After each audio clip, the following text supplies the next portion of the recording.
All right, how's it going? Welcome to the stream. We are about to review the limited series. No, I'm just kidding. Welcome to Book Talk with Zander and Eric. We're going to talk about some books for a couple minutes. No, we're How's it doing. going? Well, how's it going? We're going to do all the uncommons and uncommons for Kamigawa Neon Dynasty. Uh, you'll see a lot of content creators do this plus all the rares and mythic rares. First of all, that's a lot of extra work that we're not interested in doing. Just kidding. But mostly it's, I think that the evaluation of rares and mythic rares is a little bit easier, and you're just going to be playing way more often with the commons and uncommons.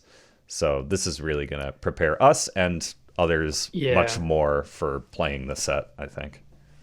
yeah, like the commons and uncommons are what really dictate limited for the most part. I mean, I know we just had a bunch of bombs going on in Crimson Vow, but still the general feel of the format was dictated by the commons and uncommons. So I think it'll really help us and give us a good idea about what's going on and what the synergies are in the format if we go through the commons and uncommons, and then hopefully it'll help other people too. Yeah, and then Eric, I just wanted to ask you. I have so many windows up right now. Would you be able to just like enter the ratings for each of us into that spreadsheet? Yeah, yeah. So I just have that up in one window, so Draft I'll is just type in uh, that on stuff. Thursday. This next Thursday, it will be released on Arena. And if history repeats itself, it'll be barely playable on that day. Yeah, I can't believe it's just like I guess those are my expectations and a lot of people's expectations. Like, okay, when it comes out Yeah. into like on Arena the first day, it's just going to be a frustrating technical day of technical difficulties. So I don't know, kind of sucks, but maybe we'll be pleasantly surprised sometime if it works. But I'm not going to get my hopes up too much.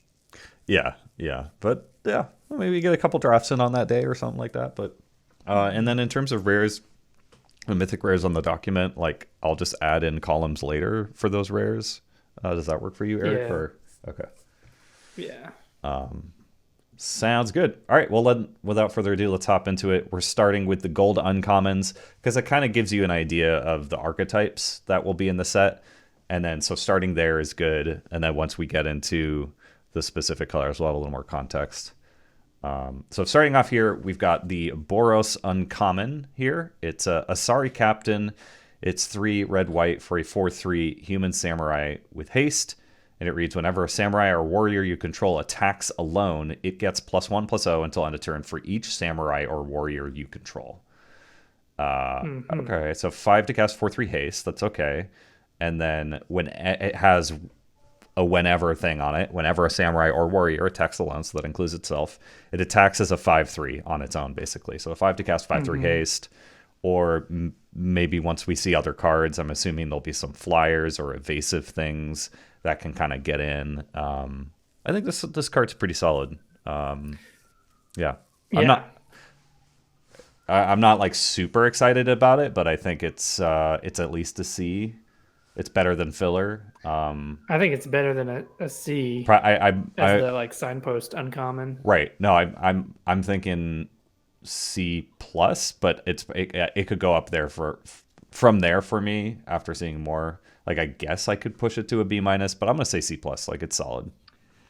Yeah, so red white is doing this attacking alone thing. That seems to be one of its themes. And there's also some overlap, I think, with red white and some of the vehicles. The vehicles seem to be in blue white, but there are definitely a lot of them in red white.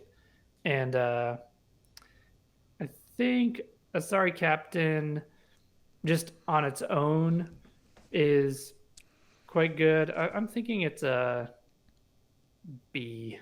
A B? Okay.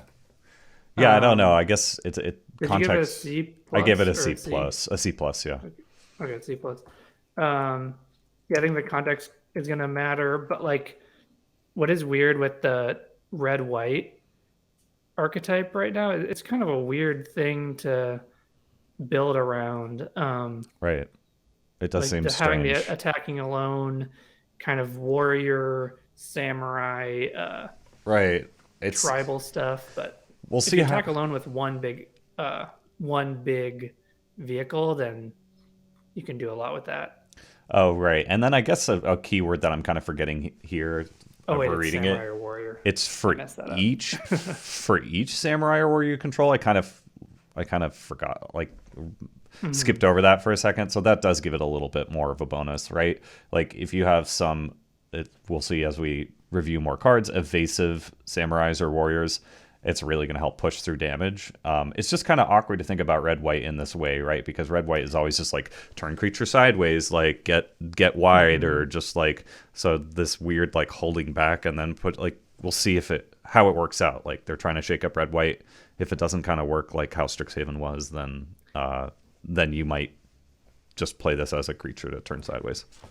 Yeah, so there are going to be abilities, I guess, pumping up the samurais and warriors with abilities, lifelink, flying, first Yeah. strike, double strike. All right. Then that's going to really add up. I'll move this up to a B minus, I guess, just because like the for each samurai or warrior you control. Hmm. I think Yeah, that's gonna kind of that's a key spot that I this is missed just going to there. be Yeah, yeah, a really good curve topper and some aggressive red yeah, white decks, I'm sure. yeah, for sure. All right, next And then up. you Uh, have Colossal Sky Turtle. sorry, So I'm. this is our. It's gonna Do take you me a have it second up? to get there. I don't know. When I go back, it just like scrolls all the way to the top. Yeah, I Let me know got when you. you're ready. Go for it. All right. So next up we have Colossal Sky Turtle, which is the blue-green signpost uncommon, and so it's a 4 green, green, blue. So 7 mana for a 6/5 turtle enchantment creature with flying and ward 2. Uh, so just like basing it off of a 7 mana 6/5 flying ward 2. Okay, that's a big creature curve topper. You don't necessarily want that many 7 drops, but this has like the really good flexibility of a couple channel abilities. So channel for 2 and a green, discard it, return target card from your graveyard to your hand, and then for 1 and a blue, discard it to return target creature to its owner's hand. Um, so blue and green have channel as one of the themes, and I think a lot of the channel cards are going to be really. I don't know if it's deceptively good because I think people are just going to know that these modal cards are good, and to have something like this is a 2 mana spell, a 3 mana spell, and a 7 mana spell, and none of them are really bad. They're all like actually playable cards, and you add that all together, I think this is quite good. Yeah, I love this card. The when you think about the good early, good late kind of thing, and the flexibility, like you're saying, the fact that it has return a card from your graveyard to your hand on it is really nice. That's probably the one that I feel like you would use pretty often. But even the like bouncing something is going to enable a lot of attacks. So these three options, a huge curve topping threat when you need it, a get Mm, your removal spell back when you need it, a remove a blocker when you need it. This card is excellent. I'm yeah, I'm at I'm at B plus for this one. I'm gonna go really high on it. yeah, I'm saying B plus two. That's what I was thinking. I don't even think that's that hot of a take. I think it just looks like a really good card Yeah, to me. for sure. All right. Cool. All right, ready for the next one? Yas. Next one, Iganjo Uprising. X red white for a sorcery. Create X 2/2 white samurai creature Oh, that's tokens. a rare. Oh Sorry. my god. Yas, I forgot. All right. So enthusiastic Mechanaut. mechanaut. All right, so Enthusiastic Mechanaut is blue and a red for a 2/2 flying artifact creature, Goblin Artificer. Uncommon. Artifact spells you cast cost one less to cast. Solid. So this is the what's it called, archetype we're seeing for blue red. This kind of like artifact matters or like artifact synergy type thing, or it's Yeah, they've got a lot of those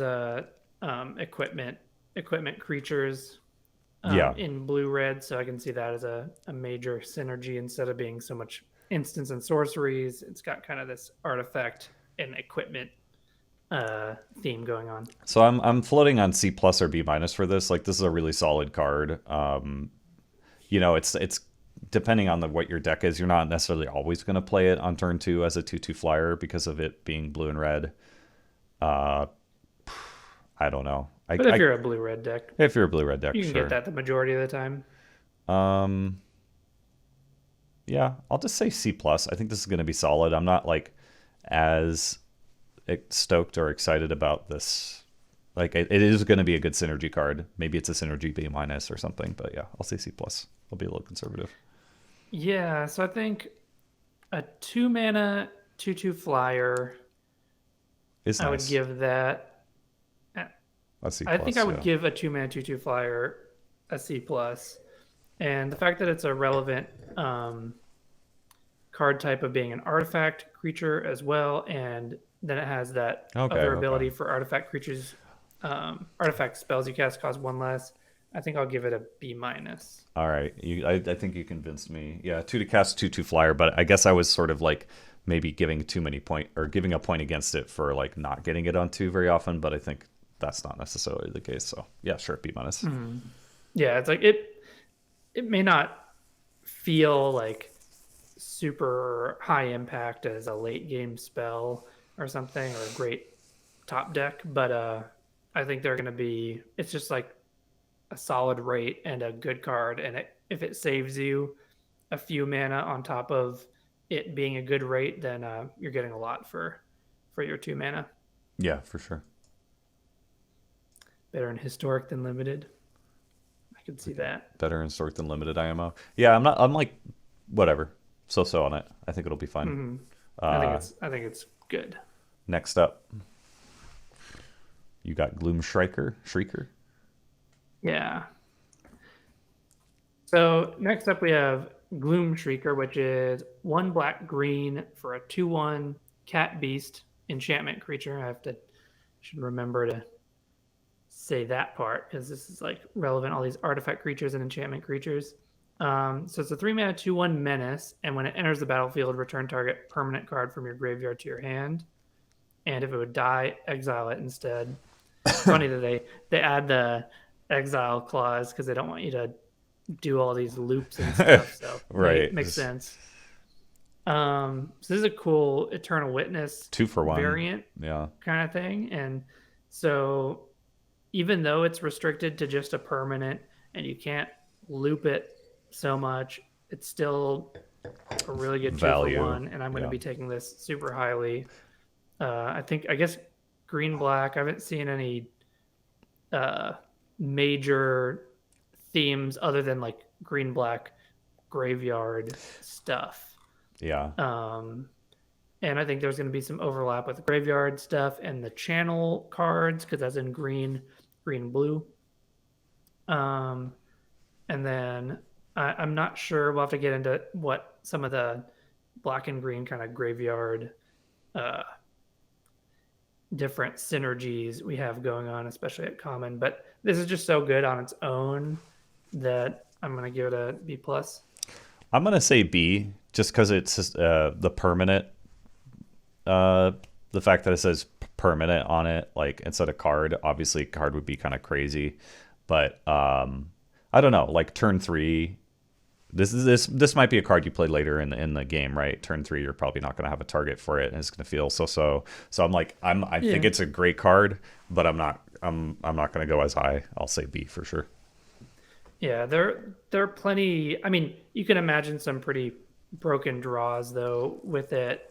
If you're like turn 2, play a 2-drop, attack with it, trade off, play this on turn 3. Get your 2-drop back, and then attack with this, and then ninjutsu it back with one of your black cards. You could do some pretty crazy things with that. Yeah, I mean that's like a right best case scenario for sure. Yeah, I don't know. I'll say B. I like the card a lot, but I'll just be slightly conservative. Sounds good. So next up we have Invigorating Hot Spring. You want to do that? Yeah, we can just alternate. This one is Invigorating Hot Spring. 1 red green for an enchantment at uncommon. It says when it enters the battlefield with 4+1/+1 counters on it. Modified creatures you control have haste. Remove a counter from Invigorating Hot Spring. Put a +1/+1 counter on target creature you control. Activate only as a sorcery and only once each turn. So this comes with 4 counters, and it gives the ability for modified creatures to have haste. So I guess red green is sort of having a modified theme to it, possibly, or a modified sub theme. Yeah, I think red green is doing modified matters for a lot of its cards. So I've seen cards like this that give your creatures haste, and they're usually not very exciting. But the fact that this kind of carries counters with it, like you can move counters from it to another creature, does help it out quite a bit. So I'm trying to think of how to rate this, because C plus means you're going to want multiples of these in your deck, right? Like at the Or common just or it common goes level. really well with your Yeah, red and green creatures. I'll give this a synergy C plus, I guess. I feel like you'll know when you want it. I think you're gonna want it in an aggressive deck, kind of Yeah. in green red. Beatdown does that a lot. Yeah. Yeah, Because does it I- remind you what was that enchantment from what was it? yeah, RNA. Yeah. That one was actually pretty good. But it did have Gave what? Riot. Yeah, it gave each creature riot, and they couldn't be countered, right? So that was like pretty butched up compared to this. Yeah, so you could kind of give a counter or haste. I guess, yeah, giving your This creature way you haste can with give a it counter. and haste, but it's 4. Yeah, that is pretty good for 3. I'll say C plus. I think that's fine. Yeah, I'm kind of thinking like once you get this on board, pumping things for 4 turns, Yeah, and then it has that super relevant. static Yeah. ability of just giving haste to a lot of your creatures that are modified, especially if you have equipment or just other things that enter with a counter. There's a lot of upside to it. I'm not crazy about it, but I'm gonna give it a B minus. Okay. Yeah, I think Would you give it C plus? C plus. Yeah, All right. a like barely there C plus for me. But yeah, Yeah, there's a lot of upside to it. And I'm not crazy about things that are just kind of enchantments that throw around some counters, but I see a lot of upside with it, so maybe For it's sure. worth it. yeah. All right, so do we have Mhm. next one, Jukai Naturalist? Yeah, I've got for some reason just that one click. It went back to the top, but right now it's very fast for me to go through them now with the image. So Okay, cool. So the Jukai Naturalist is green white for a 2/2 enchantment creature, human monk, at uncommon. So 2 mana 2/2 life link, and enchantment spells you cast cost 1 less to cast. So it kind of feels similar to the Right, the flying. enthusiastic mechanaut. And there's kind of this, I guess that's one of the flavor themes to this set is kind of enchantments and artifacts and kind of like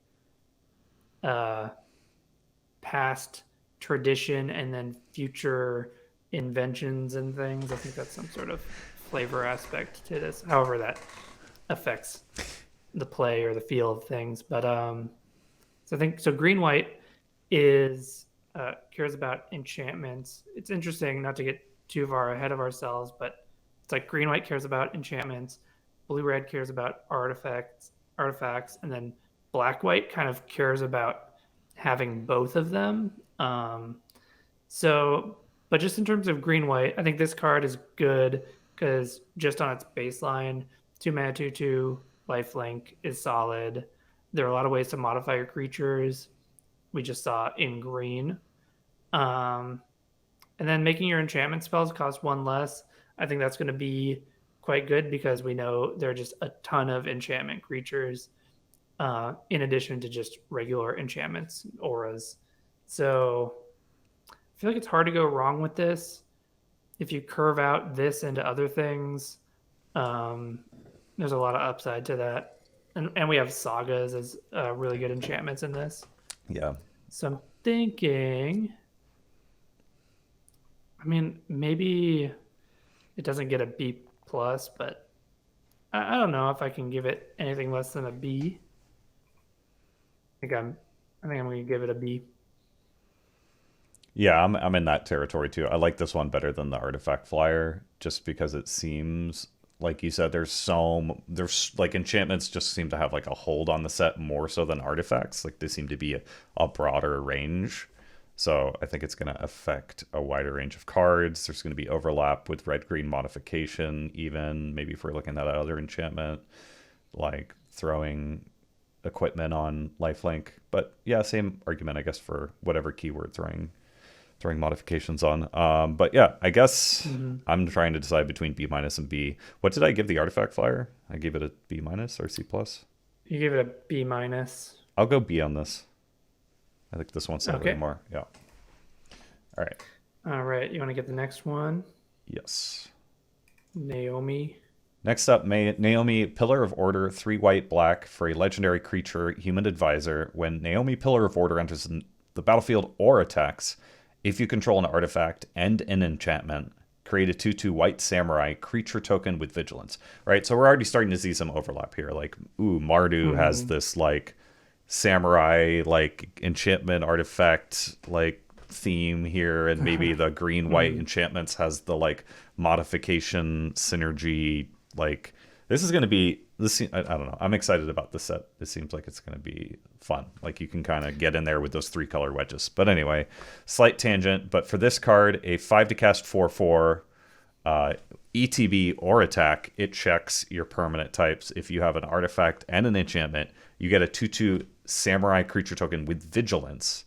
Really, really good. So if you play this on the right turn, you're getting 6/6 worth of stats for 5, a 2 for 1, a 2/2 that's vigilance. So I think this card is really solid. And then it checks each Yeah. time you attack. So like I'm very high on this card. I guess it gets, it's a 5-drop, and we're always a little cautious about like, okay, 5-drops. Like how many 5-drops are you really going to be playing? But if Midnight Hunt is an indication with Diregraph Horde, you were pushing as many as you could because that card really overperformed. Uh, Hmm. In I'm some ways, I'm not looking forward to the downside of this card, though, yeah, of just having a 5 mana 4/4. I know that's fine. Like, if you have 5 mana and you're like, okay, I don't have an artifact and an enchantment, I guess I'll just play it anyway. I'm also not attacking yet. And it's not going to be a dead card in your hand, but it's just going to be a bad rate kind of for a 4/4. So even though I really like the upside on it, I don't like the floor of it. I just feel like there's so many at common and uncommon. Like there's common sagas, there's common artifacts. There's enchantment creatures. I feel like it's going to be pretty easy to meet this criteria by turn 5 on average. That I feel like more often than not you're going to get a 2/2 with it. So, but I guess I'm being optimistic. You're being a little more realistic or pessimistic. But for me, I'm just going to give it a solid B. Like I'm probably a little too high. B minus is probably a little bit safer, but I'll go optimistic with my first impression here. I might be a little bit low then because I think I'm just going to give it a C. A It's C. weird Oof. because I feel like you have to. I mean, in the right deck, you're definitely going to play it, but I think it's going to be I don't even. I feel B like B plus in some decks, and then it's just going to be a D plus in other decks. okay. Yeah, I just feel like you're gonna. I feel like it's gonna be really easy to make this work in like if you're in these colors. Like you'll have Hmm. some common sagas, you'll have some artifacts, and you'll get some value from this Yeah, card. But and yeah, there are going to be times where this just kind of runs away with the game, but then it become a win more card if you're getting additional 2/2s every time you attack, but you're already able to attack through with your 4/4 a bunch. So yeah. All right. Well, yeah, I could be D plus if wrong. you build your deck wrong. D plus if you build your deck wrong. I guess D plus if you draft wrong is what I would say. D plus if you're not like taking any enchantments and artifacts, then you're probably not playing the set correctly. You That's could you could say it's a build around.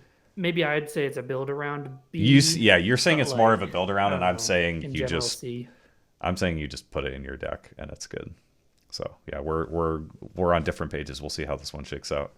Yeah, that black white artifact and enchantment deck, that's going to be one of the hard things to evaluate before playing with the cards to me. Well, I don't. I guess my argument is that it's not a deck. It's just permanents that are going to be easy to have both of in any color in the format. That's my argument. There are a lot of artifacts and enchantments, so Yeah, more than a usual set. we'll see though. I'd see your point and maybe see my point, but we're making different predictions here for sure. All right. Next up. Yeah. All right. Next up, we have Occult Anvil, and it's black red for an artifact at uncommon. Whenever one or more artifacts you control leave the battlefield during your turn, create a 1/1 colorless construct artifact creature token. This ability triggers only once each turn, and it has tap, sacrifice an artifact. Occult Anvil deals 1 damage to each opponent. You gain a life. Interesting. So I kind of like this. I think it's pretty cool. It seems like black red is doing some sacrifice stuff. I've seen some sacrifice synergies. Doesn't look like we're going to have any sort of AFR, steal and sack stuff being a common deck, but there's cool just sacrifice synergies in general. And I kind of like this. Reminds me of what's that card from like Aether Revolt or something in black white. And if you trigger Revolt, you get a servo. This seems like one of those things where you can just like keep on sacrificing the construct. You can even, I think you can, yeah, you could chump and sacrifice, draining 1 every turn if the board is kind of stalled. Otherwise, you can just be draining 1 every turn. Anyway, it doesn't cost any additional mana, which I think is really strong. So I think even though looking at this card in some ways, it could seem underwhelming just getting this 1/1, but I think this is something with a ton of upside. I think so what are makes it really worth it. What are some of the artifact sacrifice synergies that you're thinking of? Oh, it's during your turn. Yeah. When leave the battlefield. Okay, so you can't chump and sacrifice. I mean, you can, but you're not going to get the 1/1.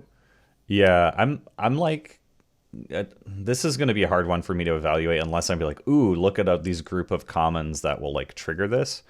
It seems fine, but maybe a little dirtily to me. It's nice that it sort of replaces itself, right? Because you can play this, sacrifice it, and drain 1 and get a 1/1 construct.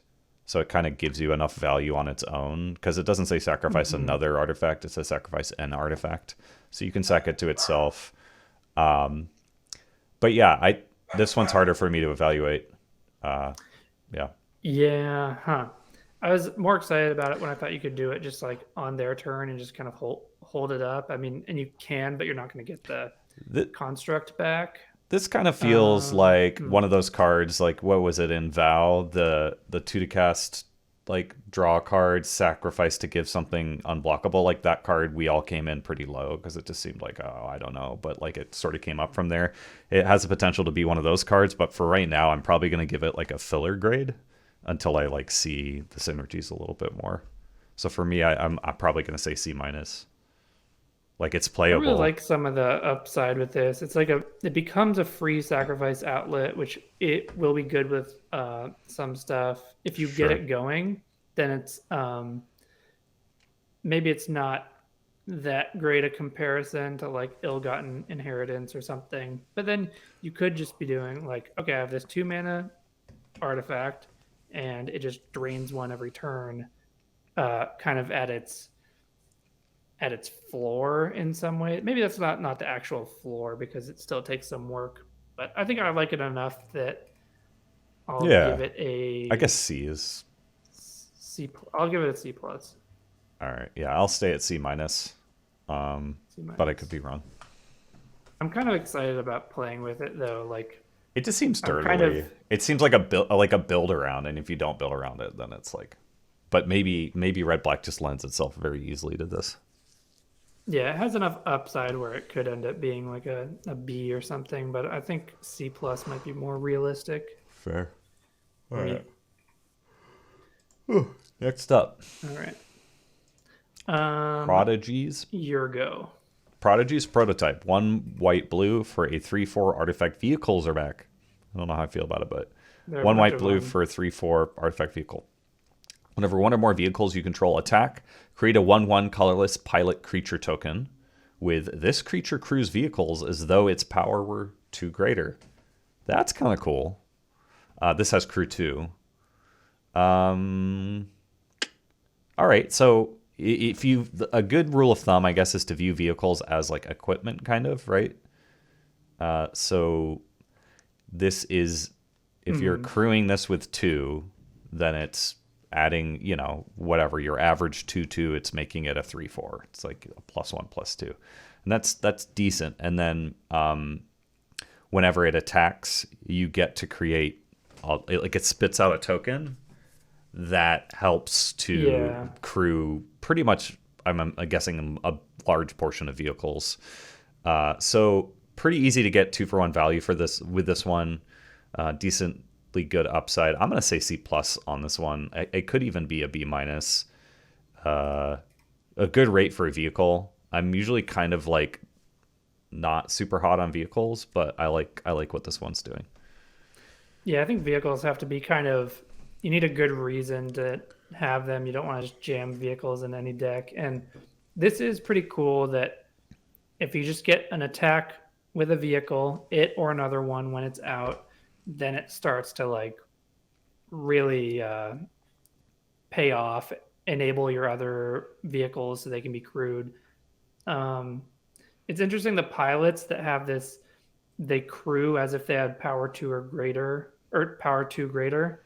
There aren't, most of the things in this set that I've seen have kind of lower crew costs. So Yeah, I mean, I should guess be able your to. pilot can crew 3 by itself.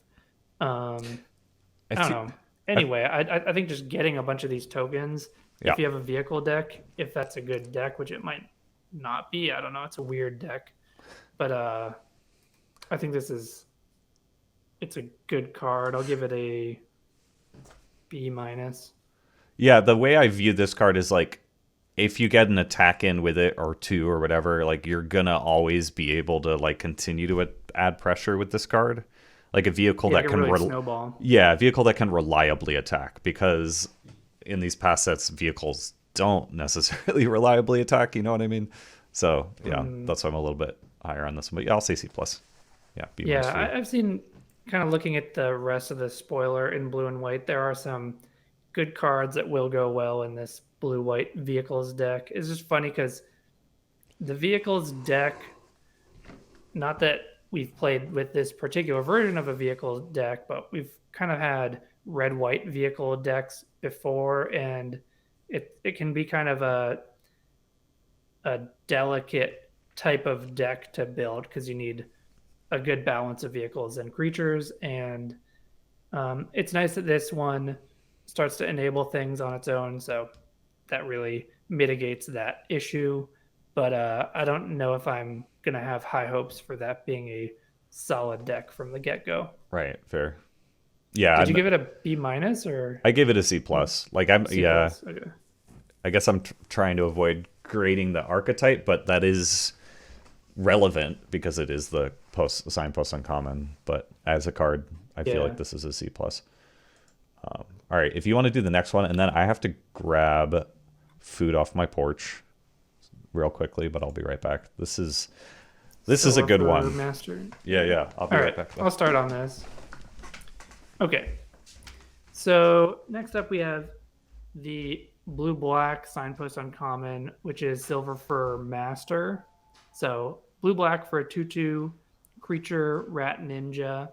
It's got ninjutsu, blue-black, and ninjutsu abilities you activate cost 1 less to activate, and other ninja and rogue creatures you control get +1/+1. So that's a good amount of things going on for it. I feel like this is going to be, whether blue-black ninjutsu is a good archetype or not, I think it's going to be a really popular archetype, and I'm wondering how that's going to affect some of the things. I don't know if that should affect my rating of this card in particular.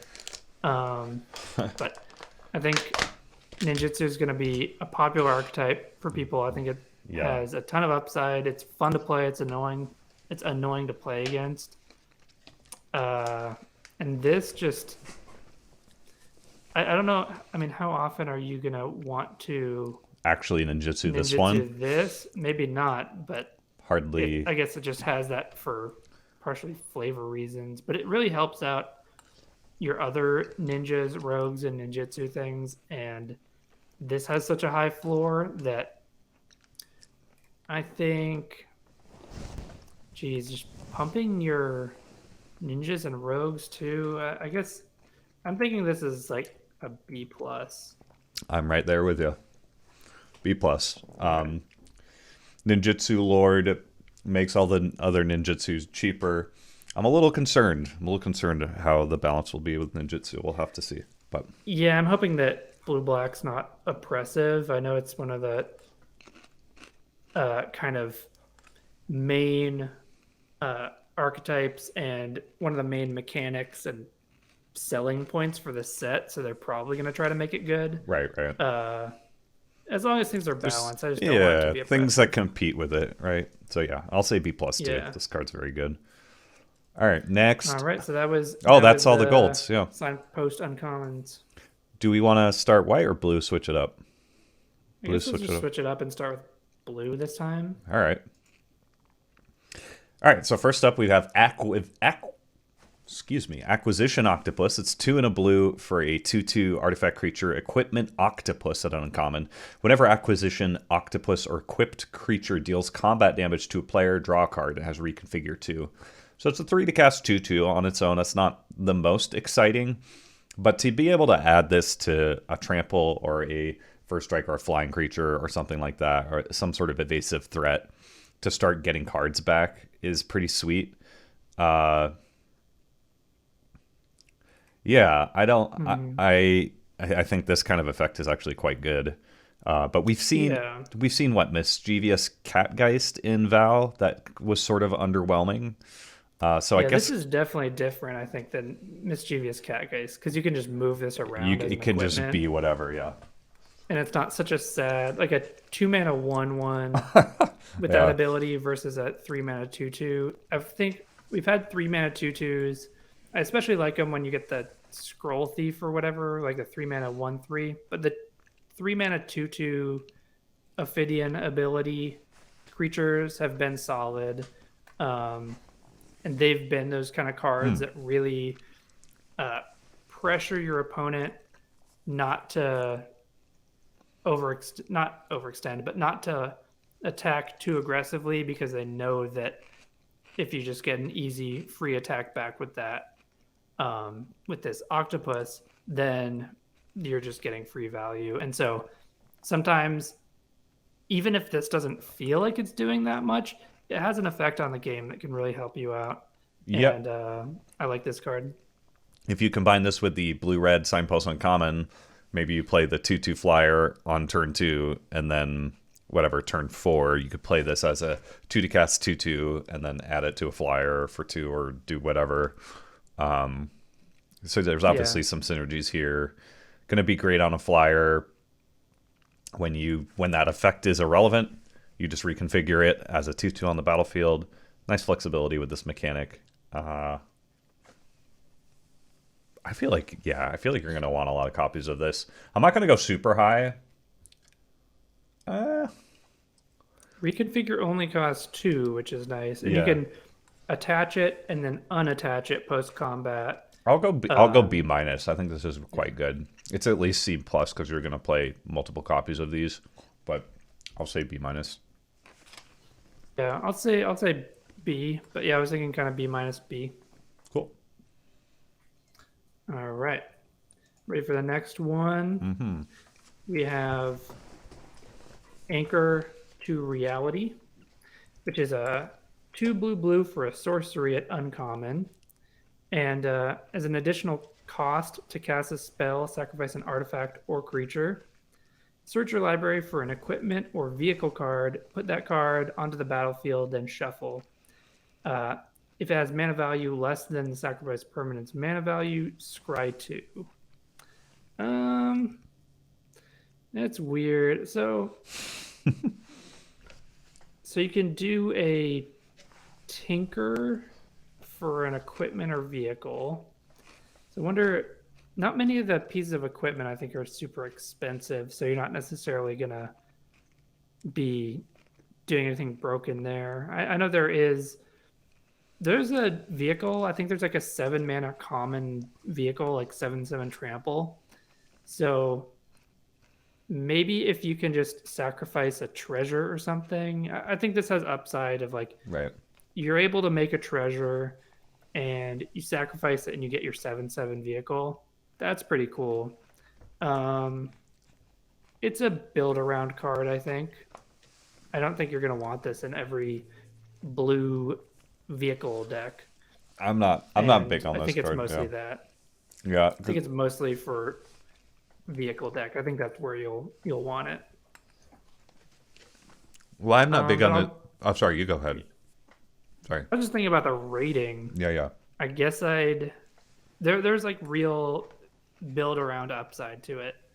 At first I was gonna kind of write it off a bit, but looking at it, and I know there's like a one colorless for a 1/1 that comes with a counter, and when it dies, you put the +1/+1 counter somewhere. So like things you might want to sacrifice too, in addition to like a treasure. So there are things you might want to sacrifice, which makes this better. I'll still say a C, but it's really a build around thing. So I don't know. For me, I'm gonna go real low on it because for to cast sorcery speed in this kind of format, it seems like there'll be a lot of tempo, a lot of like affect the board like a modern lemon format. I'm kind of worried about that like tempo loss for 4 mana at sorcery speed and the additional cost. Yes, you can negate that additional cost and it can be maybe somewhat beneficial, but I feel it's like kind of trying to make it work. I'm going to be a little bit pessimistic. I'm going to go low. I'm going to say D plus on this one. All right. Yeah, it's hard to evaluate it Yeah. just in a vacuum because it really depends on how you build around it. And although I know there are some things that are Just really taking solid turn. with it, it depends. I feel like it might be one of those cards like you're playing someone and you're just like you have like a streamlined deck, you're doing things on each turn, and then your opponent goes turn 4 and they take their turn to do that. You're going to be like, thanks. And you're going to take advantage of that tempo loss. That's how I feel about it. But I could be wrong. If they get like a 7/7 trample haste on turn 4, that's pretty good. That's fair. Yeah. I think it has haste. I'll have to check, but Wait. Yeah. There is upside. Put that card onto the battlefield, then shuffle. Has mana value. Yeah, so there's a common vehicle that's 7 mana for a 7/7 trample haste crew 2. So that's kind of what I would think you'd be looking for. There's also an uncommon 8 mana All right, I'll say C minus. artifact. Oh no, that's an artifact creature. I was kind of discounting the like it gets onto the battlefield. It does if it got to just your hand, that would be terrible. But on the battlefield, it's pretty good. Yeah, so there's that kind of broken tinker upside too Right. to it a bit. I'll go C So are minus. you C minus? Okay. C minus, yeah. Looking forward to playing with that card though. One person in the pod will want to pick up one of these on the wheel. Yeah, I could see some potential of this for sure. I shouldn't write it off so intensely. All right. Did you do that last one? I forget. You Yeah, I did that. All right, On Guard Familiar, 1 in a blue for a 2/1 with Ward 2. It's a artifact equipment beast. Equipped creature gets +2/+1 and has Ward 2 and reconfigure 4. 2 to cast 2/1 that you can move around, and it has Ward 2. That's actually pretty good. +2 Yeah, it's expensive to reconfigure, but Right. That's fair. I guess a 2 to cast 2/1 with Ward 2. Like, no one's going to spend their time trying to remove this, most likely. But it makes me kind of think of in Midnight Hunt, there was the 2 to cast 2/1 on the front side, and it was a 1 in a blue on the back side for a 1/2 flyer. and people kind of wrote off Bait Hook Angler. They're like, oh, whatever, a 2-1, who cares? And like even still, people when I watch them draft, excuse me, double feature, and I'm kind of like, take the Bait Hook Angler. It's great. It's great. So this has kind of Bait Hook Easy to Angler, underrate. yeah, Bait Hook Angler vibes to it. I don't know. It's definitely It's a solid. C. It's It's a perfectly good. C at least. It's better than filler for sure. I'm just not sure if I'm ready to butch it up to like C plus level. I'll say C. I think that's a good rating for me. Yeah, I was thinking the same. I think if you just look at it in terms of early game, curve out with a 2-drop, 2-mana, 2/1 ward 2. That's perfectly good, and you want 2 drops in the early game, and then in the late game to have a +2/+1 equipment to move around. That's quite good. So Right, and it gives +2/+1 is pretty ward 2 is a though pretty good as boost. well. Yeah. So Yeah, like so I think C is good. It's possible that this is a C plus. If I don't know, depending on how the format shakes out, I think this might end up being more of a C plus, something you kind of really want to get early in a draft yeah, for sure. because cheap stuff is kind of good anyway. Right. All right, ready for the next one? Yeah, let's do it. So now we have Awakened Awareness, which is X blue for an uncommon. It's an aura. Enchant artifact or creature. When Awakened Awareness enters the battlefield, put X +1/+1 counters on enchanted permanent. As long as enchanted permanent is a creature, it has base power and toughness 1/1. Oh, weird. This is a weird card. I was looking at this earlier and thinking about it, and I actually like the versatility of it, and kind of if you look at it as 2 mana to do the what was it, like Kasmina's transmutation or something, just turn it into a 1/1. I guess it doesn't remove the abilities from the creature, but so you can either do 2 mana to make your opponent's creature a 1/1.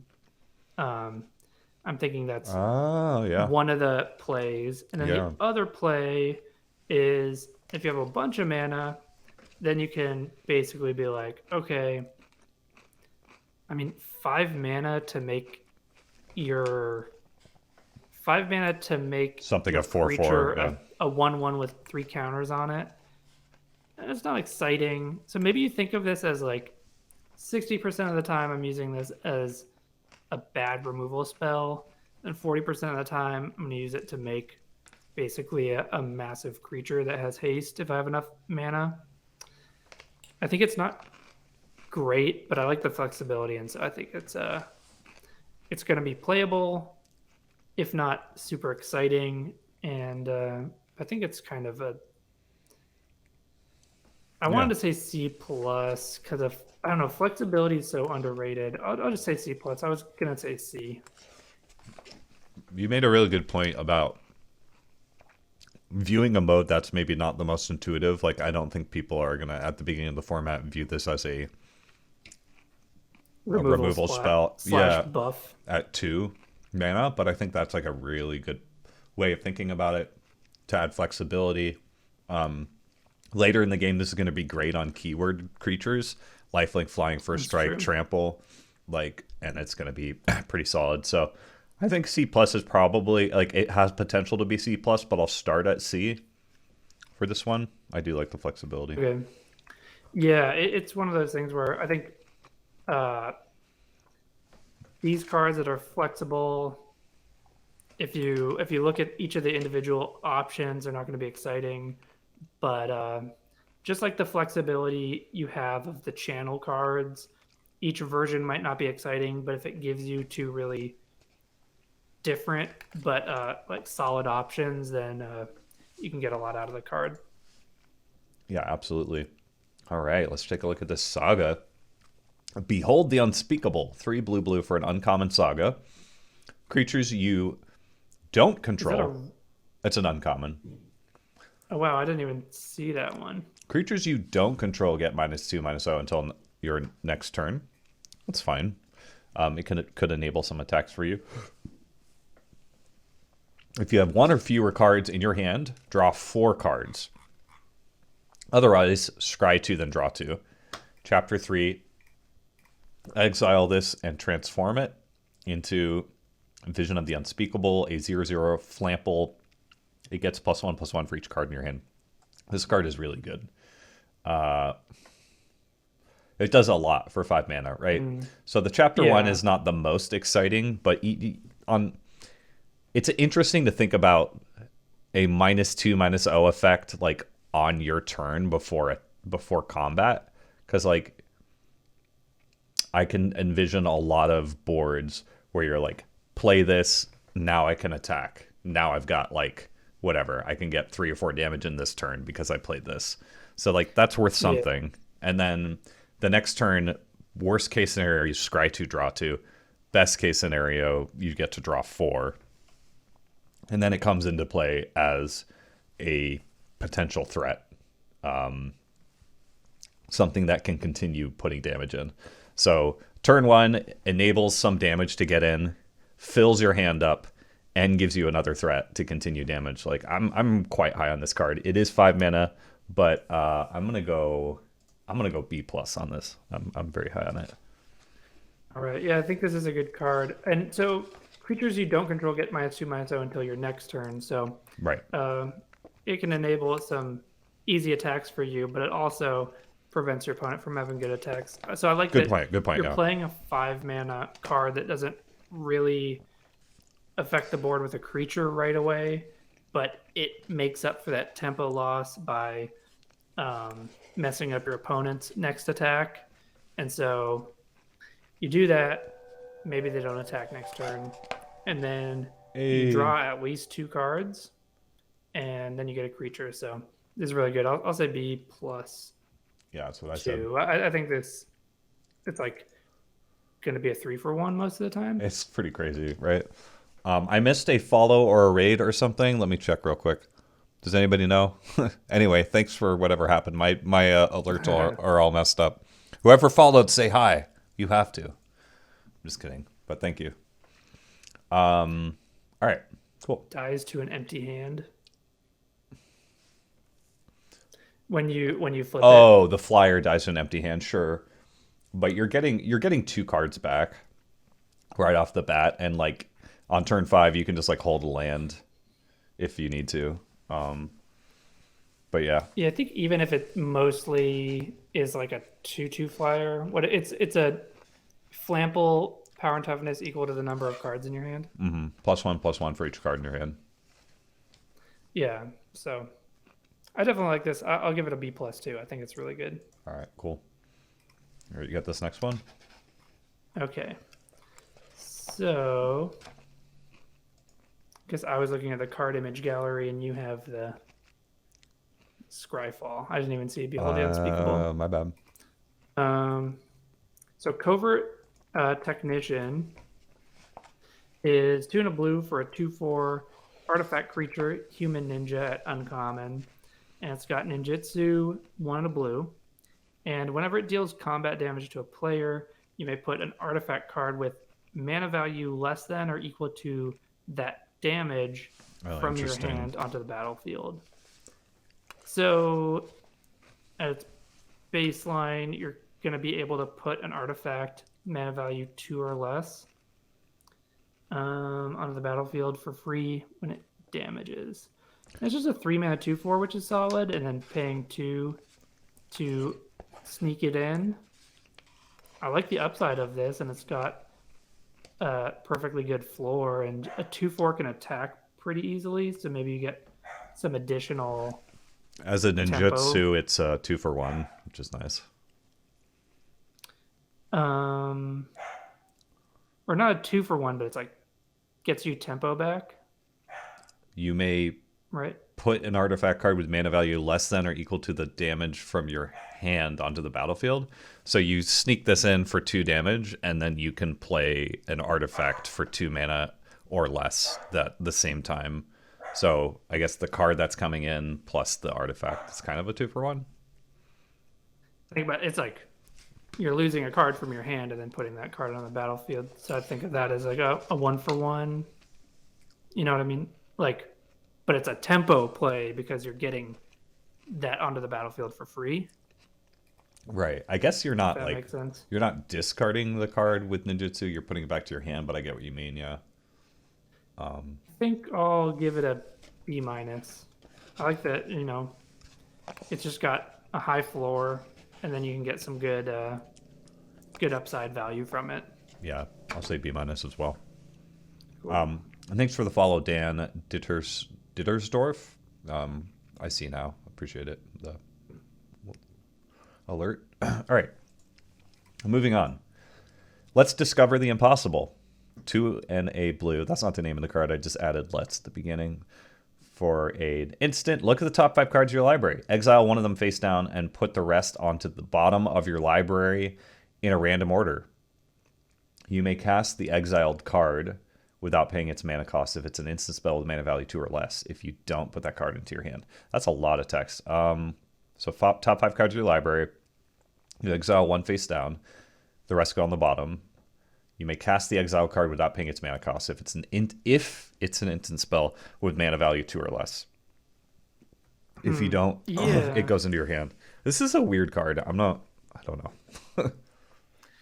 So I think it's fine. It lets you dig.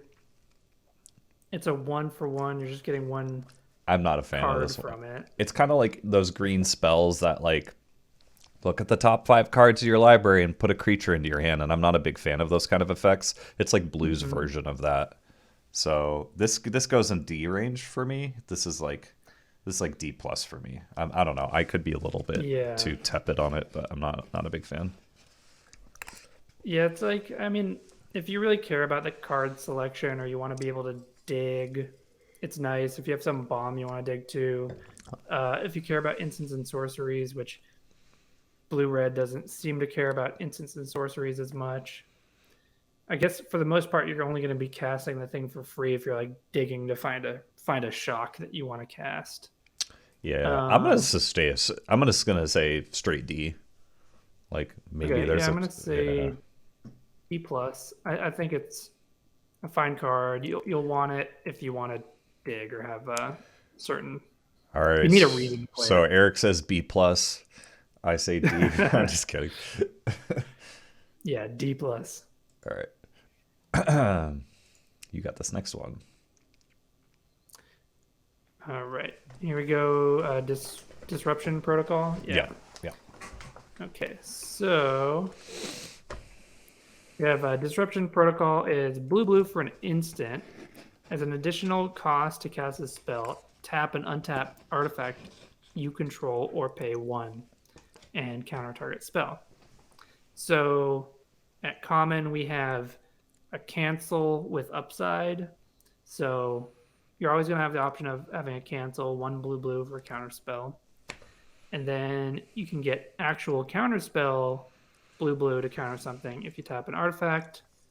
And so I guess there are plenty of artifacts going around. So cancel is usually like a D plus to me. Yeah. And so this being canceled with upside, I think I'm going to give it a C minus. I'm gonna go D plus. I'm not excited about it, even with the upside. But Yeah, maybe I'm it's too harsh. not Yeah.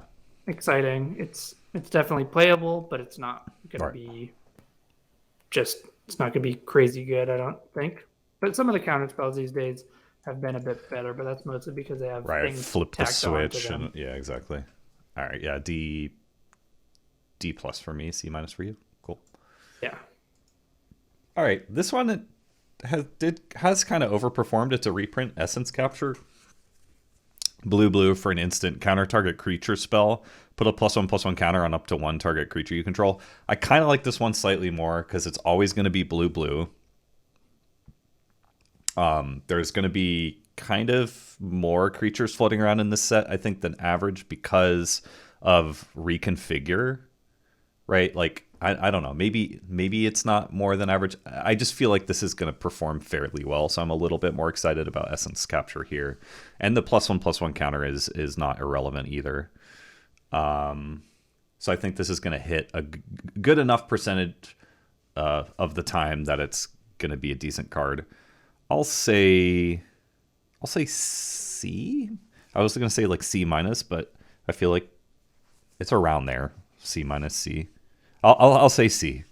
Just give it a C. I was gonna say C plus. I think maybe I'm just slightly higher on the counter spells. I think, and getting the +1/+1 counter when you might have things that care about modified creatures, that's an additional bonus. And I think Essence Capture has been good in the past. It's funny with these being double blue, both of them. Maybe it ends up being like you kind of have to telegraph it a bit, Right. but it's not necessarily that big of a deal. These cards are going to be better early in the format, I guess. They're going to be quite good early in the format.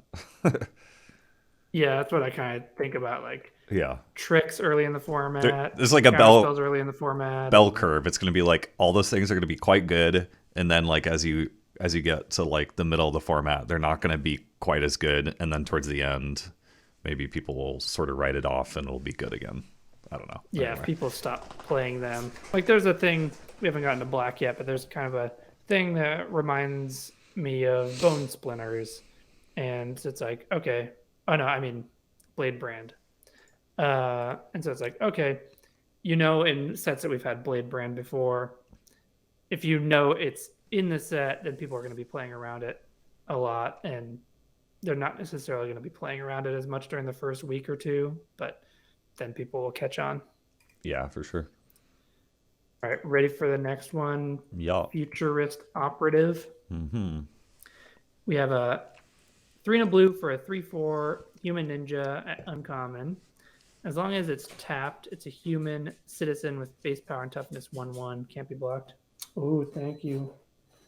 Thank you. Got my food. Yas. Do it up. Thanks. All right. So as long as it's tapped, it's a human citizen with base power and toughness 1/1. Can't be blocked. You can pay 2 and a blue to untap it. Kind of weird. I like it. I mean, you don't necessarily want to bounce 4 drops. It could be a lot of mana.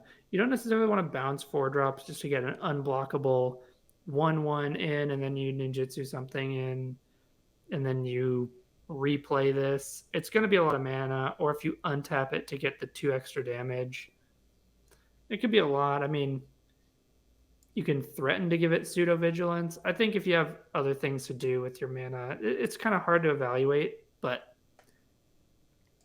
this can be kind of mana intensive, which is like the big drawback, even though it clearly has all this upside of being unblockable, being able to untap to block something, and working with like ninjutsu things. So I don't know. It's definitely not bad. I'll give it a C. I don't know. I think a lot of the ninjutsu things, like you really want the 1 and 2 drops to be using ninjutsu on, and you want your curve to be lower in general. So I don't know if this is going to be. I kind of like not this that card. This is replaceable. I kind of like this card because a 4 to cast 3/4 is just going to be solid. If it's sitting there untapped, it's going to be a good blocker. And then when you attack with it, it's going to wear modifications really well. Right? It's just an evasive way to get through damage. And it's also going to be an enabler for ninjutsu pretty nicely. It's true, the modifications, putting... Yeah, I'm going to put counters on it. Yeah, cause I think it's going to be a solid card. Equipment on it and counters on it. I'm going to say C+ on this. I don't know. I just feel like this is going to be a nice 4-drop. All right, yeah, I'm saying C+ too. Yeah. It didn't seem intuitive, but when I was like thinking about it, I was like, oh yeah, like it's gonna enable ninjutsu. You're gonna put like stuff on it and get through damage. But yeah, sorry, what were you saying? Do you want to start the next card? I'm Sure. just gonna get some napkins. I just got some. Oh yeah, no worries. All right, be right back. Got an exciting one here, Kappa. 3 and a blue for a 6/6 artifact vehicle with crew 3. So this is like, you view this as like an equipment. So it's a 3/3. You're making a 3/3 a 6/6. So for 4 mana, giving something +3/+3. This card's not. These kind of cards aren't particularly exciting to me, but 6/6. Excuse me, 6/6 is large. The issue with this kind of card is like it depends on what the removal is looking like in the set, because you can get kind of punished to be like, oh, like play this and then pass the turn and then come back to my turn and try to crew it, and then they're just like, okay, like, or whatever, main combat, remove the only creature that could crew it, and then it's a dead card on the battlefield. I'm kind of like tepid on these types of cards. It feels like filler, but maybe it'll be better than that. I'll just start at C- to be safe. Okay. Yeah. I get my pizza. I like that vehicles can give pseudo haste to new creatures hitting, but yeah, I don't love this card. Yeah, C- for me. Filler, and it might be worse, but I'll say filler for now. I think that this, yeah, it's not good enough on its own, I don't think. In crew 3, a 4-drop, it can be clunky, but I'm thinking C-. Is that what you said? I did. I said C-. All right, sorry, I got a mouthful of pizza now. Fine. I have to eat at some point because I think this is going to take a while. No, I understand. That's where I was at too. Take your time. I'm gonna go grab my cookie now. Okay, I'll start on the next one. But yeah, the Futurist Sentinel, I think you'll want it in the blue-white vehicle deck.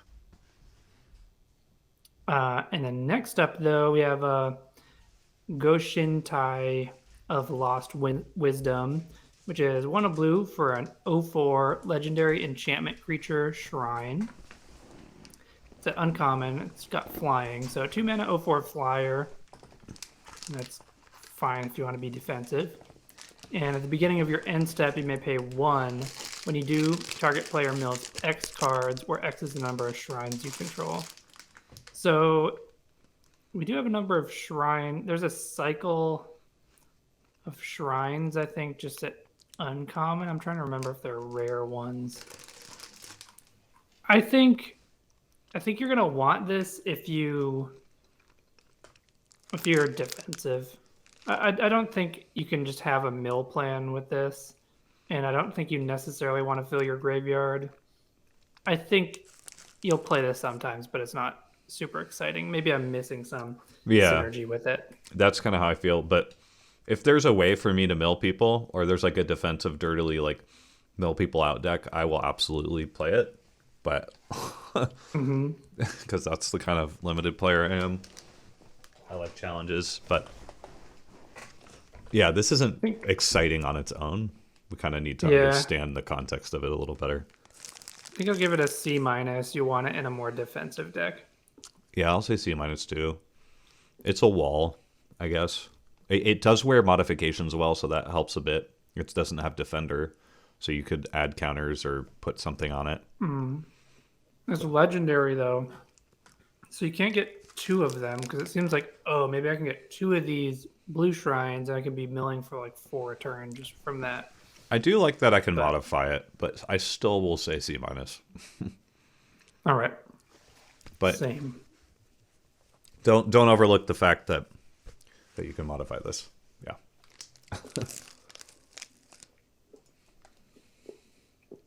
All right, you want to do the next one? 2 and a blue for a... Sorry, Guardians of Oboro. 2 and a blue for a 3/4 defender. Modified creatures you control can attack as though they didn't have defender. That's cool. I really like modified as a thing here, and I really like reconfigure. I think it's going to be very interesting for limited. A 3 to cast 3/4 that can attack is really nice. This is a 3 to cast 3/4 that can attack, but it doesn't take much to make it be able to attack. I think Fort, If I were to guess, I feel like 4 toughness might be a nice like place to be in this format. A lot of the time. Yeah, if you can get a 3/4 down pretty early, then that's just good defense. This card, but that being said, I don't think this card's necessarily exciting. I think it probably a little better than filler. I'll say C. But maybe in a modifying, like a deck with a bunch of modifiers, like you'll run a few copies of these. But I'll stay C. I'll still say C. Yeah, I think I'll say C minus, but I do like the upside of, could be C plus if you have good modified creatures. Like,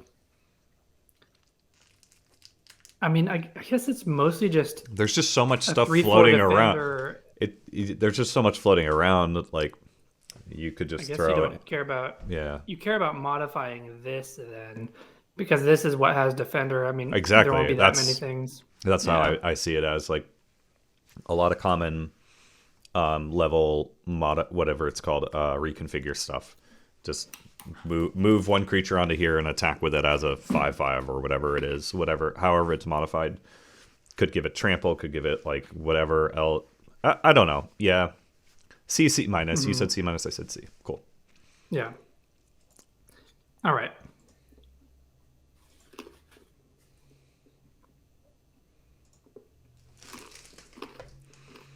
And just so people understand our grades, if you're just coming in here, just so we can make it a little bit more clear, F, unplayable, things that you'll see in constructed, or just cards that you hope to never play, or you will honestly never play. D minus, super narrow cards that are pretty much unplayable. You might have a crazy weird like corner case, maybe a weird sideboard card. Yeah, D range is still narrow, sometimes playable. C minus is filler. C is good playable cards. C plus is like the bread and butter of common and uncommons, like a good card. Maybe it's a would you say C plus is a pull into a color, or is that more B range is a pull into a color? I think B. C plus is like you're happy to have those cards Yeah. in your deck of that type. But I think when you get in the B range, it's like, oh, Pull this into is the colors, still yeah. in the pack, 5th pick. Yeah. Like, Signal. oh, I want to be in blue or whatever. Yeah, for sure. Cool. And then yeah, so that's B. A is just like your bombs, your windmill slam picks, whatever. So cool. All right. Sorry about the eating, chewing, and talking, but now we have Mirror Shell Crab, which is 5 blue for a 5/7 artifact creature crab at common.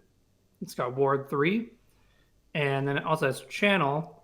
For 2 and a blue, you can discard it and counter target spell or ability unless its controller pays 3.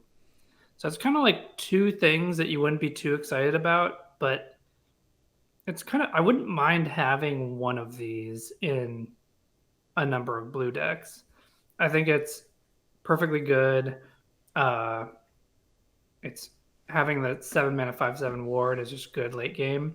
This doesn't have kind of that unblockable clause that some of these type cards will have, like often, like the expensive blue crab or serpent. But it's not bad. It's got pseudo hexproof with the ward 3, so it's going to be hard to target. I don't know. I like just Channel in general. I really like the flexibility of it. So either one of these things would be a D, but put them together. I was going to say C. Maybe I'll say C minus. I don't know. Do you want multiples of these? I think I'll still say C. I think this could be a little bit underrated. I don't know. I'm between C and C minus. I'm between C minus and D plus. Both of these, yes, it's flexible, but both sides of this card aren't particularly exciting to me. The like 3 mana play, like counter a spell for unless its controller pays 3. I'll say C minus. It's filler. I'm hoping. Yeah, I feel like C minus. I feel like I'm hoping not to play it, but I could play it, kind of thing. So That works. Cool. I'll take the next one here. Mnemonic Sphere. 1 in a blue for an artifact at common. You can tap 1 in a blue, sacrifice it, draw 2 cards. It has channel, discard Mnemonic Sphere, draw a card. I like this card. Pretty cool. This enables artifacts leaving. Maybe we're talking about some Grixis with that red-black uncommon that you were wondering if there could be some synergy. There's a little bit of synergy here with that. 4 mana, draw 2 is not bad. If you, like, late in the game, you're just like, okay, whatever, play this. Or, like, it just cantrips. You can just, for 1 blue, discard a draw card. It's going to add flexibility to your opening hands. Oh, I have Sphere and a land or whatever, etc., etc. I can keep this hand because I can just cycle this. I think this card's, like, pretty solid for what it does. Kind of has some Behold the Multiverse feel to it. Like, Yeah. instead of paying 2 to foretell it and then 2 more to play it. I like this card. I don't know if you have like two sorcery speed, and then you can hold up the other 2 at instant speed. I'm not sure if I go to C plus range, but I think it's better than filler. Like, I think this card's gonna be pretty decent. I'll say C. And the fact that you can cycle it for 1, Yeah, that's just like that other. What's that 4 mana draw 2 or cycle for 1? That card, which is solid. So I'm kind of hieroglyphic illumination. Yeah, I'm on. I'll go C plus for this. It is so cheap to get 1 or 2 of these. It is so cheap. Yeah, sure. C plus. Just a comment about disappointed if I ever stop eating. So glad this fits the theme of a infinite breakfast. Infinite eating the whole stream. Infinite pizza. Someone made a comment about like how I'm Brad Pitt because I'm always eating, and like every Brad Pitt movie he's always eating something. Oh, yeah. That's his like acting style. All right, Mnemonic Sphere. We're both on C plus. Actually, I'll still say C. Whatever. I feel like it's one of those cards I'm gonna play, and I'll know pretty soon how much I like it or not. Yeah, I really like it. I forget if I did the last one or not. I think I did. Yeah, this one too. Yeah. Okay, I can do the next. Mobilizer Mech, which is 1 of blue for a 3/4 vehicle, uncommon. It's got flying, and whenever it becomes crewed, up to one other target vehicle you control becomes an artifact creature until end of turn. It's got crew 3, so it's kind of a higher crew cost, but then it's like crewing it. It's weird when you get multiple vehicles. Yeah. I don't know if I like this being your plan.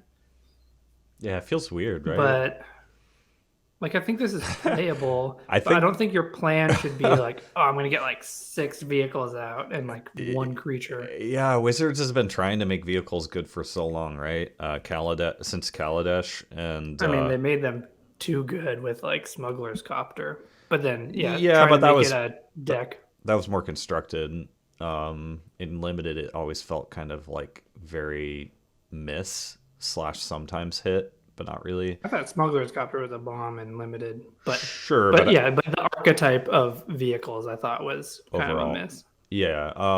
So it's tainted in that way for me a little bit, but a 2 to cast with crew 3 is not bad. The fact that you can turn any random 3-power creature into a flyer, I think, is pretty sweet. And then I think you kind of ignore this crew's another vehicle. Like, I feel like this on its own is what you want, right? Like, this on its own is solid. This type of vehicle is sweet. It's 2 to cast. You crew it for 3, and you're going to be able to continue pressuring your opponent in the air with this card. The other stuff, if that happens, that's like upside. I don't think you're building around to make that extra text happen. So based on that alone, I think this is like... Man, this is a tough to evaluate card for me. Because it's just like play patterns is what's gonna dictate how well this performs. I'll say Jimmy can't sub. Why can't you sub? I want to say it's definitely better than filler, so I'm between C and C plus. I'll say C plus. I'm gonna be optimistic on this one. It's weird because in the deck that wants this, it's going to be good. I think it is going to be C plus, B minus. But otherwise, it's like, I don't know. If you just throw this into a random blue deck, 2 mana, 3/4 flying, crew 3. Yeah, it's a weird one. You It's don't weird. want to. I'll give it a C, but that's one of those things that this really depends on context. Yeah, vehicles just they have some weird tax to them, and that like holds it back from being exciting. But yeah, sure. All right, moving on. We started. It's Xander's stream's fault. Dang it! I don't know what my. I'll refresh my stream. I'm not sure what's happening. Sorry if something's weird. You got this one, Modern Age. Yeah, I can read it. I know how to read. Okay, so it's 1 and a blue for a saga at common. First 2 chapters, loot. So draw a card, then discard a card. Then on the 3rd chapter, you flip it into a 2/3. I actually don't have an image. Oh, I got it. I'm just looking at the stream. It's a 2/3 flyer, vector glider. 2/3 flyer. Oh yeah, this one. I like this one. So you get 2 loots, and then you get a 2/3 flyer. I like this card a lot. There's a lot of interesting stuff you can do, especially the fact that ninjutsu exists in blue, and just like bouncing your enchantment creature sagas and then replaying them and getting like other effects. You're not getting a 2-for-1 with this, but you're just getting a few different things and then a relevant creature. So I like it. I'm going to be playing this, but how highly am I going to take it? I'm trying to figure out. I think it's going to be one of the best blue commons. That's what I think. I do think it's going to be weird, I think, because like there are going to be some decks that are going to really punish like that kind if a of deck is loss of tempo, relying on just playing all these sagas that don't really impact the board all that well. But you are getting a lot for your mana. It feels not great in the mid game, but it's good early and good late kind of thing. Good on turn 2, good later. Like, oh, but drew this. Okay, I guess I play it and scry, and then I find something else to play. But yeah, in that mid game, it's a little bit weird. Yeah, I think I'll give it a C plus. Yeah, I'm on C plus too. I love these kind of limited type cards because it's gonna make you able to play more Magic. I've said that like before, but turn 2, 2 lands are like, well, if I find that 3rd land, this hand's great. Well, with a card like this, you're most likely gonna find that 3rd land. So that's gonna give me that warm fuzzy feeling of being able to play a game. And then you do lose some tempo, but on the backside, it's an evasive threat in a format where there's modifications and ninjutsu and all that. So yeah, I'm at C+. All right. Next up here. You want to do the next one? Moon Circuit Hacker, 1 and a blue for 2/1 enchantment creature human ninja at common. It reads, whenever this deals combat damage to a player, you may draw a card. If you do, discard a card unless Moon Circuit Hacker entered the battlefield this turn. So ninjutsu 1 blue. This gets in, you draw a card. Pretty solid.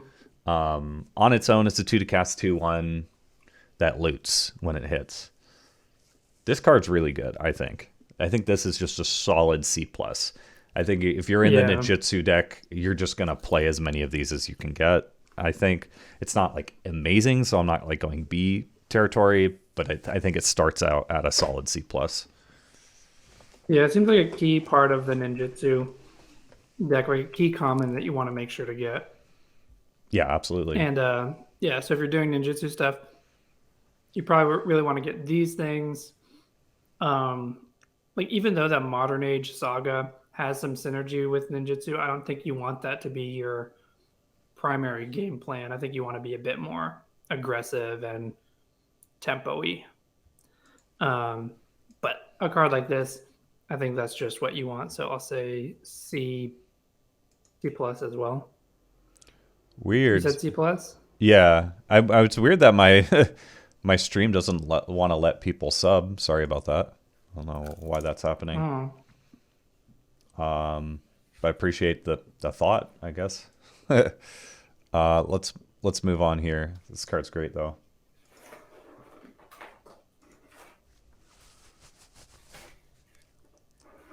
Oh my god, I think I fell in love.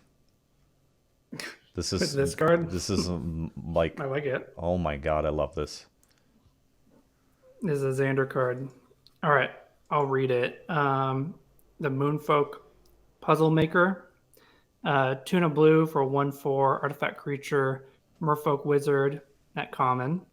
So 3 mana, 1/4 flying, and when it becomes tapped, scry 1. So I mean, good. I do like kind of 3 mana, 1/4 flyers. So With modifications and stuff, One man, for- I love this. with a bit of upside. Crew vehicles in here too. I don't know. This seems like the perfect card. I like it. I'm gonna like to play with it. I don't think it's like I'm not going B gonna be a high territory, pick. but I'm pretty stoked about it.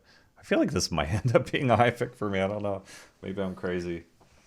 I was gonna say like I kind of want to say C, but I think I'm gonna say more C minus, even though I do like it. Easy C plus for me. Okay. I'm stoked. Stoked to try this one out. I think 3 mana 1/4 flyers are solid. If you're more aggressive, you might not want it though. So some of the decks, the aggressive decks won't want it as much. The defensive decks and the synergy decks will be happy with it. That's what I think. That's fair. I can see that. All right, so C minus and C plus for both of us. Next up, Moonsnare Prototype. 1 blue artifact. Tap an untapped artifact or creature you control. Add a colorless mana. Channel. 4 and a blue, discard Moonsnare Prototype. The owner of target non-land permanent puts it on the top or bottom of their library. Oh, that's kind of cool. Kind of weird. Kind of weird, but kind of cool. I'm not excited. Like when you add this all up, like it feels like you're more interested in the channel part of this than the Moonstare Prototype. Like, is it a build Which around? is fine. I think that is the primary reason to use it. Otherwise, it's a springleaf drum kind of thing or whatever. I guess you could like in a blue like a teamer deck, you could have some like ramp stuff going on, but I just don't really know what the payoffs for that would be. It is just 1 blue. I don't know. This card doesn't as C minus, D plus. Yeah, I think it's a D plus. Yeah. Because it's like 5 mana, so it's kind of like a totally lost, which is like a D plus to me. And then having the springleaf drum kind of effect of making mana, that's fine. And you have artifact synergies, but it's not enough to make me excited about it. Although maybe there's some way you can go real deep with this and Weird. I can't do some even crazy rampy synergy deck. I can't even give subs. Sorry, something seems to have gone wrong. Please try again later. What? Maybe Twitch is Your just OBS or something. Or... No, that's Twitch. Maybe Twitch is just broken. I don't know. Maybe Twitch is just having issues or it's getting hacked. That sucks. I guess try again later or don't. Sorry.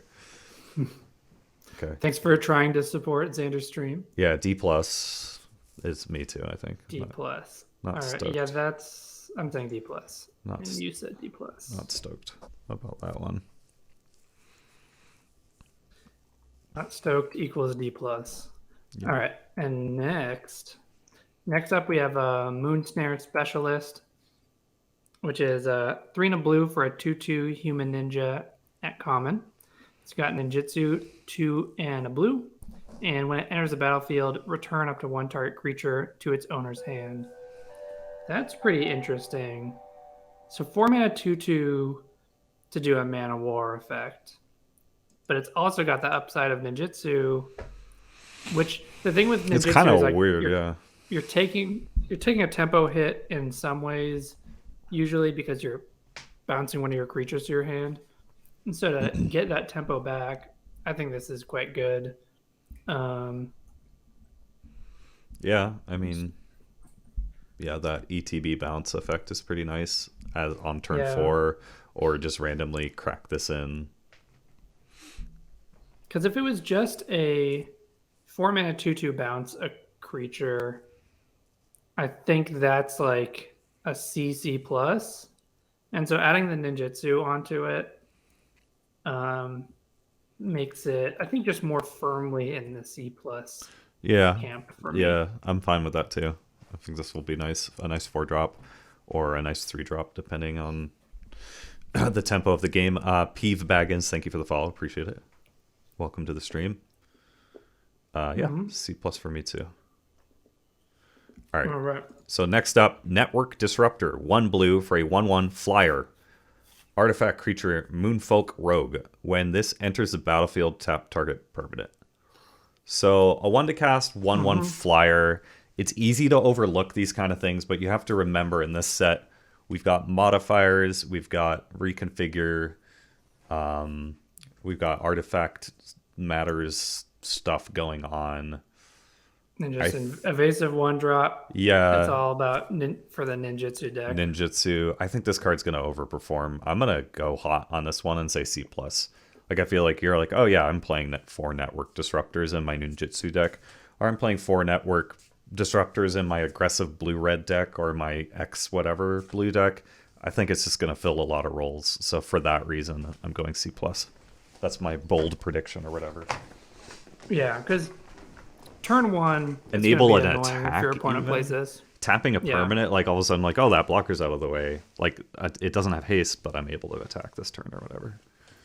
I think this is a key card for the ninjutsu deck. This might be like this is concerning. This is a little concerning. The top blue common if you're drafting ninjutsu. Oh my god, I'm a little concerned about the power level of ninjutsu after seeing this at common. It could be quite annoying, but yeah. So having this starting off, curving this into something to bounce it, that's good. And then even drawing it later to enable an attack, get a creature in unblocked. Then you're gonna just be able to enable a different card to like ninjutsu. So I think it's quite good, and I think it's another C plus for me. Yeah, for sure. 1-drops are good. Who'da thunk? Yeah, once we look at the 17 lands data, like what's the chance that, like, is this going to be the best win rate for a blue common? Who knows? I think you specifically want it in blue black, but we'll see if it's good in everything else. All right, so next we have Planar Incision, which is 1 in a blue for an instant at common. Exile target artifact or creature, then return it to the battlefield under its owner's control with a +1/+1 counter on it. So I'm usually not too crazy about these cards, and I think this example, I'm still not crazy about it, but it does have synergies that I think are worth keeping an eye out for. So +1/+1 counter, that's good with modify. That modifies the creature. Yeah. Blinking something, if it's your opponent's creature, you can blink a token or something to just get rid of it. That's nice. And then also, if you blink something, there are a lot of good ETB creatures, a lot of the ninjas and different things that are worth blinking for ETB effects. And obviously, if you use this to save your creature, then you're just going to get a blowout. And then the last kind of synergy I think that's worth mentioning is if you blink one of your saga creatures, then you can trigger it to get the saga. I'm pretty sure you can trigger it. I think it comes back on the other side, and then you can get the saga triggers to happen again. Yeah, I feel like this is going to be similar power level to what we saw with Cradle of Safety and Vow, kind of like similar synergy balance and stuff like that. Like Cradle of Safety had the, like, you know, the enchantment or like targeting creatures disturb stuff going on. This is going to have like you said, the modifier synergy, the blinking a saga, also the flexibility of helping your creature avoid removal, your bomb or whatever. So kind of that cradle value in that aspect. So I think this card's going to be better than it might seem and have some decent synergies. It kind of lands it around a C to start for me, I think. Yeah, so I think still, having said all of that, I'm still not too high on it. I'll play it sometimes.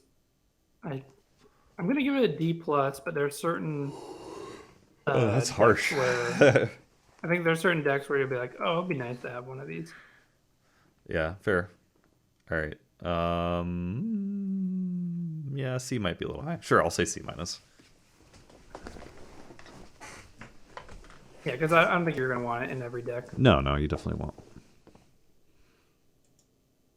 All right, Next go up, for it. You got Prosperous Thief, 2 and a blue for a 3/2. Human Ninja at uncommon. Whenever one or more ninja, rogue, or rogue creatures you control deal combat damage to a player, create a treasure token. It has ninjutsu 1 and a blue. So 3 to cast, 3/2. Whenever one or more ninja or rogue creatures you control deal combat damage to a player, create a treasure token. Interesting. I don't know how much ramp a ninja deck is going to be doing, but I guess treasure tokens are decent value. Maybe it helps with your 3-color decks and stuff like that. yeah, just the fact that you can have this out there, and then just anytime you get a hit in, Yeah. say you already had that network disruptor, the 1/1 flyer, Yeah. in, and you're pinging in the air, making a treasure every time it hits, just by having the thief out. That's true. And then you have other things that care about sacrificing creatures or artifacts, and so now you can have, oh, I can sacrifice this treasure to go get something else or to draw a card. This is a C plus, I guess. Yeah, it's a very solid 3-drop. I'll go a little bit higher on it, and I think I'll say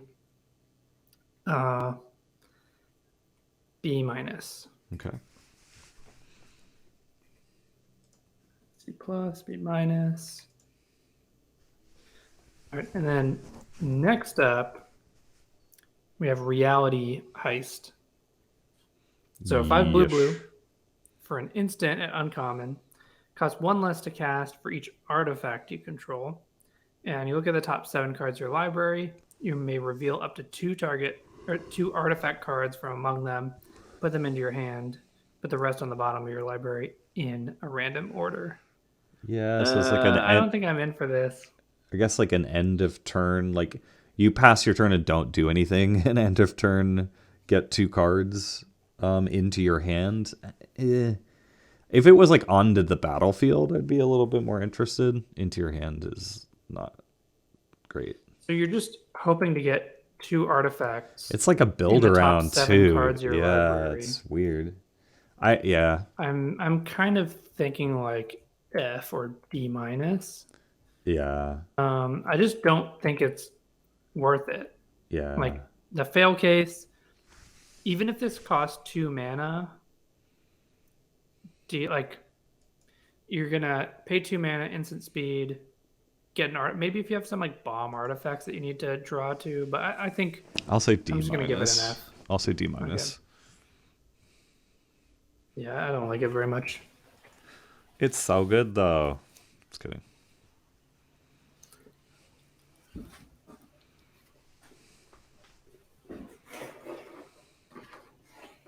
Looks like it'll be abusing constructed.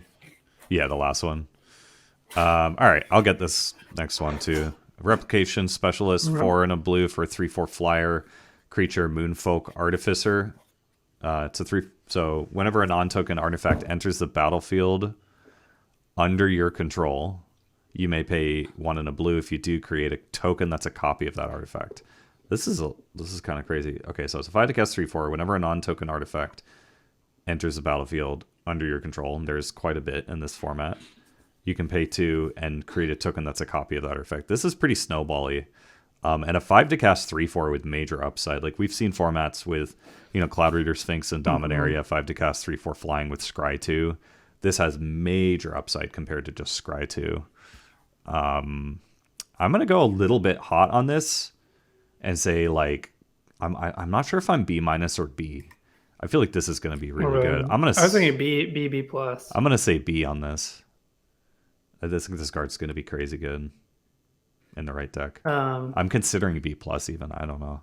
Though you know I what? think I'm if gonna you go have B plus. this, I'm gonna go B plus just because like it's a 5 to cast 3/4 flyer. You play that and like and then your opponent has to respect that. Oh wow, that's a 3/4 flyer like evasive threat, and then as the game continues, it's this crazy snowbally threat. So yeah, B plus for me. yeah, especially if you can have cheap artifacts, like even that network disruptor, the 1 mana 1/1 flyer, that's an artifact. So you pay 3 mana to get 2/1/1 flyers and tap 2 permanents, Yeah, and it's then you get the mnemonic sphere, 1 and a blue for the artifact that you can pay 2 to draw 2. wow. You know, pay 4 mana, get 2 of those, then you can draw 4. So I think there's a lot of, if you get it with some like cheaper artifacts, you can really abuse it, I think. Yeah, this is a B plus for me. Same. All right. Moving on to the next one, we have Saiba Trespassers. Mm-hmm. And it's 4 and a blue for a 3/5 artifact creature, Moonfolk Rogue at common. And so just there, it's 5 mana, 3/5. So whatever. Acceptable stats.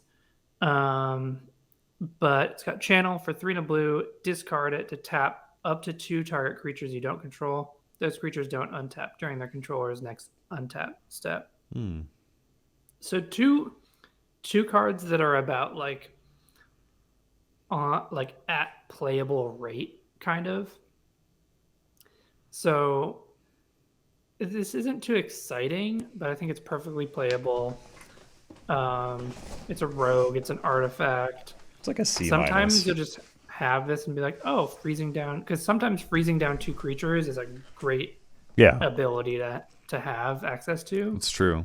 And then a 5 mana 3/5, it's not going to be like a dead card when you don't want to freeze something. So again, with the channel cards, each option might not be great, but having the flexibility is pretty great. So this would be a D on like one of the individual sides, but I'm gonna give it a C minus That's where I'm at. instead. All right. Debating C, but C minus is fine. Next up, Short Circuit. 1 and a blue for an enchantment or a flash. Enchant artifact or creature. As long as enchanted permanent is a creature, it gets -3/-0 and loses flying. Okay, so blue's kind of combat trick removal variant. This is going to be a pretty decent combat trick, I think. Most of the time, I feel like this is going to end up being a combat trick. Yeah. What was Aether Revolt or something? The flash -4/-0, and it didn't have the loses One flying. that gave you energy or whatever. Yeah, it makes me think of that kind of. The loses flying is relevant too. Like it's just gonna be able to get you out of a tough spot sometimes too. I'm not stoked about this kind of removal though, so it's definitely above filler, but I'm not sure if I'm at C plus level for it, so I'll say C. Might be nice to have one of these in your deck, but they're not something you need to pick highly. Right.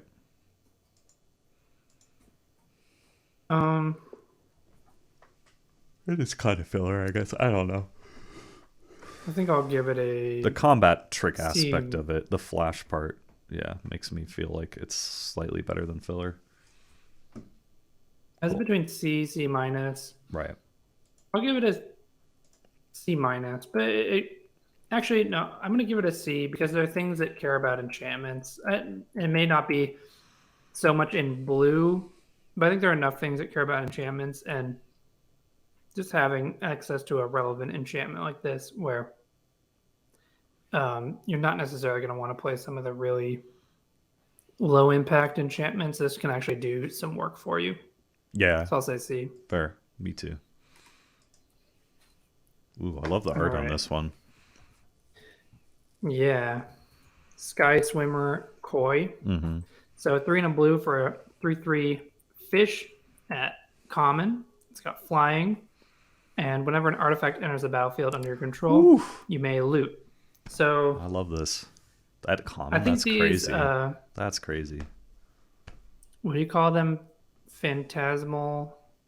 The 4 mana 3/3 flyers. I've been a fan of 4 mana 3/3 flyers. I think they've been a little Yeah. bit underappreciated, underrated. This card's great. So I like 4 mana 3/3 flyer. It's just single blue. That's nice. And I think the loot is really good too. And this is going to be Oh, at least a C plus. I'm going to be happy to have these in my blue decks. in Vow, Cruel Witness, what did you rate it? This feels very Cruel Witnessy in this set. Yeah, so I was pretty high on Cruel Witness initially. Then I kind of came down on it, but I think I still ended up liking it more than the average person. Yeah, so this is a C plus, I think, for me too. Yeah. Yeah, I get Cruel Witness vibes for it, for sure. I'll say C plus too. It's possible that, say, like the blue deck you want to be in is you want to be in the ninja deck, and this doesn't have a home in the ninja deck, and so this ends up just being easy to get in draft. That might be the case, but it's something that like I probably would really want to have one, maybe two of in a lot of blue decks. Right. So I'm happy I with admit this. it kind of goes down a bit in the ninja deck. Fair. Yeah, I'll still say C plus for me. All right. You want to grab the next one? Spell Pierce reprint. Exciting. 1 blue. Counter target non-creature spell unless its controller pays 2. D plus. I'm not big on this. I don't know. I guess I don't think you want this in your main deck in limited necessarily. and maybe it's just a flat D. Like I could see. I don't know. Maybe this is just an F. I know it's not a C. Like, cool, it's 1 blue. You might catch some people with it. There are non-creature spells floating around, but late in the game, this is literally a nothing card. So yeah, I'll say D minus. I guess you hope you not. Okay. You hope not to play it. I guess ever. No, let's be harsh. I'll just say F. Don't play this in limited. Okay. Yeah. Yeah. It's a don't I'm play between this. D minus and F. I was like at D plus. I was like, wait, why? Like it's horrible in a lot of scenarios. It's a comment. It's going to be going around a lot. I think people are going to get me with it, but I think I'm probably just not going to play around it that much, and I'm just going to hope that other people are like thinking it's pretty bad. Yeah. That's the interesting thing though, is like if everybody knows that this is a bad card, then at least when you do play it, you get the advantage of being like, well, people aren't going to really play around it because they know it's not what you want in limited. Right. I'll still give it an F though. Cool. All right. Next up, we have Suit Up. Suit Up is 2 blue for an instant at common. Until end of turn, target creature or vehicle becomes an artifact creature with base power and toughness 4/5, and you draw a card. So these kind of effects are kind of weird. It's fine. I'm trying to think about what synergies it has, but this is okay. I feel like I need to have a good reason to. I think this is better you can than play it for free at Cycles. Yeah, it's better than filler because it draws a card. I think you just view this one as a combat trick, right? Yeah, I guess but I'm thinking of it 3 as mana combat tricks aren't necessarily exciting, but the fact that it replaces itself helps. Yeah, because they kind of like clunky combat tricks that also draw you a card are not bad. So I'll say C. Okay, I'm gonna say C minus. I think you're. Oh, I guess combat tricks do kind of land at C minus, but just the draw card just has me a little curious. So I'll say C. Yeah. Draw card is nice. Okay, yeah, I'm between C minus and C, but I'll just say C minus. Okay, cool. Next up, Tamiyo's Completion. 3 and a blue for an enchantment aura with flash. Enchant artifact, creature, or planeswalker. When Tamiyo's Completion enters the battlefield, tap enchanted permanent. If it's an equipment, unattach it. Enchanted permanent loses all abilities and doesn't untap during its controller's untap step. This is looks to Like a be one of malfunction. yeah, it looks to be one of Blue's top commons, I would guess. Or maybe if it's not up there, it just kind of is near the top. The fact that this hits planeswalkers is pretty sweet. There are some pretty crazy, powerful planeswalkers in the set. So this just deals with pretty much anything that could be a threat for the most part in the game. And it does it at instant speed. So it's a clean answer to a lot of things. So for me, this is just gonna start off as a C plus. I think we'll be seeing this be a pretty relevant removal for blue. Sometimes where like yeah, you really want a certain kind of piece of interaction for blue, and it's not necessarily going to give you a good rate. No, but it does Um, just deal with everything. I don't know. yeah, but it does deal with stuff. I think you'll be happy to have one in your blue deck. I think you would. I think you'll Oh play. no, I think you'll play at least two of these in your blue deck, or three. like when we had malfunction, sometimes it was awesome, and sometimes it was overcosted. So But this is I think like there's some malfunction good plus, upside. yeah, malfunction plus hits planeswalkers and artifacts. So I don't know. I think Yeah, that does butch it up a bit in this kind of format. yeah. I'm gonna say C in terms of like you'll be happy to play one. Maybe getting into multiples might be a bit clunky. Uh, I get I your don't know. hesitation for sure. Yeah, So, it's like so. some formats, these kind of cards are good, and sometimes they're not. So you're saying C, I'll say C plus, but Yeah, we'll see what that seems happens. good. Yeah. Yeah. All right, we're ready for the next one. Thirst for Yas. Knowledge Wow. is a reprint. Yeah, I like it in this set. So, Thirst for Knowledge is 2 and a blue for an instant at uncommon. Draw 3 cards, then discard 2 cards unless you discard an artifact card. Oh, I'm about to sneeze. Okay. Um, I mean, this is just good value, and there's so many artifact things going on too that I don't know. Can't really knock this as going to be some of the best card draw in the set.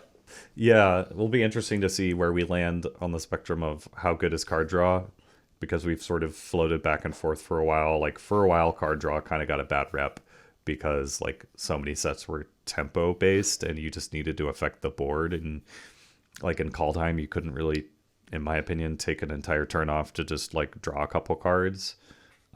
And Mm, then in Vow, we started seeing card draw being all right again. So, but this is probably some of the best card draw we'll see, like you said. So it's definitely C territory. I'm just trying to decide if this is C plus or not. I'm gonna say C plus just because of the artifact synergy and the fact that it's 3 mana and that it's instant speed. yeah, I mean, do I even go into B minus territory? Because I think you'll see it, and I think it might be. I'm gonna say B minus. Okay. A signal, Um, kind of. Yeah, I see what you're saying. it's good. I think you're gonna see it as a signal that blue is like open if you see it mid pack. Good point. Yeah, I'll stay C plus for now. All right, sounds good. I think that's the end of blue. Yeah, do we want to go up to white or go back to the other colors and then back around to white? I don't I care. guess go into black Sure. for Wooburg order. All right, Assassin's Ink. 2 black for an instant. This spell costs 1 colorless less to cast if you control an artifact, 1 colorless less to cast if you control an enchantment. Destroy target creature or planeswalker. Boom. Instant speed. Bam. Black's answer to everything. I'm just gonna say B. I don't know. I feel like you're gonna want answers to things. I don't know. 1-for-1 removal is gonna be tough to evaluate. Like, I think it's easy to go super high on removal just because they're like the boomer side of me is gonna be like, oh, removal is just like so important. But is this a Prince format? I don't really know yet.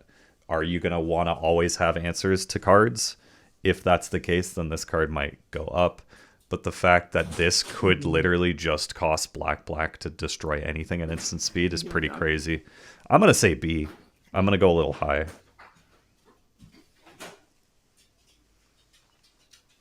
It's a pull into black. It's some pretty major upside. So yeah, pull into black, B, solid B. Yeah, I think it's interesting looking at this this removal spell versus um, versus like the common one that we're gonna get to in black. Yeah, They're both 4 mana. This one can get reduced in cost, but the other one has some synergies with enchantments and stuff. But this one, I guess this one has synergies with enchantments. The other one is an enchantment. I think can't go wrong with it. It's just a matter of how good is like a murder kind of card in this. But I'll say B. What did you say? I said B too. I would get B minus or B. I'll start B. I'll start high. Yeah, B. Sure, whatever. Like I said, like we don't know how the removal fits into the format until we play it. So we can aim a little high or aim a little low, depending on how we feel. Yeah. All right. All right. Next up, we have Chain Flail Centipede. Chain Flail Centipede is 2 and a black for a 2/2 artifact creature equipment insect at common. And when it or equipped creature attacks, gets +2/+0 till end of turn and has reconfigure for 2. So this is good if you're attacking. But is it good enough if you're not attacking? It doesn't buff the creature or do anything if you're not. A 3 to cast 4/2 on its own. Yeah, I'm kind of off this one. Yeah, I kind of don't want to play this. I think you need real synergies or reasons to play it. Otherwise, I don't think I'm putting this into most decks. I'm a flat D on this one. I don't think it's unplayable, but I don't think it's something you are wanting to play. That's just what I was thinking too. So I did D. Okay. Cool. Next up, Clawing Torment. 1 black enchantment aura artifact or creature. As long as enchanted permanent is a creature, it gets -1/-1 and can't block. Enchanted permanent has, at the beginning of your upkeep, you lose 1 life. Whoa, I kind of love this card for 1 mana. It's kind of a little bit of a mini stab wound. Wither Crown, a little bit of a stab wound. It might. I don't know. It does do so much for 1 mana. So for 1 mana, this is going to pick off X1s, and there are a decent amount of X1s in the format, so that kind of value is sweet. And then if you're an aggressive deck, this might be kind of nice to like enable attacks and just like have your opponent continue taking a little bit of damage. So I'm not going to like go super high on this, but I do think it's better than filler. So I'll say C, but maybe that's an optimistic C. Yeah, so I think this is something that you're going to want in aggressive decks. Yeah, absolutely. I think this is something that I think people are going to be like wildly different in their evaluations of. I can see some people hating this. I can see some people loving it. Like you're going to want to jam a bunch of them in your deck. Maybe the real answer is somewhere in between. But I think in general, what I can say is like, yeah, you want it in an aggressive deck. And giving -1/-1 and not being able to block and them losing a life, that really can be quite good in the race. Like you're basically adding 1 point to your clock every turn, and you're taking away 1 point of damage from their clock if they're attacking you back with it every turn. And it's there are certain cards that this is going to be a really good target for if they stick around. Put it on the 1/4 flyer or whatever. It's gonna pick off. It can pick things off post combat. It can pick off some X1s. It has some flexibility too. Yeah. Yeah. So whether you're using it as a removal spell to pick off an X1 or finish something off, or you want it to stick around to be draining and messing up the clock, it's got some utility there. So yeah, I'll say C as well, but we'll see. I could see this being like part of a specific kind of deck. Yeah, me too. We'll just have to see. We'll have to see. God, sorry. Exactly. You're right. on this one? Yeah. I think. Yeah. Boo. Big Finn says Boo. boo. I got dad jokes. What can I say? I'm a cat dad. Got a cat. Next up, we have Debt to the Kami, which is 2 and a black for an instant at common. Choose one. Target opponent exiles a creature they control, or target opponent exiles an enchantment they control. I'm not too excited about this. There is nice flexibility if they have an enchantment creature and then they have another creature, and you want to make sure they sacrifice the enchantment creature. You can sometimes get them to sacrifice the better creature with this, but like 3 mana for an edict effect like this, I don't think I'm interested in it. I think it's a D plus for me. Yes. Let me get to that real quick. First of all, I'm going to address Lord Chrissy in the chat. Just some Twitch etiquette. Just a reminder here. Don't let your first thing you say in chat be a link to your stream. That's not a great look. So yeah, don't try not to do that. Debt to the Kami. So yeah, let's see what I rate this here. Target opponent exiles a creature they control. Target opponent exiles an enchantment they control. Huh. Sort of an edict effect, like you're saying. I'm not big on this one either. No, it's not. D plus. I don't know. I forget what you said. I said D plus, and I put D plus for you. Yeah. And so I'm glad we're on the same page with that. No, How's it going, Lord Chrissy? Though it's all good. It's all good. Just letting you know. It's not that. Yeah. Follow, say hey, be friends, like, and then maybe I'll be like, oh, this person's cool. Let me, follow them, or that's the etiquette, just so you know. All right, moving on. Yeah. Is it my turn? Oh no, it's your turn to do Dockside Chef. Thanks for the follow, Lord Chrissy.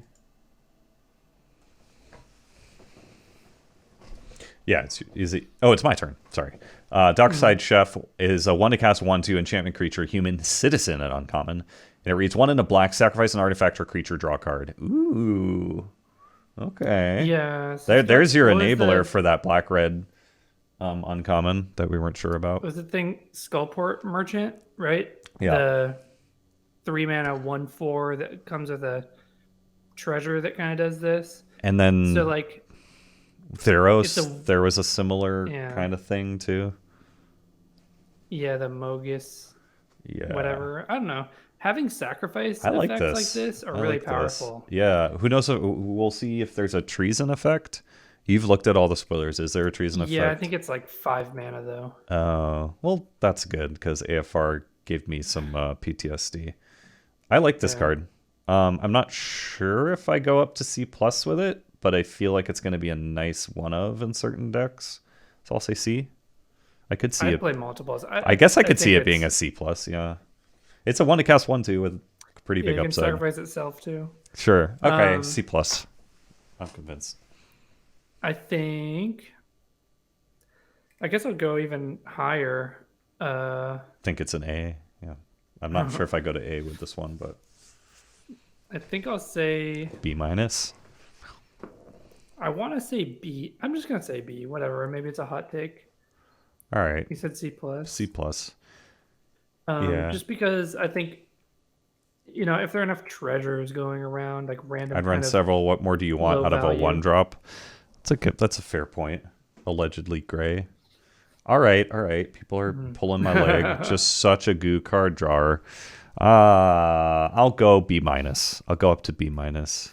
Okay, so I'm saying B. You're saying B minus. Yeah, I think it is better than C plus. Fair. Sacrifices good in itself. Things that have synergy with things to sacrifice. Just on its own, it's a cheap thing for our ninja deck. So I think you can just do a lot with it, and it's such a high floor. Yeah, for sure. All right, Dokuchi Shadow Walker. It's 4 black for a 5/5. Boo, that's terrible. But it has ninjutsu 3 and a black. So if you can ninjutsu this, that's pretty cool. This is just filler. This is just straight up filler. C It's minus. big, Yeah, this to me so feels filler-ish. Like if you're in a ninjutsu deck and you like have cuts to make and you have to cut a ninja, you're gonna cut this one every single time, in my opinion. So but I'm gonna say C minus. if you're hitting if this is your turn 4 play, that could be pretty big. It's like kind of having Yeah, effectively a 5/5 haste on turn 4 that you're hitting with, even though you're going to lose some tempo. I Let's just say you still go think there's dockside chef, attack with it, they don't block, and you bounce it. yeah, fair. I don't know. I'll start at. I guess we could go. I guess I could go up to C. C for a ninja deck or whatever. C plus for a ninja deck. No, it's not C plus. C plus to me is like I'll run multiples of this, and then when you go into B territory, it's like this is a reason to be this color. So I'll. I don't know. A 6 to cast 5/5 side of it is real bad. I'm still gonna stick with my guns and say C minus. I'll say C or C plus. I'm It's filler for sure for me. I think I'm gonna say C, but it's like I think in the ninjutsu deck you're gonna want a lot of the cheap things, and then like this is one of the things that you want as your top end in the ninjutsu deck, and I think you're gonna be like if you end up with a ninjutsu deck without anything bigger than like Oh, you'll the play little it. Yeah. 2/2s and 1/1s, uh, I think you're gonna be a bit sad not to have a good top end like that. Bit sag. All right, yeah, C minus for me, C for you. So let's say C. All right. And next up, we have Dokuchi Silencer. So many So X our ones. friend's favorite art. More X ones the more we look at it. That little one drop, that thing that like is starting to look interesting to me. Yeah. Sorry, go ahead. So this is a 1 black for a 2/1 ninja, human ninja at uncommon. It's got ninjutsu, 1 black, and whenever it deals combat damage to a player, you may discard a creature card. When you do, destroy target creature or planeswalker that player controls. It's a lot of things that reference like getting a planeswalker. They wanted to balance out how ridiculous Tamiya is. Yeah. No, it's just So this is solid. So if you can get this to hit, which like you're only probably gonna be able to get this to hit when you ninjutsu it in. Otherwise, a 2/1's not gonna be able to hit too often. Yeah. So I think it's fine, but it's got that upside that you can like kind of maybe trade a little creature of yours It's so for one kind of of the big creatures. But then if they have a big creature, they're not blocking. It's so kind of narrow. I feel like everything has to align well for this to like get Yeah. that value. You're like, okay, and I ninjutsu it, and I've got another creature in my hand, and everything's going well. And I hope that when this all happens, they don't have a bounce spell or they don't have interaction, and then I will be able to kill that thing. But I don't know. There are a lot of good 1-drops. There's those 1/1 flyers. We'll see some other 1-drops that are going to enable this kind of effect. So I'll say C, but I'm like, I feel like that's generous. Yeah. I don't know. I want to say C plus because of the upside, but this also is going to be like a pretty underwhelming card a lot of the time. Yeah, exactly. So I'm going to say C. That's where I'm at. It's going to be great when you do get to like if you do attack with your 1/1 flyer and then you bounce your flyer and then you trade your 1-drop for their 6-drop. Cool. But that's not going to happen often enough for me to be too excited about it. So C plus. Cool. Next All up, enormous energy blade. I don't know why that cracks me up. 2 and a black, big blade energy. 2 and a black for an artifact equipment. Equipped creature gets +4/+0. Whenever enormous energy blade becomes attached to a creature, tap that creature. What? And it has equip 2. Turn 2 on a lantern bearer and then disc the 1-drop. So why would you want to tap? Well, it's the drawback of Oh, that having equipped 2 plus 4 wielding. plus 0. Okay, wielding this huge sword. That's fair. I guess there's gonna be some synergies where you can like untap things. Yeah, so they don't have Lantern Bearer, but they've just got that one drop, 1/1 flyer. I don't know. I don't. Um, I it's don't know. weird. The equip 2 is nice, but man, do you take a hit with it? I guess. Yeah, So here's what you do with this, which seems weird. You attack with a creature, and then you attach this to that creature that you've yeah, attacked post with, combat. and then next turn it's gonna get in again. I think it is gonna be a little better than it looks, and maybe people will be afraid to try it just because of the seemingly downside of it. Or you put it on that blue creature that has 2 and a blue untap. Right. So you equip it, then you untap it. But yeah, for the most part, This is clunky. we already have all the equipment creatures in this. So like when you already have the equipment creatures, why do you want one of these clunky pieces of Yeah. equipment? Yeah, if you've got the little flyers, it's all right. D Play plus. it equip post combat. I'll say D plus. I guess I could see it going up from Yeah. there.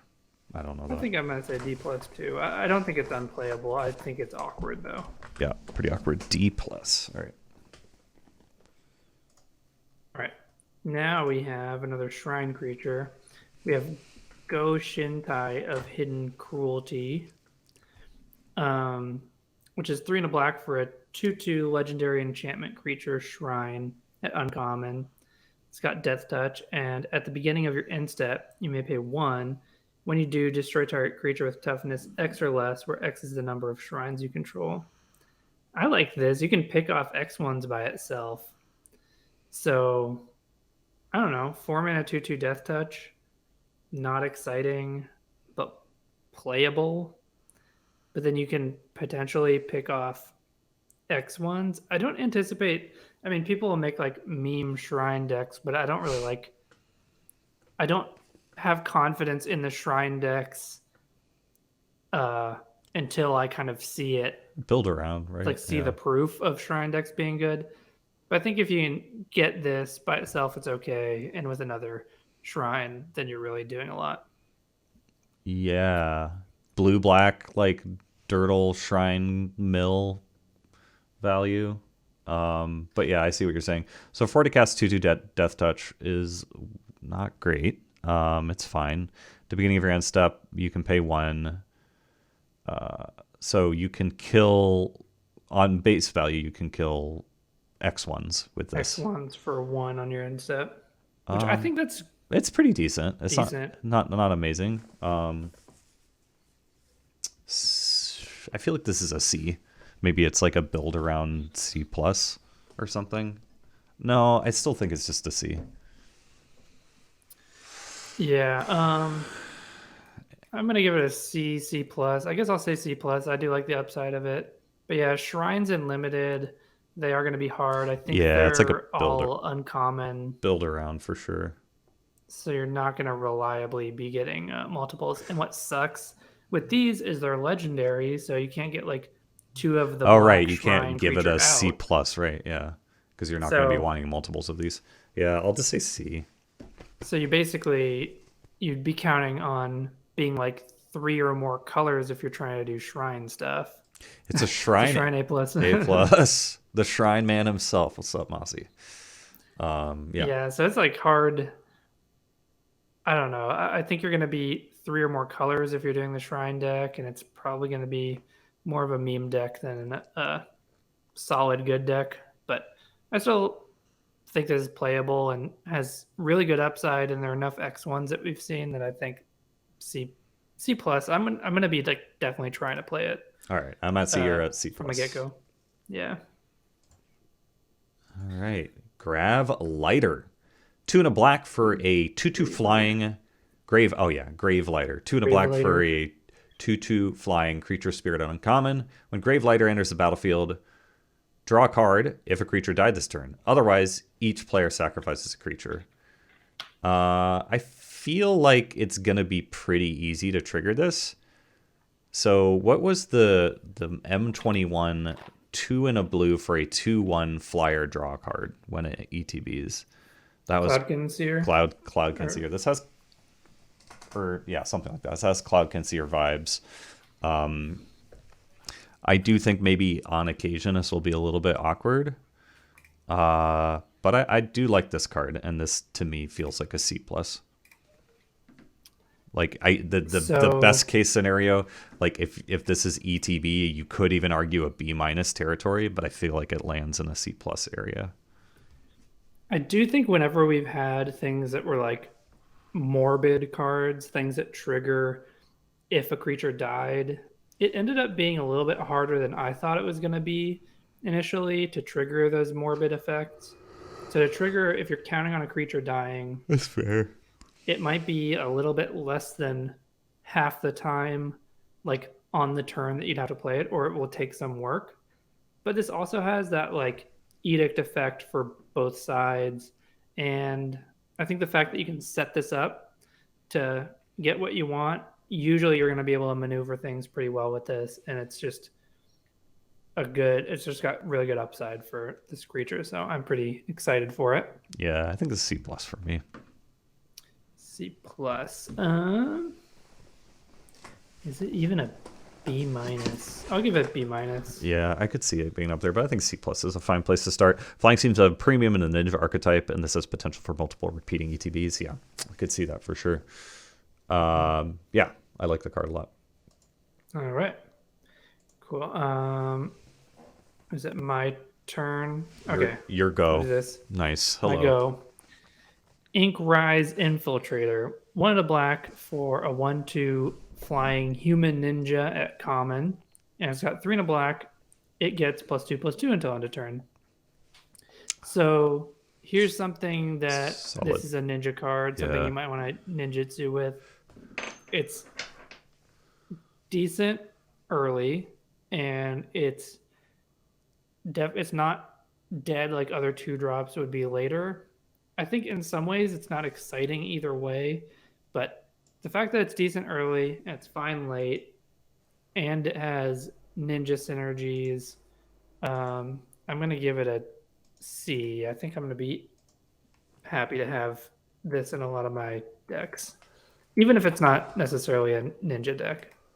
I feel like I want to adjust the last card grade and put this one at a C plus. Okay, so you want to go B minus with the last one? I think I'll go B minus on the last one. I don't know. I'm gonna go super hot on this just because of the ninjutsu deck being like so prevalent that this is just going to be a crazy enabler. And with reconfigure floating around everywhere, modifications, flying is going to be at a premium to allegedly Gray's point. That I feel like, oh, this 2-drop, I'll play multiples of this. Because it randomly will be a mana sink, and then when it's not, it'll get my ninjas in, and then if it doesn't, I can slap a reconfigure on it, or I don't know. It just feels like it's gonna piece together a lot of things in a lot of decks. So yeah, in some ways, like by itself, it's not exciting. Maybe I was looking at 1/2, and I was like, I actually am kind of a fan of 2-mana 1/3 flyers that we've had in past sets. Usually like the Pegasus and white. So this one, it can be sad in some ways, and there is some downside to it. But yeah, like you were saying, modifications, ninja stuff, early game, late game, relevance. I think that pushes it from, if it was just a 1/2 flyer, no synergy, then it's going to be like a D. But yeah, I think it's got enough going for it that it pushes it past the Okay. kind of C minus range to like a C. fair. I'll go too hot take on it and stay at C plus, I guess. Yeah, no, I mean I can see this ending up like overperforming. Yeah. I'm not expecting it to be a top pick common, but you are going to want a low curve in a lot of the ninja decks, and so that could be important. Sure. All right, next up. And I see the kitty snuggles. So I think ninja is relevant for the ninjutsu effect. Yeah, for sure. Kaitu's Pursuit, 2 and a black. Target player discards 2 cards. Ninjas and rogues you control gain menace until end of turn. So it's a what's it called with like a ninja synergy, which is weird. Mind rot. Mind rot plus menace. That's so weird. I don't like that they did this because it already seems like ninjutsu doesn't need help. So just like randomly giving mind rot like ninja upside is weird to me. I'm not big on mind rot effects to start off limited sets. I usually just kind of say, don't play this. But I still will land on you probably don't want to play this, and people will probably try to play this more than they should. So where does that leave this? Below filler, I think. D plus in limited. In draft, maybe in sealed it goes up a little bit. Yeah, I think usually a mind rot is like a D plus in a lot of sets. We've had some sets like Zendikar Rising where the mind rot was quite good. It had other synergies. So this synergy, is it good enough to make it better than D plus and put it into like C minus range? Maybe getting menace on the rogues and ninjas will be nice. So I'm gonna say I'll say C minus, and otherwise I would have said D plus.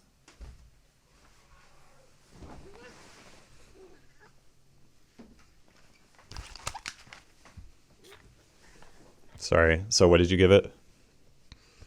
C minus. C minus. Yeah, I guess with the ninjas upside I could see it. But I'm gonna stay D plus still. All right. Did you do the last one? I think you did. Yeah.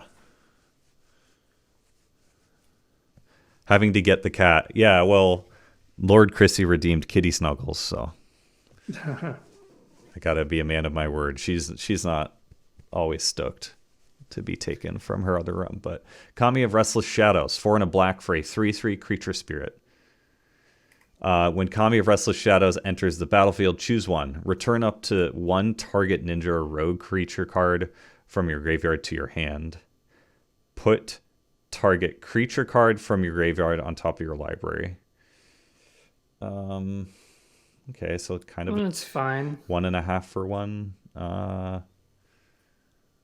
I don't like this card, honestly. Yeah, it's got upside, but like, do you want this as your top end in the ninjas, or do you want the 5/5? I'd rather have the 5/5 as the top end in my ninja this is a deck. C minus. This is not what you want your 5-drop to be. Yeah, it seems so clunky, dirtily. I'm weird debating, because a Gravedigger effect is great, but like, but it's not because it goes up. It's not. Yeah. Oh, I guess it is a Gravedigger with Ninja. I don't know. I'll still say C minus. I'm not convinced this is what you want to do. Hi, Nico. What do you give it? So you said C minus. Yeah, Nico gives it It's one. weird. Meow. I mean, sometimes it's gonna be great, but yeah, I'll say C minus because I think they're gonna be not gonna be drafting this highly. I don't know. It's weird. I'm looking at it and like the value is just awesome, but it's also weird and clunky, and I can see this just being a disappointment. Oh, that poster back there is like a famous French like graphic, but my wife like drew in the like parts of the cat to make it look like our cat. To answer your question, King. All right, cool. All right, I can do the next one. Yeah. Kami of Terrible Secrets. This one's pretty cool. Okay. So Kami of Terrible Secrets is 3 and a black for a 3/4 spirit at common. When it enters the battlefield, if you control an artifact and an enchantment, you draw a card and you gain a life. Ooh. So big upside for this card. And it comes attached to 4 mana 3/4, which is not a bad fail case. So I think it's funny. We had the black, white, gold card, which is a 5 mana 4/4 that had good upside if you have an artifact and enchantment. I kind of like this one more. Like, as a 4 mana 3/4, it doesn't feel as bad as a 5 mana 4/4. and then uh, gain a draw card and gain a life. That's pretty sweet if you can do it, and it's not going to be that sad if you just curve into this and you don't get a card out of it. But I like it a lot. You're not going to be able to trigger it all the time. I don't know how hard it's going to be to trigger these kind of effects, but it's worth jumping through like one or two hoops for. So I C. think, yeah, C, but in the right deck, it can go up to a C plus, Right, just B being like minus if three, there's some four, gain a crazy life, draw a deck. card, just like yeah, be pretty spicy. Yeah, All right, C. Still don't have a good feel for how frequently the different colors will have enchantments out. I know there's a lot of enchantment creatures, so presumably easier than other sets, but I just don't know. Yeah, I do think that it is going to be easier than other sets. There's auras, there's enchantment creatures, and there's sagas, and there seems to be quite a bit of them. So I feel like it'll be a relevant aspect of gameplay. But yeah, I guess we don't know for sure until we play it. yeah, the sagas will definitely add a lot. Because Sagas to get sagas, your enchantments and sagas stuff. at common, because that's a new thing. Like we've only had sagas at the uncommon level until this set, so that's going to make them more prevalent. All right, next up we've got Leech Gauntlet, 1 and a black for a 2/2 lifelink. Artifact creature equipment leech as reconfigure 4. So you can reconfigure this creature into an equipment that gives a creature lifelink. I like this card a lot. So good early, good late, good mana sink. 2 mana, 2/2 lifelink is going to wear modifications well. Lifelink is going to be annoying when you throw. I think there was like a reconfigure that gives something, +3/+2 and trample. You can make this a 5/2 trample. Put some counters on it. Do anything to this card, and you're going to be happy. And then put this card on an evasive threat, and you're going to be happy. So I just think it's going to do a lot of things turn 2 and later. I'm not sure if I go into the B territory, but I'm kind of leaning B minus. I feel like this might actually be a pull into black for me sometimes. I feel like it will overperform. Yeah, that's what I'm saying. B minus. Yeah. Because I think it's just really, really high floor. Adding lifelink to a creature can be really valuable, and so I think that's probably why they costed the reconfigure at 4, which I is like think a so. hefty cost to pay. That's what I'm thinking Um, too. and it would be like really good if it didn't cost so much to equip. But I think they know the power of it when designing it, so they made it cost 4. But I still think this is going to be a really powerful card, and so I'll say B minus. Yo también. Me too. Yeah. All right, ready for next one? Yes. Lethal Exploit. Um, 1 of black for an instant at common. Target creature gets a -2/-2 until end of turn. It gets an additional -1/-1 until end of turn for each modified creature you control as you cast this spell.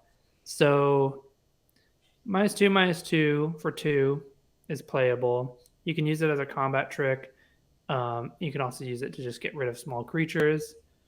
I always like having these. It can really just cheap removal. I like to prioritize anyway. I mean, I guess that's what a lot of people do. Um, but I think if you're not ever getting more than -2/-2, then this is like what? This is like a C. But then if you're able to get more than -2/-2, this gets a good amount better. And so I guess I'm going to say C plus for this. Yeah, this is a solid C plus.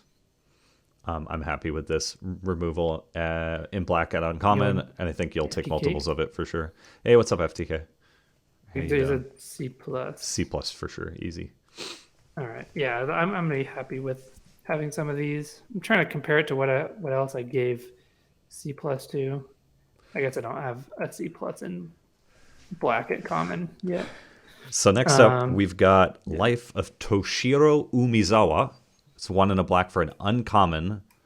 saga, so a 2 to cast saga, and it reads Chapter 1 and Chapter 2. Choose one. Target creature gets +2/+2 until end of turn.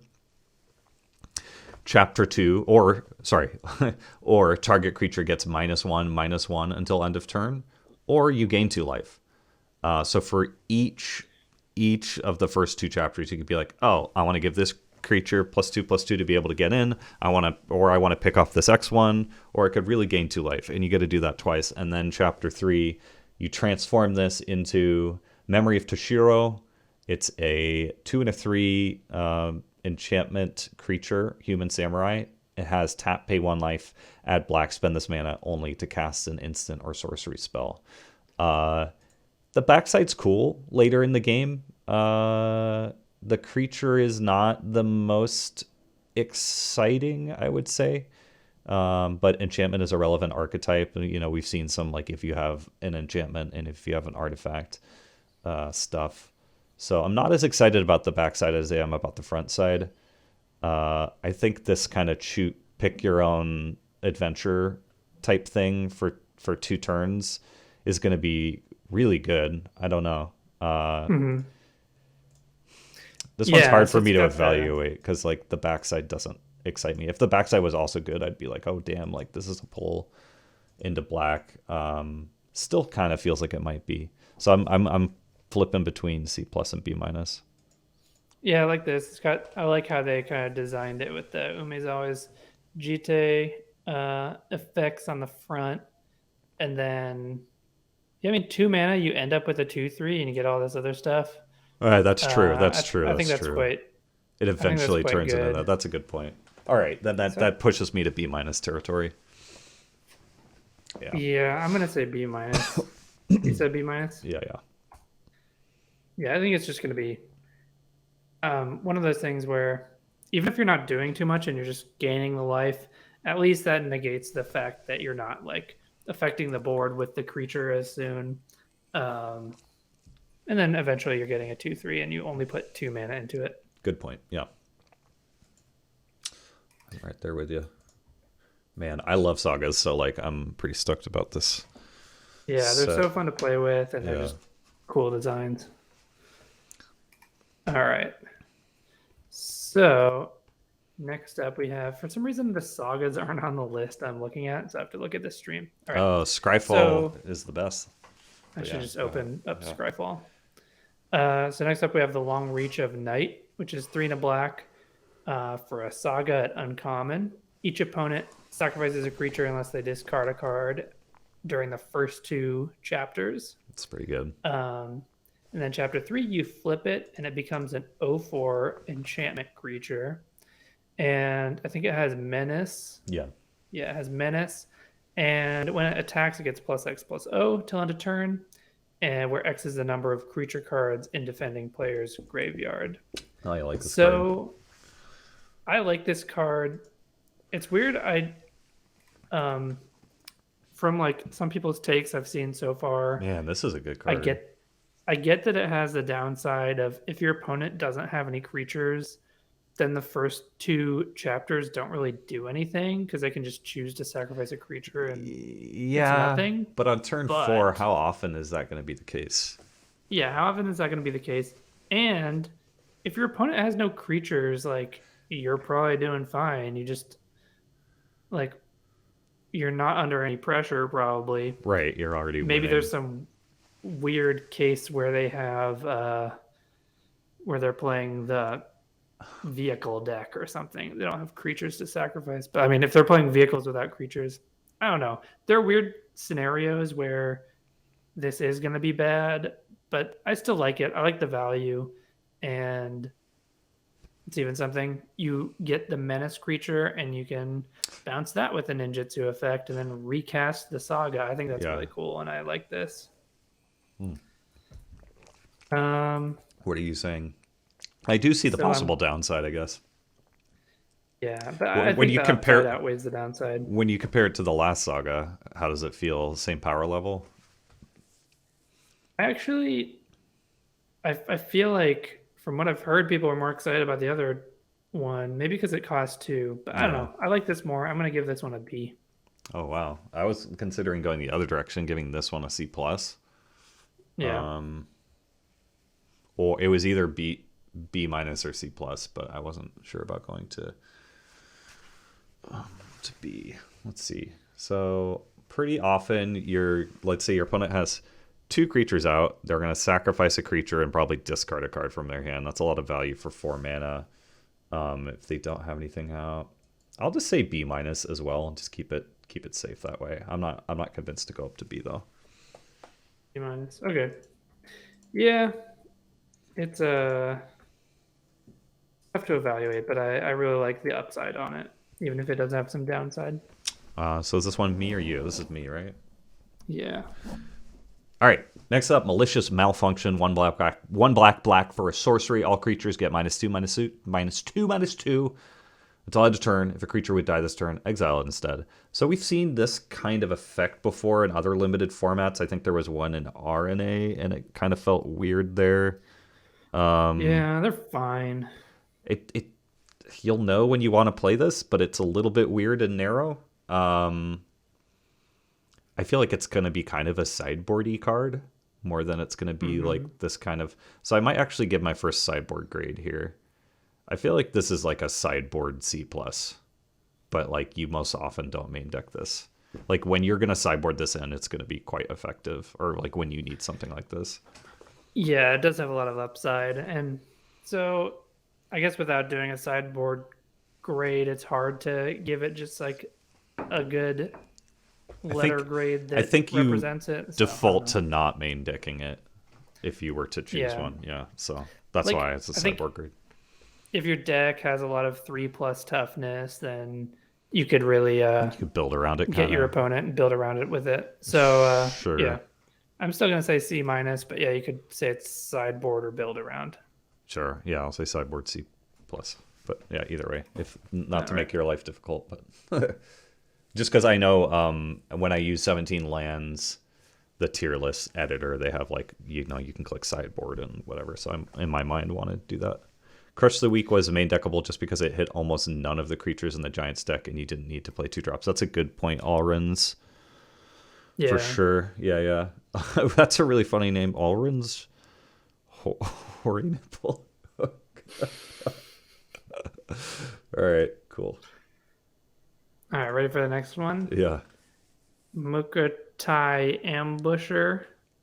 Oh man, that's a card. 3 and a black for a 3/2 artifact creature, rat ninja at common. It's got ninjutsu, 1 and a black, and it's got lifelink.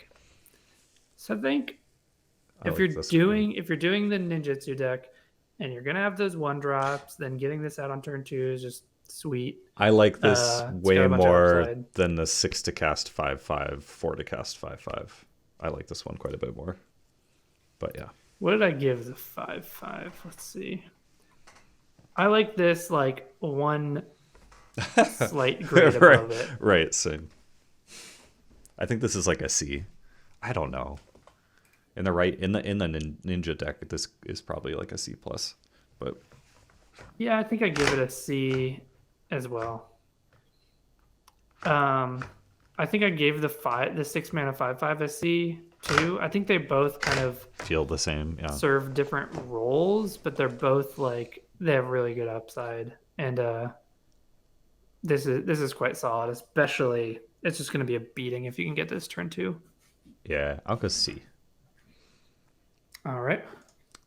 Next up, Nezumi Blade Dresser. The art in the set is pretty cool, gotta admit. Yeah. 2 and a black for a creature rat samurai at common. It has Death Touch as long as you control an artifact. It has Menace as long as you control an enchantment. There's this artifact enchantment thing going on here. Solid little card. It feels kind of filler, like of all the type of effects that care about having both of these. This one feels like more of a filler upside. But I guess you're gonna always have one of these, so it's gonna be a 3/2 Death Touch or a 3/2 Menace. But that still feels like filler to me. So I don't know. It adds up to a card that lands at filler, I'd say. Because 2 Yeah. toughness is a downside too. Even if you have a 3/2 Mhm. menace death touch, like it's not like you're adding a ton of pressure. It's not like I don't know. I guess it would wear modifications well, but yeah, C minus for me. It's playable Yeah. for So I sure. think if you know you're going to get one of these effects, Most likely you will, then yeah. But it's even quite solid. But like, it's still not. I don't know, not crazy good. It's a samurai. You're getting menace is nice in the ninjutsu deck. If you're in black white, it's going to have a better chance of getting both death touch and menace. yeah, I think I'm still going to give it a C minus, but it's like a good, decent upside there fine with good possibly. upside. Yeah, Yeah. What'd you give it? C minus. Okay. All right. Next up, we've got Nezumi Prowler. And this is 1 black for a 3/1 artifact creature rat ninja at uncommon. And it's got ninjutsu, 1 black. And when it enters the battlefield, target creature you control gains death touch and lifelink until end of turn. I think this is nice Yeah, because it gives you kind of like more options to be like, okay, I can play it pre-combat to enable a good attack, gain some life, or this I card's can great. sneak it in if I want to bounce something. And you can also, yeah, if you have one creature was blocked and one creature was unblocked, you can do some tricky stuff. So Yeah, choosing yeah, blocks against ninjas is going to be fraught. Yeah, I'm hopeful that it's not going to dominate the format and warp it in an unbalanced way. That's what I'm hopeful for. yeah, because we've gone through some of the ninjas and ninjutsu things, and those punish the opponent if they don't block. But we haven't even gotten to some of the tricks and things that really punish the opponent if they do block. And obviously, this can be tricky if they block one and not another. Then this is a great trick if they block or not, or just in a lot of situations. So this one's quite good. Yeah, Uh, B minus. yeah, I'm at B minus too. It does a lot for 2 mana in either mode.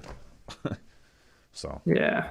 yeah, All right, you're up you next. your go. Yeah.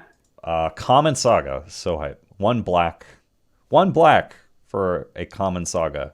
Chapter 1, each opponent loses a life and you gain a life. And Chapter 2.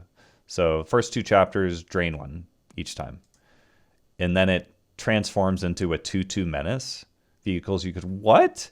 That's a lot of value for 1 mana. That's crazy. Yeah. Even if you don't get it all at once. Yeah, like enchantments matter in this format. You know, draining a couple times isn't terrible. It's gonna eventually be a 2/2 menace. The vehicles you control have menace. You can just like cross that off the card because that's probably not going to be relevant very often. But everything else is pretty sweet. Like, I don't know, maybe you do have like vehicles and you're building around it, but I think you're just going to play this card regardless if you have vehicles in your deck or not. So, man, this one's tough to evaluate. I don't think it's C Yeah. plus because a one to cast like I don't know. Okay, so it's a 1 to cast 2/2 menace that drains 2. That's pretty crazy Yeah. when you think about it that way. Yeah. So if it was just that and you got it all at once, then that would be super good B range. This is But I C think plus. This is C plus. Like it's pretty I'm wild. thinking C plus two. This Yeah. is also something, a 1 drop that you really don't mind attacking with and bouncing and then recasting, draining 2 again. This is one of those things that's gonna be so annoying if your opponent is just draining you for 4 with this ninjutsuing something else. It's a 2/2 menace, so it's gonna be able to get in a lot. It's gonna be a really annoying Yeah. turn 1 play for your opponent to have. Yeah. I like it. C plus. That's crazy. See a saga like that. I've got a peasant cube, commons and uncommons. There's a lot of cards that I'm gonna have to consider adding after Yeah. this set. All right. Next up, you got this. I'll be right back. Gotta grab All right. some water. Okay. So next up, we've got Okiba Salvage, which is 4 and a black for a sorcery at uncommon. Return target creature or vehicle card from your graveyard to the battlefield Then put 2+1/+1 counters on that permanent if you control an artifact and an enchantment. Okay, so this might be a little bit more for the black-white deck. Um, Usually, like 5 mana zombify cards aren't too exciting. Maybe you can do some. There's like green black graveyard. I haven't seen too many exciting things to reanimate necessarily. We haven't gotten into like big green creatures yet, or what else might be in white that you'd want to reanimate. There are some big vehicles, but I don't know how you're getting those into the graveyard.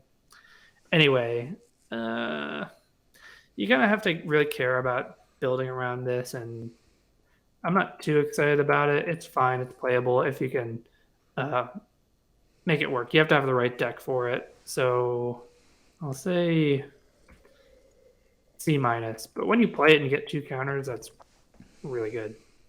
Turn target creature or vehicle card from your graveyard to the battlefield and put 2 counters on that permanent if you control an artifact and an enchantment.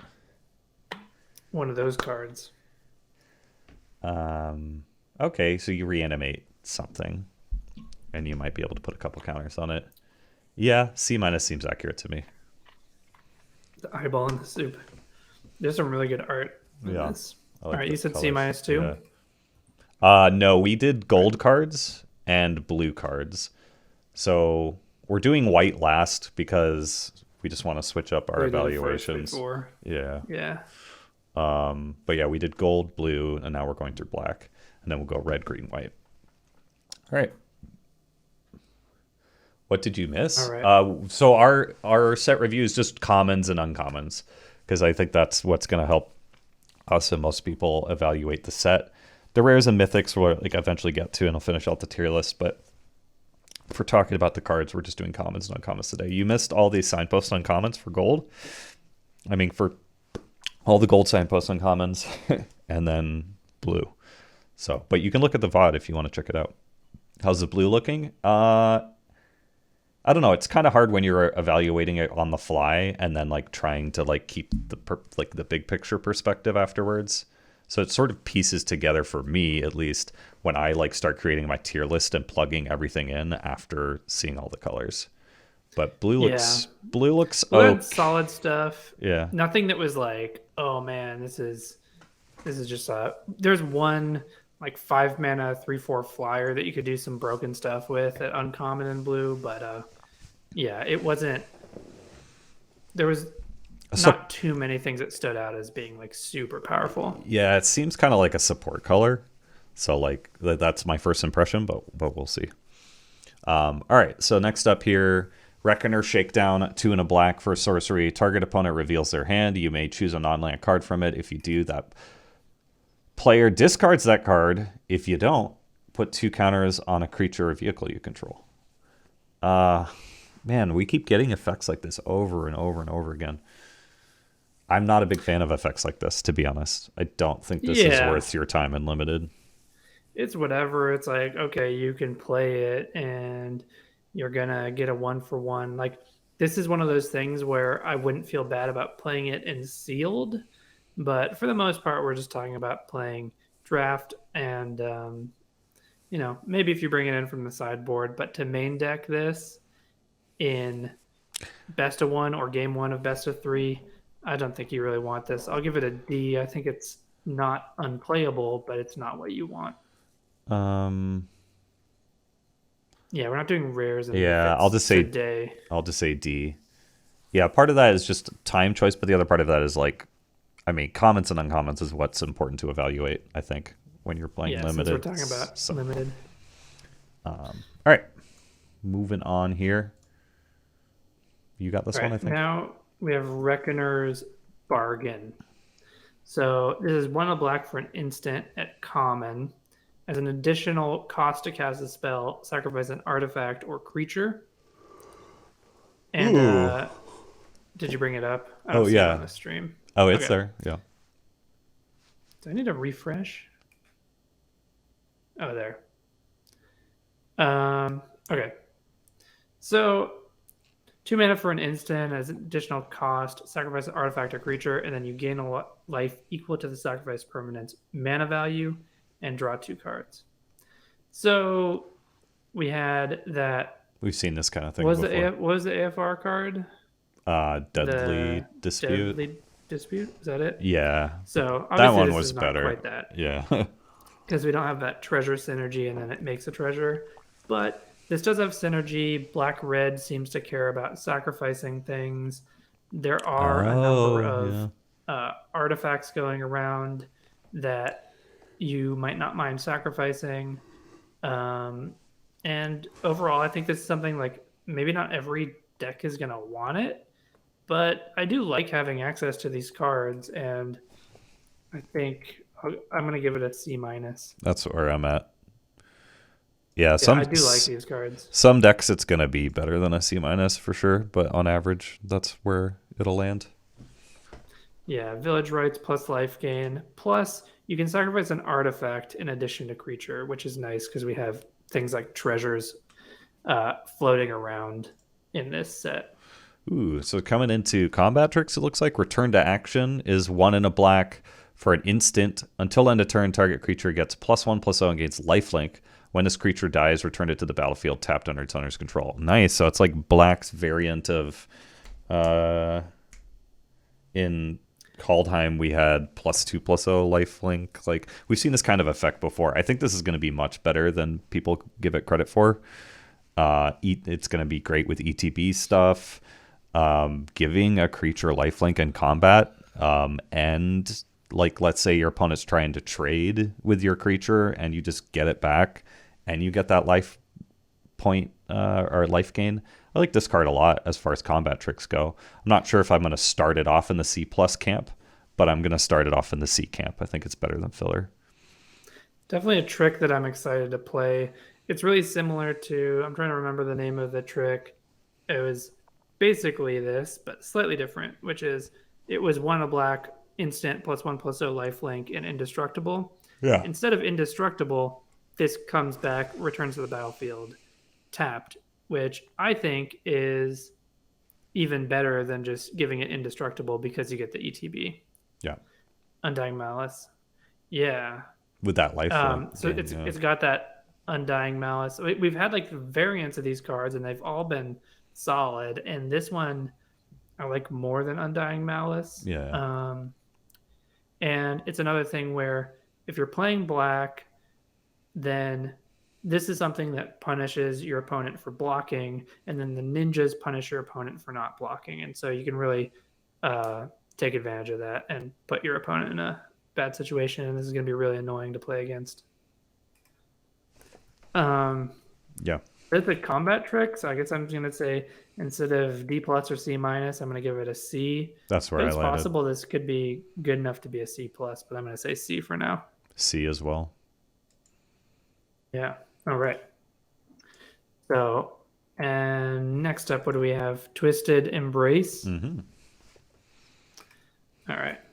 So we have Twisted Embrace. So this is 2 black for an aura at common.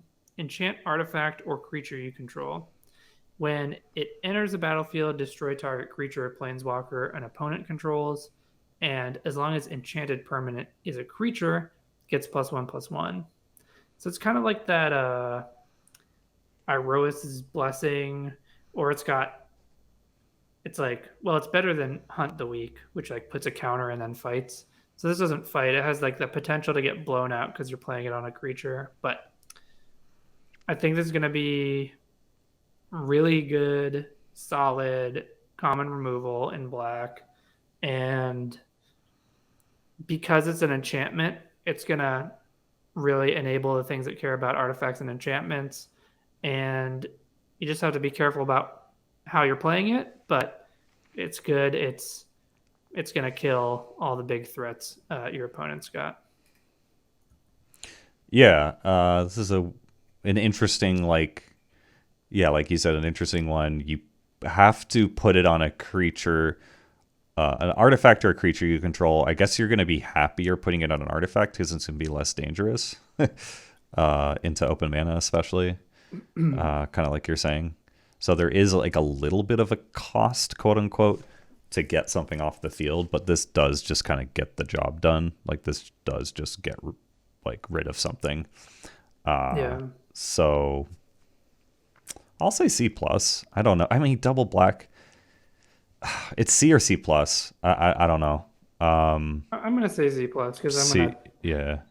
I'm gonna want these in, I think, Yeah. all my Put it on black an decks. equipment will be safer. Good point. Yep. Absolutely. That's kind of Yeah, a if you yeah. can If put it on an equipped you'll be happier. reconfigure or whatever Yeah. equipment, that'd be awesome. Yeah. So C plus seems fine. Cool. I'm Next up. at C plus as well. All right, your go. Undercity Scrounger, 2 and a black for a 1/4 artifact creature, human rogue. It has tap, create a treasure token, activate only if a creature died this turn. You don't like this? I No, kind it's of like it. so fucking dirtily. I kind of like to get a 1/4 dirtler. I'm gonna give this a D. Wow, we might be pretty different I don't like on this this. one at all. I don't. Help me see the light. What am I missing? Why is this good? Um, I just think getting the additional artifacts. I mean, you already have this as an artifact creature, so getting additional artifacts doesn't necessarily matter for too many cards, but treasures are relevant. If you can just be tapping this like on your turn or on your opponent's turn, just at instant speed, getting some additional value, I think that's nice. And I'm trying to think of like I guess this is maybe a black white card. Um, maybe black green. I don't know. I like that. It can help you fix. It can help you ramp. Um, I and it can guess help you so. get Sure. treasures to sacrifice to your Oh, that's village fair. rights thing. Okay, I'll go D plus. All right. That's as high as I'm going. B Let, plus. All let right. I'm gonna say C minus probably. Oh, no, yeah, you're I'm like. gonna say C or C minus. Let me just ask if I'm playing my first stream ever. How long do blah blah blah blah. Sorry for not saying anything to Jeffrey. I'm positive I watched another one like an hour ago. Yeah, as a streamer, just my advice to you is do it because you enjoy it. And try to be consistent. And it's better to stream longer than it is to stream shorter. And it's going to be tough because when you first start out, no one's going to watch. But just keep at it. And if you're doing it because you enjoy it, then hopefully it will start to grow for you. All right, next up, it's Yeah, so I'll me. give it a C minus, but it could be a C for me. I don't know. I do like it. Gluttonous guest vibes. Yeah, I it's like a little bit gluttonous guests gluttonous. a little bit Yes. more, I think. But yeah. Yeah. Is this me or you? Uh, I I don't can even do know. it. Sure. I think it might be me. Okay. Unforgiving one. Just 2 and a black for a 2/3 spirit creature at uncommon. It's got menace, and whenever it attacks, return target creature card with mana value X or less from your graveyard to the battlefield, where X is a number of modified creatures you control. I think if you just have a 3 mana 2/3 menace, okay, that's fine. That's like D plus, C minus, maybe. And then having like the potential to get a creature back, even if you're not going to have it that often, and black doesn't necessarily modify things as much. I still like the upside, and it's got a high enough floor that I think it's pretty cool. I'll give it a C. Yeah. 3 to cast 2/3 menace. Whenever it attacks, return target creature card with mana value X or less from your graveyard to the battlefield, where X is the number of modified creatures you control. I like it. Yeah. I'm gonna go C plus on this. I feel like this is gonna be surprisingly C good. plus. Yeah. Yeah, I like it. You make your living streaming. Do you have real time jobs? I've got a day job. Yeah. Um, so like that comparison, repeatable uses for the artifact besides just mana. Yeah. All right. Yeah, I like the Is Unforgiving it one quite a bit. okay? Cool. Virus Beetle is next up. 1 and a black for a 1/1 artifact creature insect. When Virus Beetle enters the battlefield, each opponent discards a card. Nice. A little 2-for-1 value. We've seen this thing before in Kaldheim. There was the same card that did the same thing, but it was an elf. I like these cards. I'm not like super high in it, but I think it's better than filler. Yeah. C. I'll say C.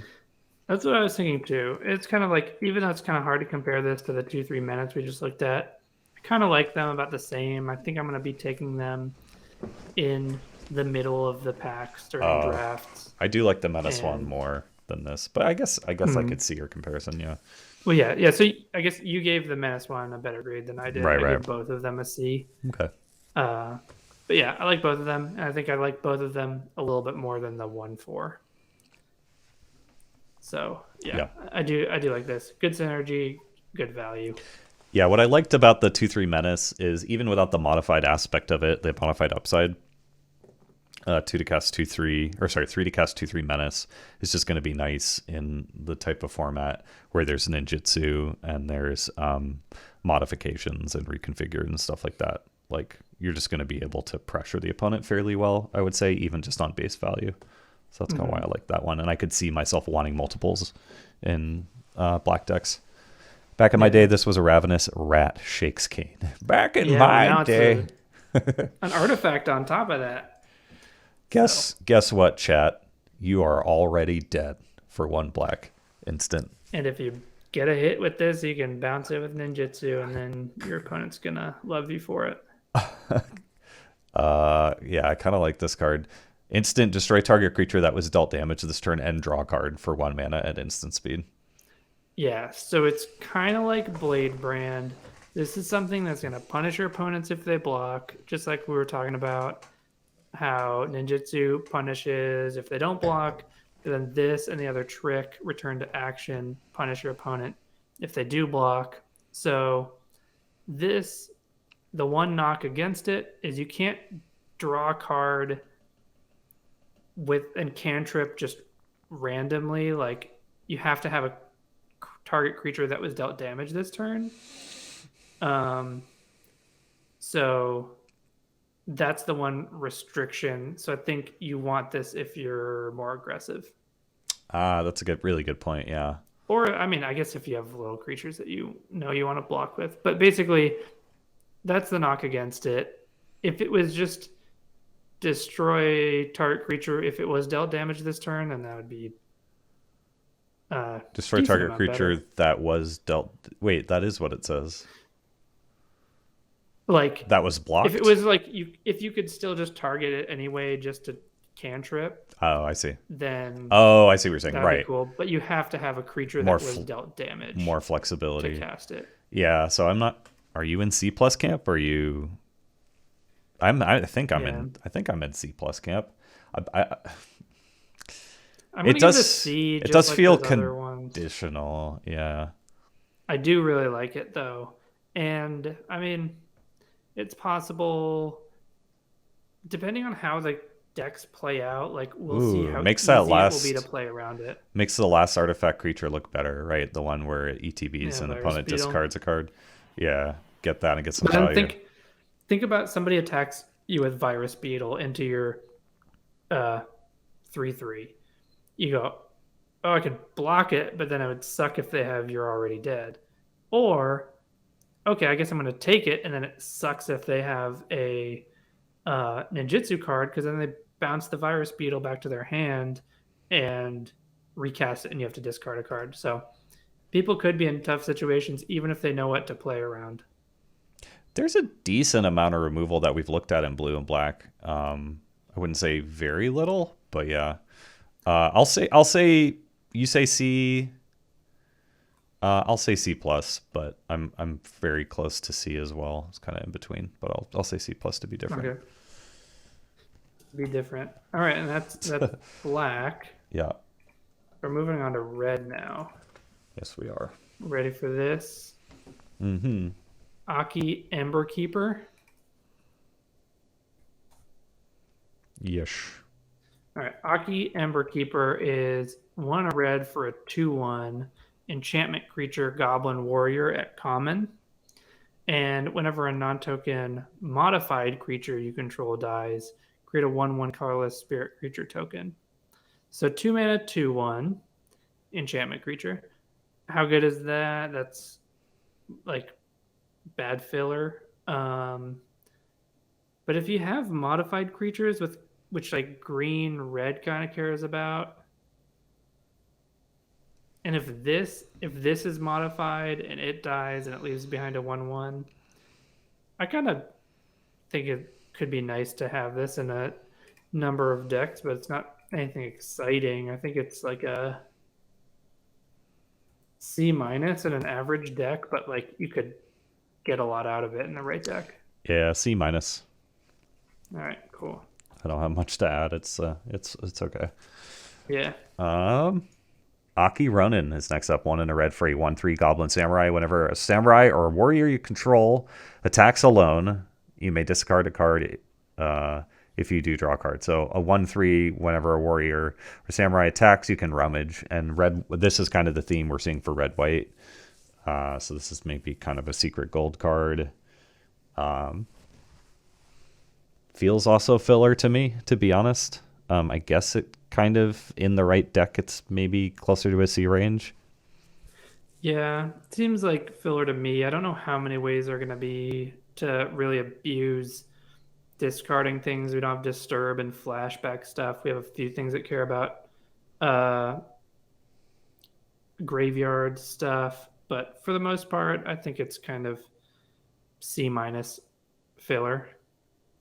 Yeah, C minus. All right. Next up, we have Aki Warpaint. And this is red for an aura at common. Enchant artifact or creature. As long as enchanted permanent is a creature, it gets +2/+1.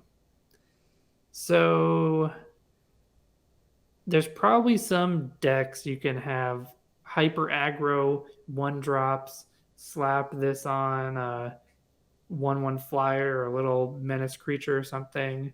Or if you care about modifications, then cool. I think this is probably not going to be a high pick unless that specific kind of deck ends up really being a thing. So we'll see. I'm not excited about it. I mean, it is 1 mana. Sometimes we have like 2 mana +2/+2, and 1 mana +2/+1. I think there's going to be a hyper aggro. Exactly. I'm going to say C. Sorry, I interrupted you. I'm going to say C minus, but I think if drafting that deck is a really big thing, yeah, that's a good point. Then you're going to be taking these highly. Sure, C minus. And when you're the hyper aggro deck, you're gonna exactly. Yeah. All right, and next up we have Ambitious Assault. Yeah. So it's 2 in a red for an instant at common. Creatures you control get +2/+0 till end of turn. If you control a modified creature, draw a card. So we're seeing some modification stuff already in red. I like this. And I think this is solid in an aggressive deck. Yeah. Because drawing a card is nice, and it's one of those kind of trumpet blast effects that with upside. If you can do it and then draw a card, you're in good shape. What do you say? So I give it a C. I give it a C too. Yeah, I'm glad that there's some other colors pushing some aggro stuff. If we are in a format with ninjutsu, I really hope that it can hold up against those other decks. So we'll see. Then is it just going to be a race against the ninjutsu? Right. Oof, this mythic is sweet, but we're moving on. Bronze Plate Boar. 2 in a red for a 3/2 artifact creature equipment boar. Equipped creature gets +3/+2 and has trampled and has reconfigure 5. This is a solid C+. It's not a pull into red for me necessarily, but I think this is just like you're going to play multiples of these easy. I like this card a lot. Good early, good late. I'm tempted to give it a B minus. I probably shouldn't give it a B minus. I think I'll probably give it. I'll probably give it a C plus, but I got a lot of upside. Yeah, it does. Um, but Reconfigure 5, that is pretty expensive, and you're not really going to be moving it around till late game. Right. Yeah. I like the card a lot though. So, yeah, the Reconfigure expensive cost Reconfigure 5 is so pricey. Yeah, but it's keeps it. the the key part of this is flexibility, right? In a red aggressive deck, you're going to play multiples, so that already kind of pushes it up. And then the fact that it's a mana sink later and can turn whatever creature into like a real threat later in the game is also nice. So that flexibility and that modal aspect of it, I think, really gives it a bump. And the fact that it has trample on it, it's going to wear other random modifications and reconfigures very well too. Or you throw a counter on it or do whatever. So I think this card is really going to overperform. Yeah, I got really good late game stuff. You got to think And about. yeah, we have a lot of C's right now because I mean, first just doing commons and uncommons, I think you're going to get a lot of things that kind of like are in and around the C range, and then yeah, that's what we've gotten for our red cards, especially so far. Yeah, you know that every card is according to you too. Yeah, well that yeah, like Eric says, at common and uncommon, you're mostly going to see in the C range. The C range just means like it's gonna make the cut. It's gonna be in your deck. C plus in the common uncommon range means wow, this card's solid. I'll probably play multiples of it. B minus range, B range means this is a pull into the color. For me, A range is that it's a bomb. And you're not going to really see A's in common and uncommon very often, but you'll probably go up to B plus, I would say, on the top end of what power you could see at common and uncommon. Yeah, and then the C minuses are things like you'll play, but you're going to be cutting them a decent amount. Filler, yeah. Is this you or me? Yeah, whatever. I can do this one. I think you did the boar. Yeah. So we have Crackling Emergence. This is one in red for an aura at common. Enchant land you control. Enchanted land is a 3/3 red spirit creature with haste. It's still a land. If enchanted land would be destroyed, instead sacrifice Crackling Emergence, and that land gains indestructible until end of turn. So this is something that I don't think is going to be a C for me. I'm not too into this one because I think it's like I don't know if you care about the enchantments in red as much. I mean, it does make a modified land, but it's going to mean you're not going to be able to use that land. So this is like a D for me. It's I don't nice. think most decks will want this. It's nice that it like tries to make up for the fact that like, oh, what if happens if you blow up your lands? Because like I feel like people would fear that that it helps with that, but like the fact that it's 2 mana, like on turn 2 you can't even like do anything with this, which is kind of weird. So like on turn 3 you can make a land a 3/3 and attack with it. Yeah, I'll just say D. I don't know. It's a weird one. It's not something I'm hoping to play. Yeah, I think you need reasons to play it with modified stuff or whatever. Turns your second land into a 3/3 on turn 2 seems great. You starve yourself a land seems bad. Yeah, it's a little. It's just weird. It's weird. I say D as well. Yeah, right. Not a card that I'm looking to play in most red decks, I think. Next up, Dragon Spark Reactor, 1 in a red for an uncommon artifact. When Dragon Spark Reactor or another artifact enters the battlefield under your control, put a charge counter on this. 4, and it has 4 sacrifice this. It deals damage equal to the number of charge counters on it to target player, and that much damage to up to 1 creature. Okay, so this is dirtily. When this or another artifact enters the battlefield under your control, put a counter on it, then eventually you can cash it in to like kill a creature and deal some damage. I don't know. Maybe this is gonna like just be okay, but 2 mana do nothing just doesn't excite me. Like 6 mana deal 1. 6 mana deal 1. This also feels D range. Like I just don't think this is what you're gonna be wanting to do. I guess it does sort of enable the like artifacts leaving the battlefield synergy stuff. But yeah, I'm not feeling it. I'm gonna say D plus. I could see a case where this might do something, but Probably better to land in, D range. I kind of like this card, but I think it's more of a Yeah, I was build around. higher side of Like, D. That's kind of why I landed there. Yeah. yeah, like then the next card we're gonna go to is an example of something that you'd play with it. But because if you can get this up to like, you just play this and then you get it up to 5, maybe that's just too ambitious. It's Like, but you so just have to have a dirty. bunch of artifacts. I'm gonna go D. I just don't like this card. I don't know. I'll be a little Yeah, harsh. I think it's a build around something, but I guess I'm gonna say D, but it's a build around C plus. Sure. Yeah, maybe a blue red. I could see. I guess I could see blue red stuff going happening with this or something. Yeah.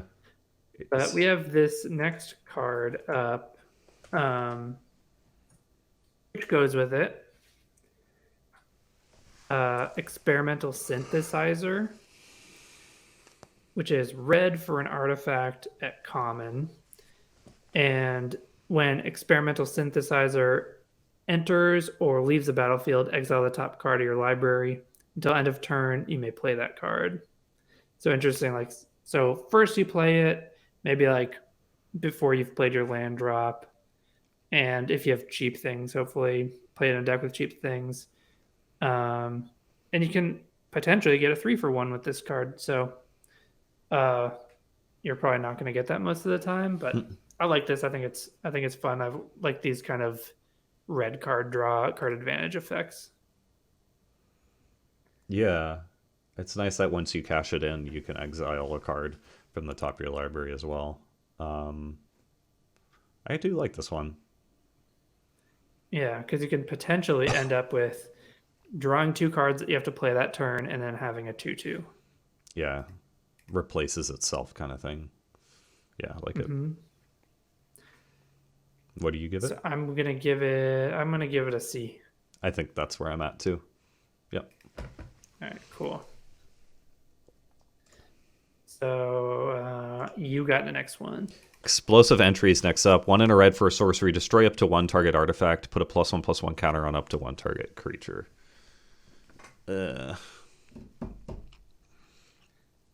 Sideboard. I don't know. Not exciting. Well, I mean, you can There's look going to at be a like lot the of targets. naturalize and This is going to shatter be like a effects. best of one Bob type effect. I feel like people a lot of time are going to be like, oh, this is my 23rd card. There's so many artifacts in this set, and I get to put a counter on something, but maybe that's like a wrong way to look at it. But it's going to be one of those kind of like crushing canopy type, like maybe main deckable best of one cards type things. So I don't know how you grade that. C minus, D plus. I think D plus. Yeah, D I'm plus just gonna sounds. say D. Also, Okay, you said D plus. yeah, D plus.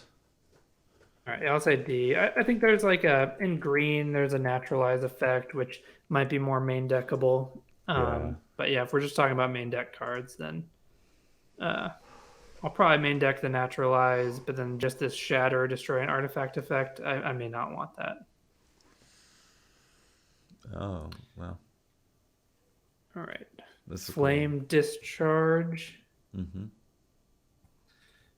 All right, this is a X and a red for an instant at uncommon. It deals X damage to target creature or planeswalker. If you controlled a modified creature as you cast the spell, it deals X plus 2 damage instead. So, pretty good removal spell. Yeah. It's an instant. Um, you know, sometimes we have these and you can hit a player and then they're just some of the best cards in the set because you can finish off the game with them. But just being able to hit a creature mostly. I mean, this has Planeswalker too. But yeah, for the most part, if you're doing 4 mana to deal 3 damage, it's not a good rate, but the flexibility makes it good. So I give it a B minus. C plus for me. I'm not quite sold on B minus. All right. Yeah, I think if I see it, I'll think of it as a signal. The red's open. The instant part is key. Okay, I guess seeing it as a signal, sure, inches it up to B minus territory. Fair. Because they could be like, oh, flame discharge, sweet. Yeah, maybe I can be in red. Sure. B Yeah, minus. and if you have a modified creature, then it's an Right. actual good rate. Legitimately good, yeah. B minus. All right. Gift of Wrath. 3 and a red for an enchantment aura. Enchant artifact or creature. As long as enchanted permanent is a creature, it gets +2/+2 and has menace. When Gift of Wrath leaves the battlefield, create a 2/2 red spirit creature token with menace. It's nice that they trying to help fight the downside of having an aura. I think people cultivated this fear of getting 2-for-1 with auras, and then what set was it? Was it Theros that kind of like fought against that, or like, yeah, it was, I think, to some degree. Like, and other sets, I don't think auras are necessarily as bad as they used to be anymore. And it's sort of like boomer logic to be like, oh, this aura is terrible. So giving something +2/+2 and menace, and I think this card is going to be pretty sweet, but I don't think I'm going to be in the camp of give me multiples. So it kind of lands in the C range for me. I think aggressive decks will take advantage of this. And it feels slightly better than filler. So yeah, C for me. Yeah, I'm thinking this can actually have a big impact It might be. on games. Just having like basically a big menace creature, which is probably Yeah. a 4/4 or greater, and then it leaving behind a menace creature. Um, I don't know. I can see this as like a pretty high impact card, even though Right. I don't like it Yeah, that's why I from was just looking at it at first. fighting against the like the the boomer logic. What's up, nerdy Steve? Yeah, Yeah. we riot on boomer logic. Yeah. I'll land on C. Maybe it'll prove me wrong and end up being like a C plus. Like, wow, that card's so annoying. But yeah, I think C's fine for me. Yeah, there's some of these auras where it's like, I don't like them, but I can see that being a deck that you can draft, and it's a deck that I'm going to lose to a lot. I think I'm going to lose to this card a Yeah, lot. decent I high think I'm end going to lose curve and to +2, aggro. +1. I could see people just Yeah. curving out, like with the 1-drop +2/+1. Oh yeah, you just said that. Just like really low curve, slap auras and whatever on creatures, and just keep pressuring your opponent. Yeah. So, and which is weird because it kind of goes at odds with the like, if you're a red white deck being like, oh, just attack with one. It's like, I don't. There's feels like there's some weird tension there. Like I don't quite see it in my mind, but maybe when we play it'll be different. Yeah. Anyway, yeah, C for All each right. of us. Or I'm assuming you Yeah, did C. Cool. I did. All right, ready for the next one? Goshintai of Ancient Wars. Here's the red shrine at uncommon. It's 2 and a red for a 2/2 legendary enchantment creature shrine at uncommon. First strike. So 3 mana 2/2 first strike. Fine. And at the beginning of your end step, you may pay 1. When you do, it deals X damage to target player or planeswalker, where X is the number of shrines you control. I guess I still don't know how sold I am on the shrines. They're fine, but like a 3 mana 2/2 for a strike that can ping your opponent I like and be this one. annoying. I actually like this one more than the other ones so far. It's definitely playable, and the fact that we have modifications is Yeah. pretty good. Curve this into the Gift Yeah, of Wrath and 4/4 exactly. All first the strike random menace. shit you can slap on it. Yeah. Yeah, So this this one's is annoying. solid. I'll be happy to play it. This one's like a C plus for me. I feel like this one's gonna be annoying Yeah, I'll say C plus because too. it's gonna go in an it's gonna go in aggressive deck on its own basis. You're gonna like get that extra damage in with the 1 extra mana that you're not even using because you're in an aggro deck as the game continues. Yeah, it gives you a mana sink to ping. Yeah, it's gonna be good. I think. Yeah, C plus for me Yeah. too. I guess that's part of the thing with the shrines. Like they're usually like whatever Dirty as ability shit. Yeah. at 1, but then if you have multiples, Oh then it's yeah, like legendary. You can't so play good. multiples. Yeah, you can't play multiples of this one. That's a good point. But But multiples like multiple shrines, like the red one and the black one. right, if you're a 2-color deck, yeah. Yeah. And this is just a nice additional aggressive card to add, I guess, to the mix. All right, Yeah. next up. Whoop, not that one. Hello, Yamakaze the General. How are you doing? 3 in a red for a 3/3. I don't know why I want to read it that way. A 3/3 trample, Heiko legendary creature. Yamakaze. Oh, I thought it said hello. God, I gotta stop drinking wine, I guess. Heiko Yamakaze, Yamazaki. Jesus, I can read. Heiko Yamazaki, the general. 3 in a red for a 3/3 trample. Whenever a samurai or warrior you control attacks alone, you may cast target artifact card from your graveyard this turn. Okay, so this is kind of secret red-black card, I feel like, with red-black cares about like artifacts leaving the battlefield. Maybe you can start getting some loops going or something. You can just like keep getting value from something that sacrifices. I just don't or it's also a red-white card, so maybe like Mardu Wedge. I'm just not Yeah, they got sold. the attack alone Yeah. red white stuff. I don't know. I'm not sold on that yet, but I'll have to see it. Maybe Mardu will be good in this, kind of like in Ikoria. You get this like engine going or something. But a 40-cast 3/3 trample with some upside. This is a hard one for me to evaluate. I'll just say C. I'm not quite sold. Maybe it's Wow. a C plus. Yeah. Maybe it's a C I was plus. thinking C2. Yeah. It's got the like upside of a B. Brings back your but- dead equipment creatures. Yeah. Yeah, it's got the upside of a B, but I don't know. Like, 4-mana 3/3 trample is not exciting, and so I think just the fact that looking at the just rate on it, vanilla test is not too exciting. So I C. Yeah. gotta give it a C for me, Yeah. even though it does have big upside. Here's an artifact that you can cast with it, the Ironhoof Boar. Our next card, it's a 5 and a red for a 5/4 artifact creature boar at common. It's got trample and haste. It's also got channel, 1 and a red. Discard it. Target creature gets +3/+1 and trample till end of turn. So these kind of cards were really good when we had the Blood Rush cards a while ago. And just having that option of a 6-mana 5/4 and a 2-mana combat trick, I'm going to be pretty happy having a couple of these in my deck.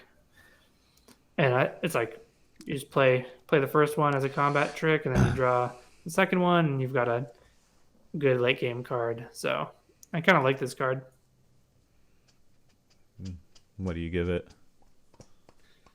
It's weird at 6 mana though in an aggro deck. I guess it does just have flexibility. You make it to turn 6, you're like, oh, I ripped it, like boom attack. Like, yeah, it is going to be pretty good. I feel like I should give it a C plus because even though it In multiples, I don't know, it kind of they can just be a combat. Yeah, I do like the fact that it's a combat trick or just like a late game like good card. Yeah. Which archetype? Yeah, so I think what's nice about it is even in Oh, I think red white, Pigpen the was +3/+1 asking about trip is good. the last card. Oh, but this was that a one, different thing? but this one too. Yeah. Um, Yeah, this one I think it's just a Aggro deck. generally good card having yeah, access to both of those things. I think I'm on C. I'm not quite sold on C plus for this one, but it's definitely better than filler. This does neither mode Yeah. well. Combat trick barely affects toughness. The creature is way too pricey. Yeah, that's a fair criticism against it. I do think though that it seems like there's just going to be, like when we've been looking at red here, slapping auras on creatures, like you're just going to turn creatures sideways and be pressuring so much that your opponent's going to have to block not to die, and then just to have one of these in your hand to rip as a random combat trick is fine, or you get to turn 6 and it's just that extra piece you need to finish the game. I don't know. It feels like it'll be a nice piece to aggro, but I'm not quite sold on C plus. So I'm at C here. Yeah, and that's the thing with cards that have different modes. They may not be good modes on their own, but Right. having that flexibility really, really adds value to it. Yeah. All right. So C plus for you, C for me. Next up, Kami of Industry, 4 and a red for a 3/6 creature spirit. There seems to be a fair amount of graveyard recursion for artifacts, no? Yeah, there is. So that's actually a good point. Discard it, get it back, attack with it. That does have some synergy there for sure.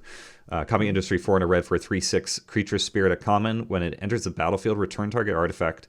That's funny you just said that. With mana value 3 or less from your graveyard to the battlefield. It gains haste. Sacrifice at the end of the next end step. Solid little 2-for-1 here. By turn 5, you're most likely going to be able to get something back that's attacking with this. I like this card. You get that 1 mana synthesizer artifact that we just looked at. Right.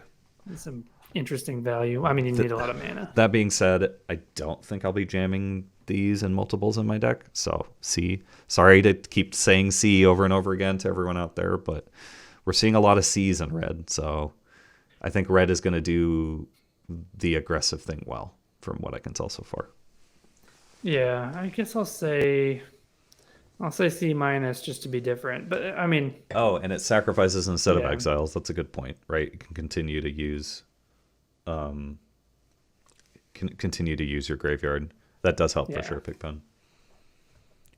The stat line's a little rough for red. Yeah, that's why I'm not like stoked about it. Yeah, 3/6 is kind of not what red is looking to do. For 5, yeah. All right, ready for Kami's Flare. Yas. Which is 1 and a red for an instant at common. Deals 3 damage to target creature or planeswalker. It also deals 2 damage to that permanent's controller if you control a modified creature. This is a really good card. This is premium red removal at common. Yes. And I'll give it a B minus.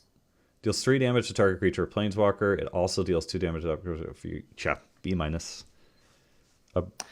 Yeah. Yeah, so I think that's just going to be a really good. I'm surprised we haven't. Red common. There's no Abrade reprint, is there? Because I feel like that would be not kind of crazy good in this set. Because there are artifacts. Yeah, too much. It'd be too good. All right, yeah, B minus on Kami's Flare. Cool. Kindled Fury next up. It's 1 red for an instant. Target creature gets +1/+0 and gains first strike until end of turn. We've seen this kind of effect before. That's a fine combat trick. It feels very filler to me. I'm just going to say C minus. I don't have a lot to say about this one. Yeah, it's fine. It's playable. You need the right kind of aggressive thing, but I don't like it as much as like when they print Sure Strike. I think that's a bit more exciting. I'd rather have a 2-mana trick that does more than a 1-mana trick. That's kind of. Yeah. I mean, it's still nice when you get a 1-for-1 with this, which is usually what'll happen. Good argue. It's fine, perfectly playable. C minus. Yeah, C minus or D plus. I know. I was like, you could argue D plus even. Sure, I'll go D plus. I think most combat tricks will be better than this, and decent combat tricks sometimes land around the C minus area anyway. C minus. Yeah. So, yeah, D plus. All right. Did I do that one? Yeah. Sure. Okay, so I'll do Kumano faces Kazakhstan. No, I'm just Kazakhstan. Yeah. Okay, go for it. It is a saga at uncommon. 1 red mana. So chapter 1, it deals 1 damage to each opponent and each planeswalker they control. Chapter 2, when you cast your next creature spell this turn, that creature enters the battlefield with an additional +1/+1 counter on it. All right, modified creature. And then chapter 3, it flips to become a 2/2 enchantment creature, human shaman with haste. And if a creature dealt damage this turn by a source you control would die, exile it instead. Huh. So a little bit of a exile upside on that, but so are you getting enough for your 1 mana? I think you are. I was looking at this, I was like not that excited, but it's 1 mana. You get a decent amount. I like it. Yeah. The haste is kind of weird. Oh, I guess since it exiles and transforms, it wouldn't necessarily be able to attack anyway. So yeah, haste is relevant. Give it a C plus. I know things are in the C range a lot. C plus. All right. Does a lot for 1 mana. Yeah, these 1 mana common sagas are going to be really fun to play with. They're really pushing the envelope here in this set a bit. All right, next up here, Peerless Samurai, 2 and a red for a 2/3 creature human samurai with menace. Whenever a samurai or a warrior you control attacks alone, the next spell you cast this turn costs 1 less to cast. Yeah, this is fine. So like 3 mana, 2/3 menace. You can get some extra mana. This is going to later be in the able to turn. attack alone itself a good amount of the time on after turn 3, in a random game. Who has got Kakazan? I don't know. Kakazan. We'll find out. Maybe that's a card. See, I think this is better than filler, honestly, but I'm not super excited. All right, I'll say C minus. It's fine. I don't know how often you're gonna be like, man, I wish I got a Peerless Samurai in my deck. Yeah, It honestly, happens sometimes. allegedly Gray says, honestly, I'm glad to hear a lot of C's and fewer B's and D's.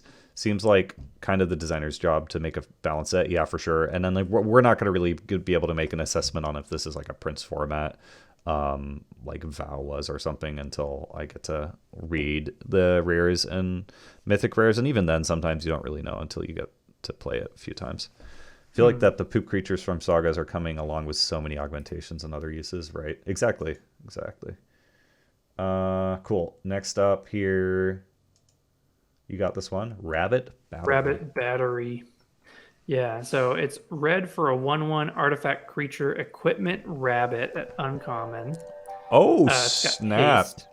We just got Hey. a raid from NTG Nerd Girl. Welcome, Raiders. Sorry to interrupt you, Eric. Welcome in everybody from MTG Nerd Girl stream. I really appreciate the raid. We're doing a full set review of Kamigawa Neon Dynasty, commons and uncommons. We've gone through the gold signpost uncommons. We've gone through blue, black, and we're now going through red. And then we're going to finish with green and white and take a look at the artifacts. Mm-hmm. So we're doing commons and uncommons because that's what you really need to know when you're playing limited. The rares and mythic rares we're going to finish later on, and there'll be a tier list for that if you want to check back. But welcome in, everybody. My name's Metal Mario. I'm draft MTG like 99% of the time. I've been taking a break because Val got a little bit boring. But anyway, really appreciate the raid. My shoutouts is not working for some reason, but let me see if I can get you a shout out here. If not, I'll give you the verbal shout out. Oh, it is working because we got MTG Finally, bot. Stuff is working now. Right. So anyway, welcome in. Really appreciate it. Hang out, have fun. Really appreciate it. Yo, Mario, do you usually stream? Have been kind of not streaming as much as I normally do, but usually I stream Tuesday through Saturday, and then I take Sunday and Monday off. We host a podcast together called Limited Edition. So if you're interested in leveling up your limited game, we've been doing this for like a year and a half now. Check that out there. I think you'd really enjoy it. We're going to be doing an episode preparing everyone for the pre-release. It's going to come out on Monday, and this video probably will go up on YouTube, or you can just watch the VOD here. Anyway, really appreciate the follow, Porter CG. But let's continue the review. And yeah, so welcome everybody. Thanks for joining. And yeah, we've just been kind of going through trying to get a feel for all the different synergies and cool stuff and limited for this set. And yeah, what else were you gonna say? Oh, I was just gonna say, yeah, MTG Nerd Girl is part of the Team D-Gen. She's like the organizer of Team D-Gen, and I just joined the team, so happy to be part of that team. But yeah, Go ahead. Yeah, for sure. And so we're looking now at Rabbit Battery, though, which is red for a 1/1 artifact creature equipment rabbit at uncommon. And it's got haste, and equipped creature gets +1/+1 and has haste and reconfigure for only 1 red. So I think that's a nice 1-drop, and just continuing the theme of having good 1-drops and limited. Oh my god, this is going to be really good. It is uncommon. Yeah. So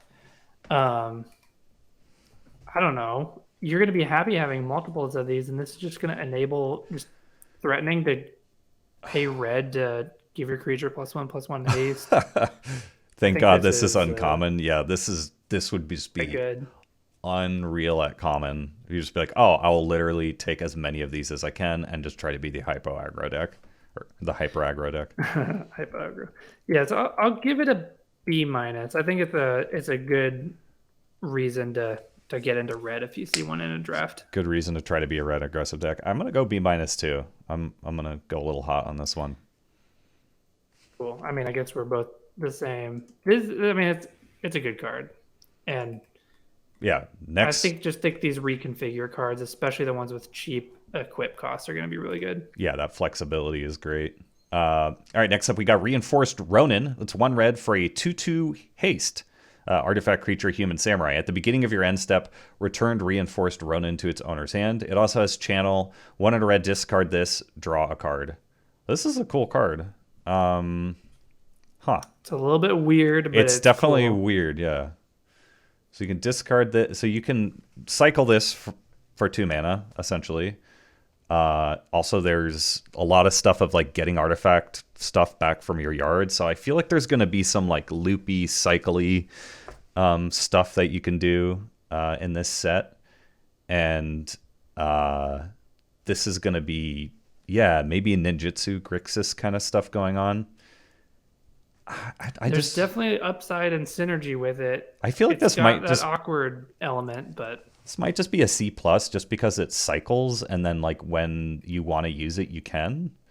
I feel like there's just going to be some sort of loops with it. I don't know. Maybe C plus is a little high. Maybe C is I think safer. I'm C. gonna say C plus too. All I don't right. know. I do see a lot of upside to it, and just having the like utility of doing different things with it, Yeah. working with things that get artifacts back. I don't know, C plus, but I like it. It's an interesting design too.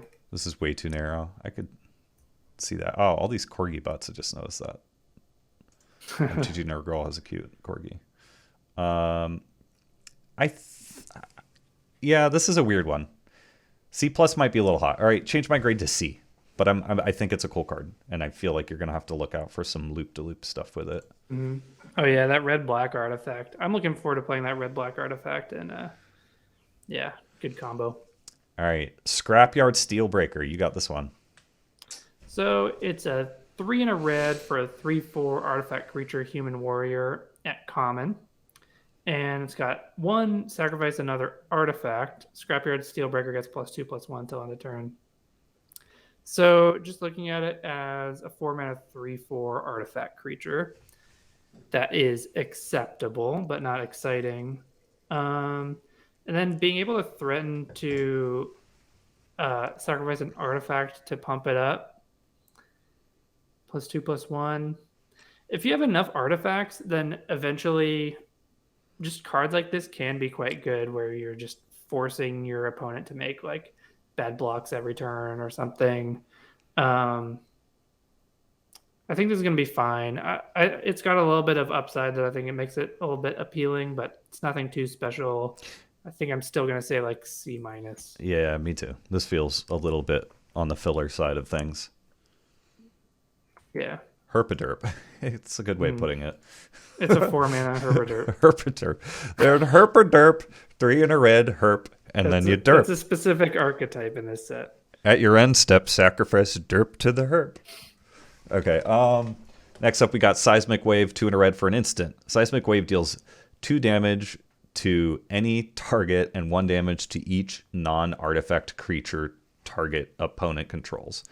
Okay, sorry, that seemed wordy for some reason. Instant, deal 2 damage to any target, 1 damage to each non-artifact creature target opponent controls. So that's cool. That's cool. That's good. You can do yeah. 3 damage to a non-artifact creature and then pick off X ones. Yeah, this seems like it's going to be quite good. I think this is just a C plus. Yeah, 3 damage to non-artifact creatures. It's gonna be able to hit a good amount of creatures, like you said. Maybe you get 2 for 1 value if you're lucky, 3 for 1 or something. Pretty big upside. Very nice floor. So C plus. I think if you maneuver well with this, you can get a huge blowout Blowout. with it. Yeah, I can Because if you do imagine. like basically 3 damage, I mean, depending if you do this like during combat or post combat, but finish off a creature for 3 damage and then do 1 damage to something else. I think you're going to get a lot of 2-for-1s with it, and sometimes you're going to do even better. Yeah, for sure. All right, so I give it B minus. B minus. Yeah, there are X ones floating around, like quite a bit too, and the upside is pretty huge. Okay, fine. B minus. All We're right. in the same ballpark. That's fine. Mm. That's fine. All right. Agreeing is okay. You just did that. So I'll do Shattered States Era, which is a saga. 4 and a red. This is the active treason effect, threaten effect. 4 and a red for a common saga. Chapter 1, gain control of target creature till end of turn. Untap it, gains haste until end of turn. All right. Then chapter 2, creatures you control get +1/+0 till end of turn. Not bad. And then chapter 3, you exile it and flip it, and it turns into a creature, which is a 3/3 trample haste enchantment creature. So I don't know. It's kind of like I don't like this one. these sagas. It's a lot on a card. I don't know if like obviously like the steal and sacrifice is going to be a lot of mana or a lot of setup. So you may not be expecting to live that dream too often with this, even though it is a thing. Especially once you get to like 7 mana. This is fine. You end up with a 3/3 in the late game, though. I don't know. I guess when you look at a lot of the creatures on the backside of these sagas can look underwhelming, but it's like you're getting these creatures after doing other things. So assuming you want some of these effects, this one's hard to judge, but you want an aggressive deck. Uh, yeah. Is this the curve topper you want even in an aggressive deck though?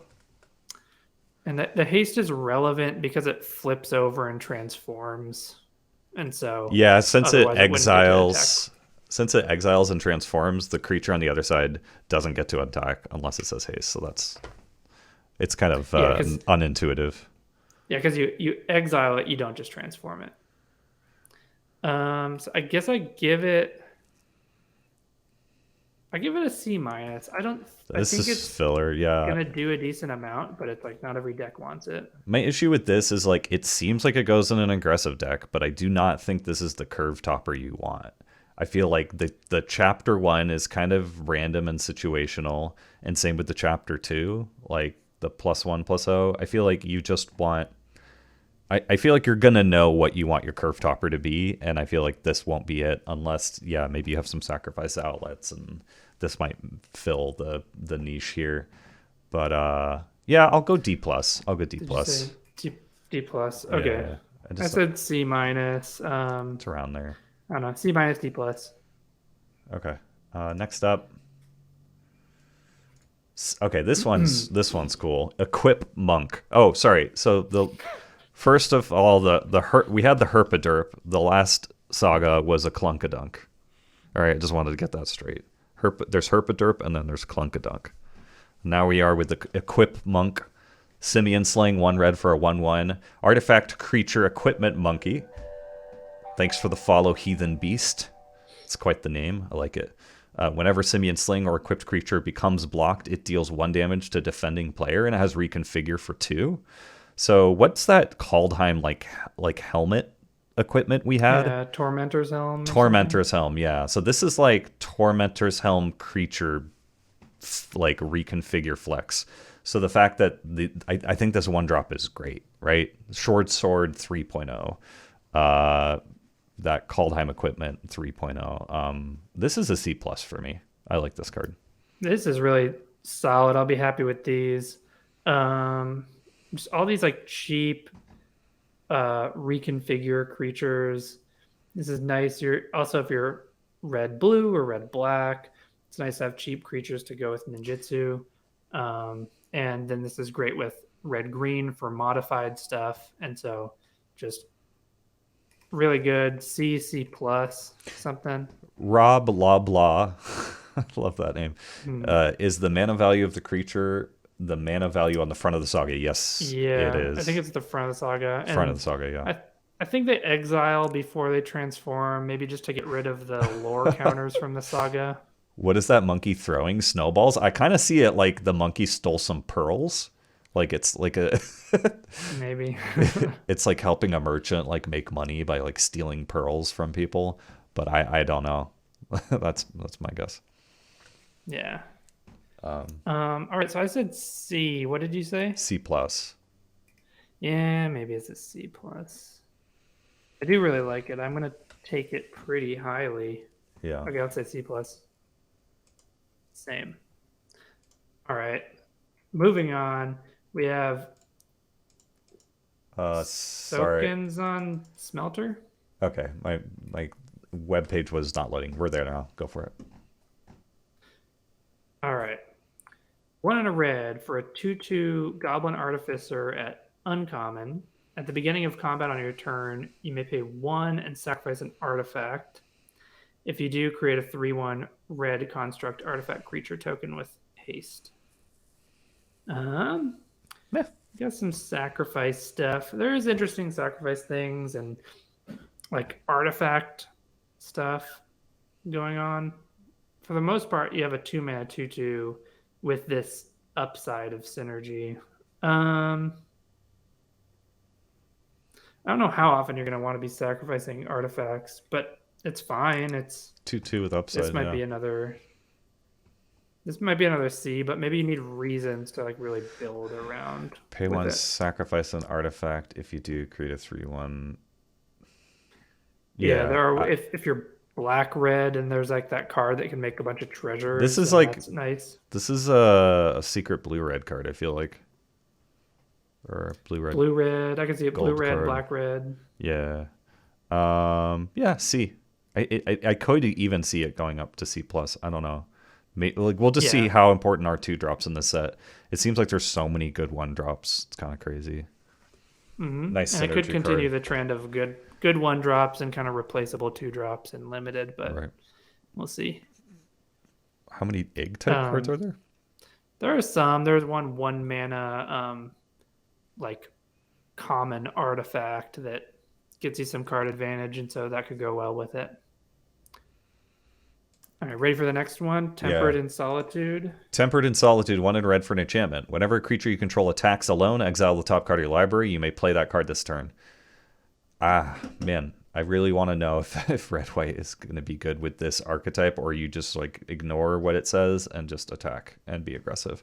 But anyway, 2 mana for a enchantment that I guess you hope to play it and attack and get a card back from it. And it just seems so dirtily. I don't know. Like I kind of want to try it out, but it just seems it dirtily. has upside. No, it does. I'm gonna say this looks like Synergy C. I don't know. I'm gonna kind of say it's like a C minus. I'm gonna say C plus, like a little bit higher. I do like the potential. I'll say C. If you're aggressive enough, then this can kind of like you curve out, you play this, and then you if you can get yourself into a spot where you're attacking a lot and enabling this, and then it'll just keep the cards flowing, like the tricks and removal. I don't want to be a broken record, but yeah, what I was mentioning before, red, white, just like, and the cards that I've seen in the set, it just seems like you're going to just want to be pressuring and attacking as much as you can, that it feels like there's a weird tension of being like holding back and being like, wait up, I don't want to win. I want to exile a card from my library and deal 2 damage. And then try to get this clunky slow value. That's what I'm worried about, but we'll see. Yeah, so attacking alone, it's like a red-white theme that is designed. I guess we haven't looked at white, to be fair, yet, so maybe I'm missing something. Yeah. All right, so yeah, C for me, C plus for you said? C plus. Okay, C for me.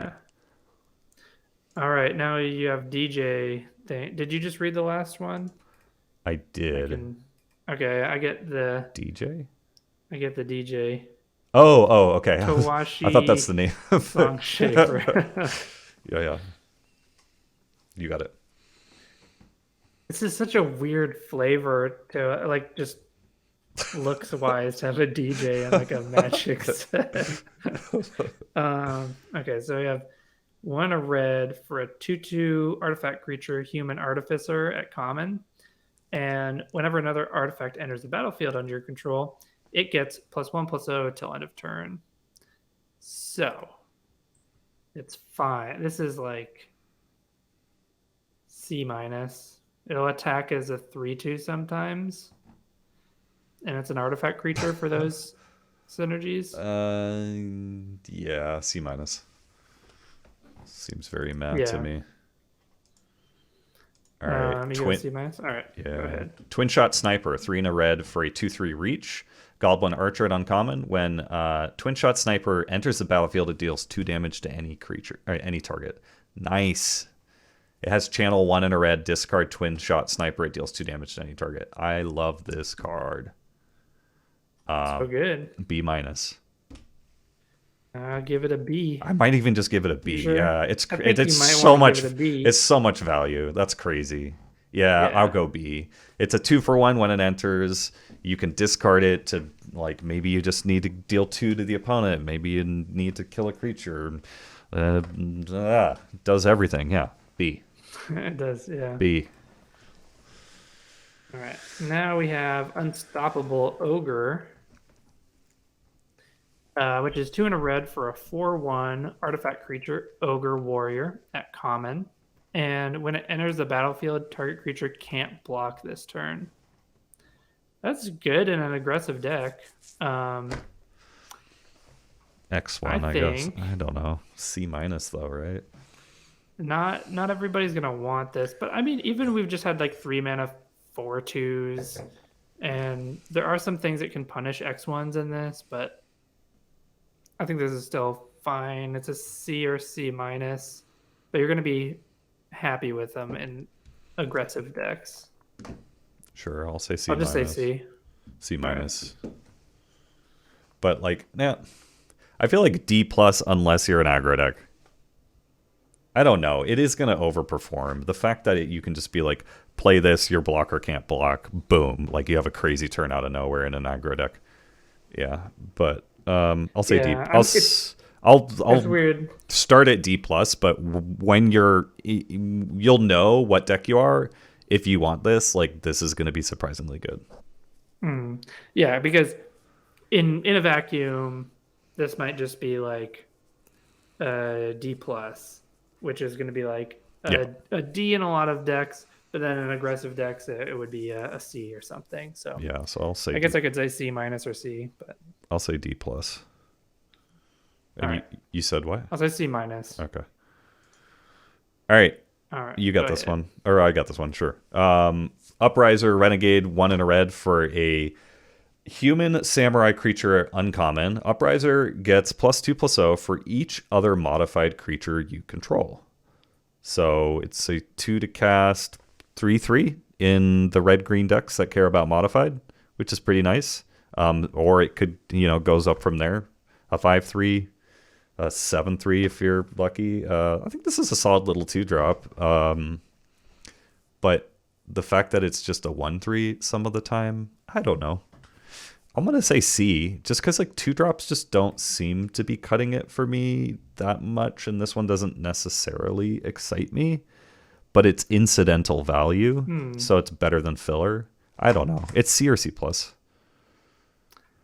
I kind of like it. There's a lot of like upside to it where it gets to be the late game, and then suddenly this is trading up with stuff. Like it's a 2-mana creature, and then you're going to be able to trade for their 5-mana creature. I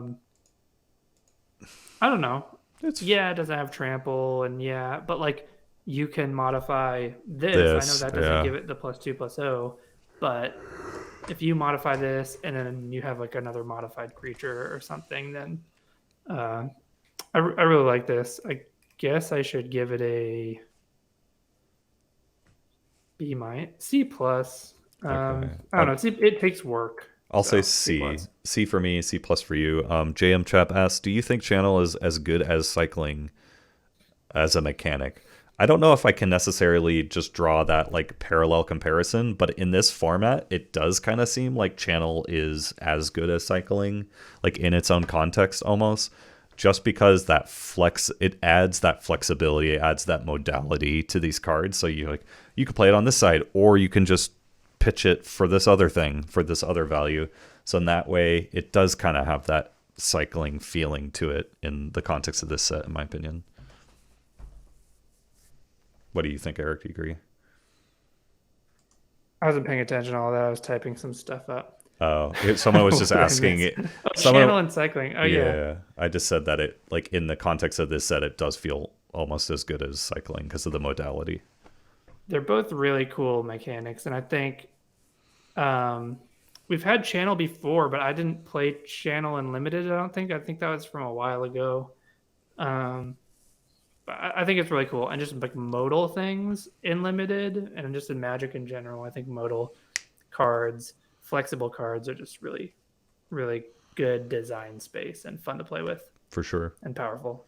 So you want to finish this off in red here with Voltage Surge? Yeah, Voltage Surge. So here's one of our key removal spells at common in red, which is Voltage Surge is red for an instant at common, and as an additional cost to cast this spell, you may sacrifice an artifact. It deals 2 damage to target creature or planeswalker. If this spell's additional cost was paid, Voltage Surge deals 4 damage instead. So, oh hey Mercurio. Thank you for the raid, Mercurio. Really appreciate it. Welcome everybody from Mercurio's stream. We're doing a set review of Kamigawa and Dynasty. Commons, uncommons. We've done gold, blue, black, and now we're finishing up red. Welcome in everybody. Really appreciate it.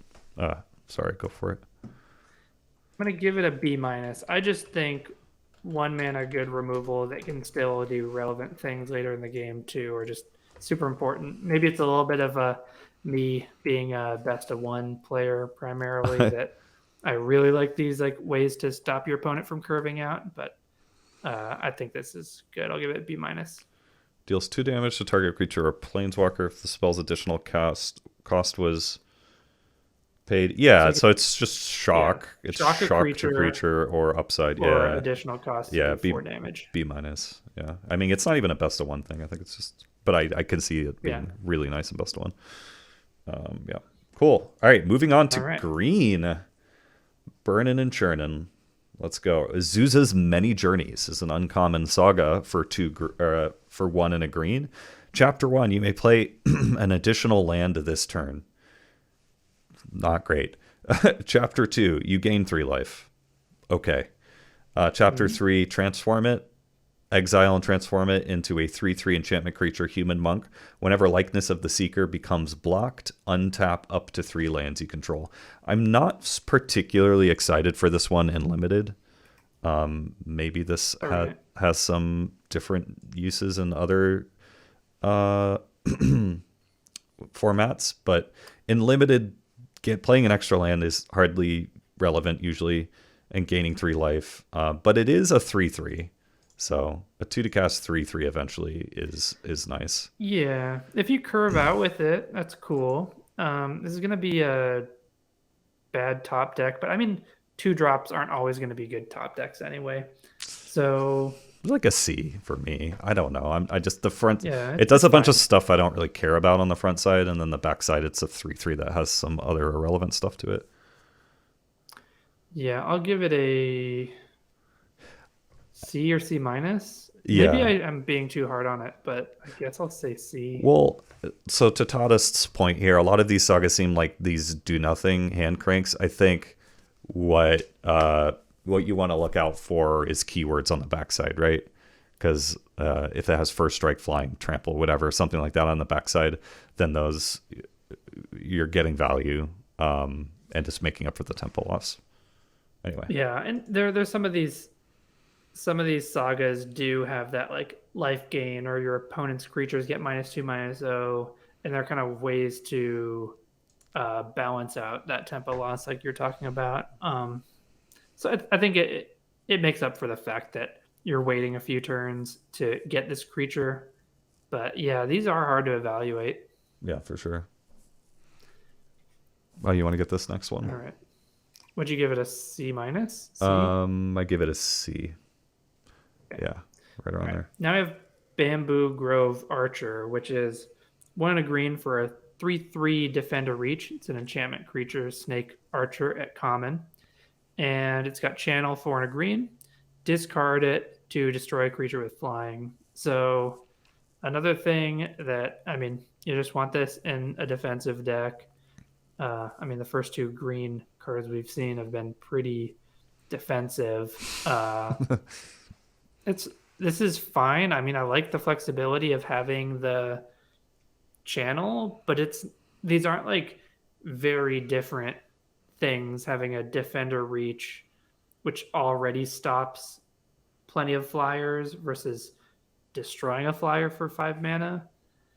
It's fine, but I'm not excited about this. Like, I don't know if I'm planning on playing defensive green decks.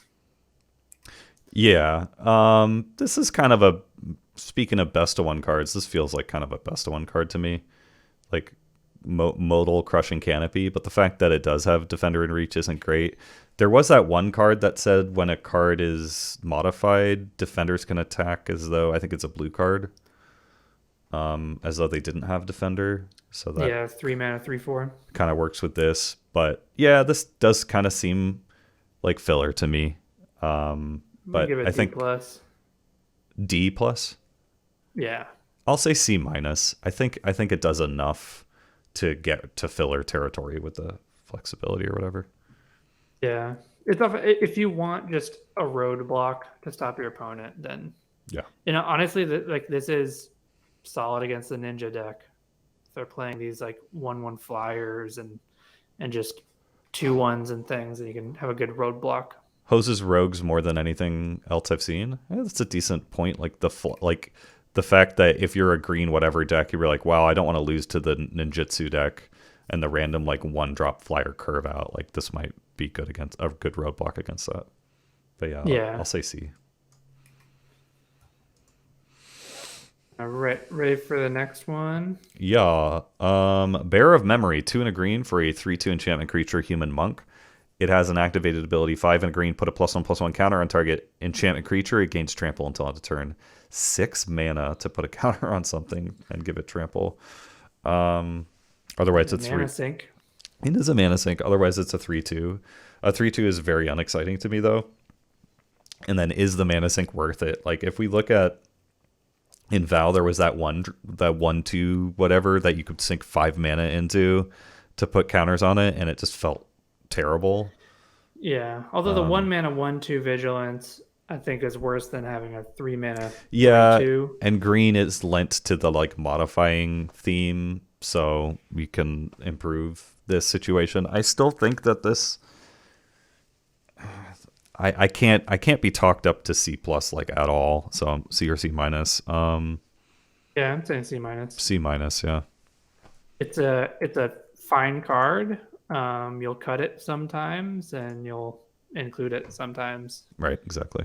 Really feels like a C minus. Not going to be like sad to play it though. Right, for sure. All right, now we have a Blossom Prancer, which is 3 green for 4/4 spirit at uncommon. It's got reach, and when it enters the battlefield, look at the top 5 cards of your library. You may reveal a creature or enchantment card from among them and put it into your hand. Put the rest on the bottom of your library in a random order. If you didn't put a card into your hand this way, you gain 4 life. That's pretty cool. So 5 mana 4/4 reach, and you either get a 2-for-1 with it, or you gain 4 when it enters. That's really good. I like this. Cool art. I like this a lot. I'll give it a. It's like a 5 mana 4/4 draw card. That's it's how I see it. At least a B minus. 5 mana. I'll say B. 5 mana 4/4 draw card. What do we give that? And like in M21, we have 5 mana 5/4, like the green pizza when it dies draw card, but this gives you like instant value. Yeah, this is a B minus for me. I'll probably push it up to a B, but it's definitely a B range. And yeah, like sometimes you want the owl bear or whatever, like 5 mana card that draws you a card, Oh yeah. and sometimes you want the Lindworm kind of creature My that God. I like gets in this the way card and a lot. gains you life. And so I think you can just decline to get a card if you really want the life if you don't have a good card to get. That's a good Um, point. Yeah, it's a and really good also then point. if you whiff, you gain the life. Yeah, it's a B minus So for me. B minus. All right, I'm giving it B. All All right. right. Next up, Boon of Bosaiju. 1 and a green for an instant. Target creature gets +X/+X until on a turn. Rex is the greatest mana value among permanents you control. Untap it. Solid little combat trick. So on average, it's like +4/+4 for 2 mana, and untap it. So the fact that it says untap it on it gives a little flexibility. Like maybe you can ambush a creature. This is just like a C. I don't know, C minus maybe even. It's like cool but not exciting. C minus seems filler to me.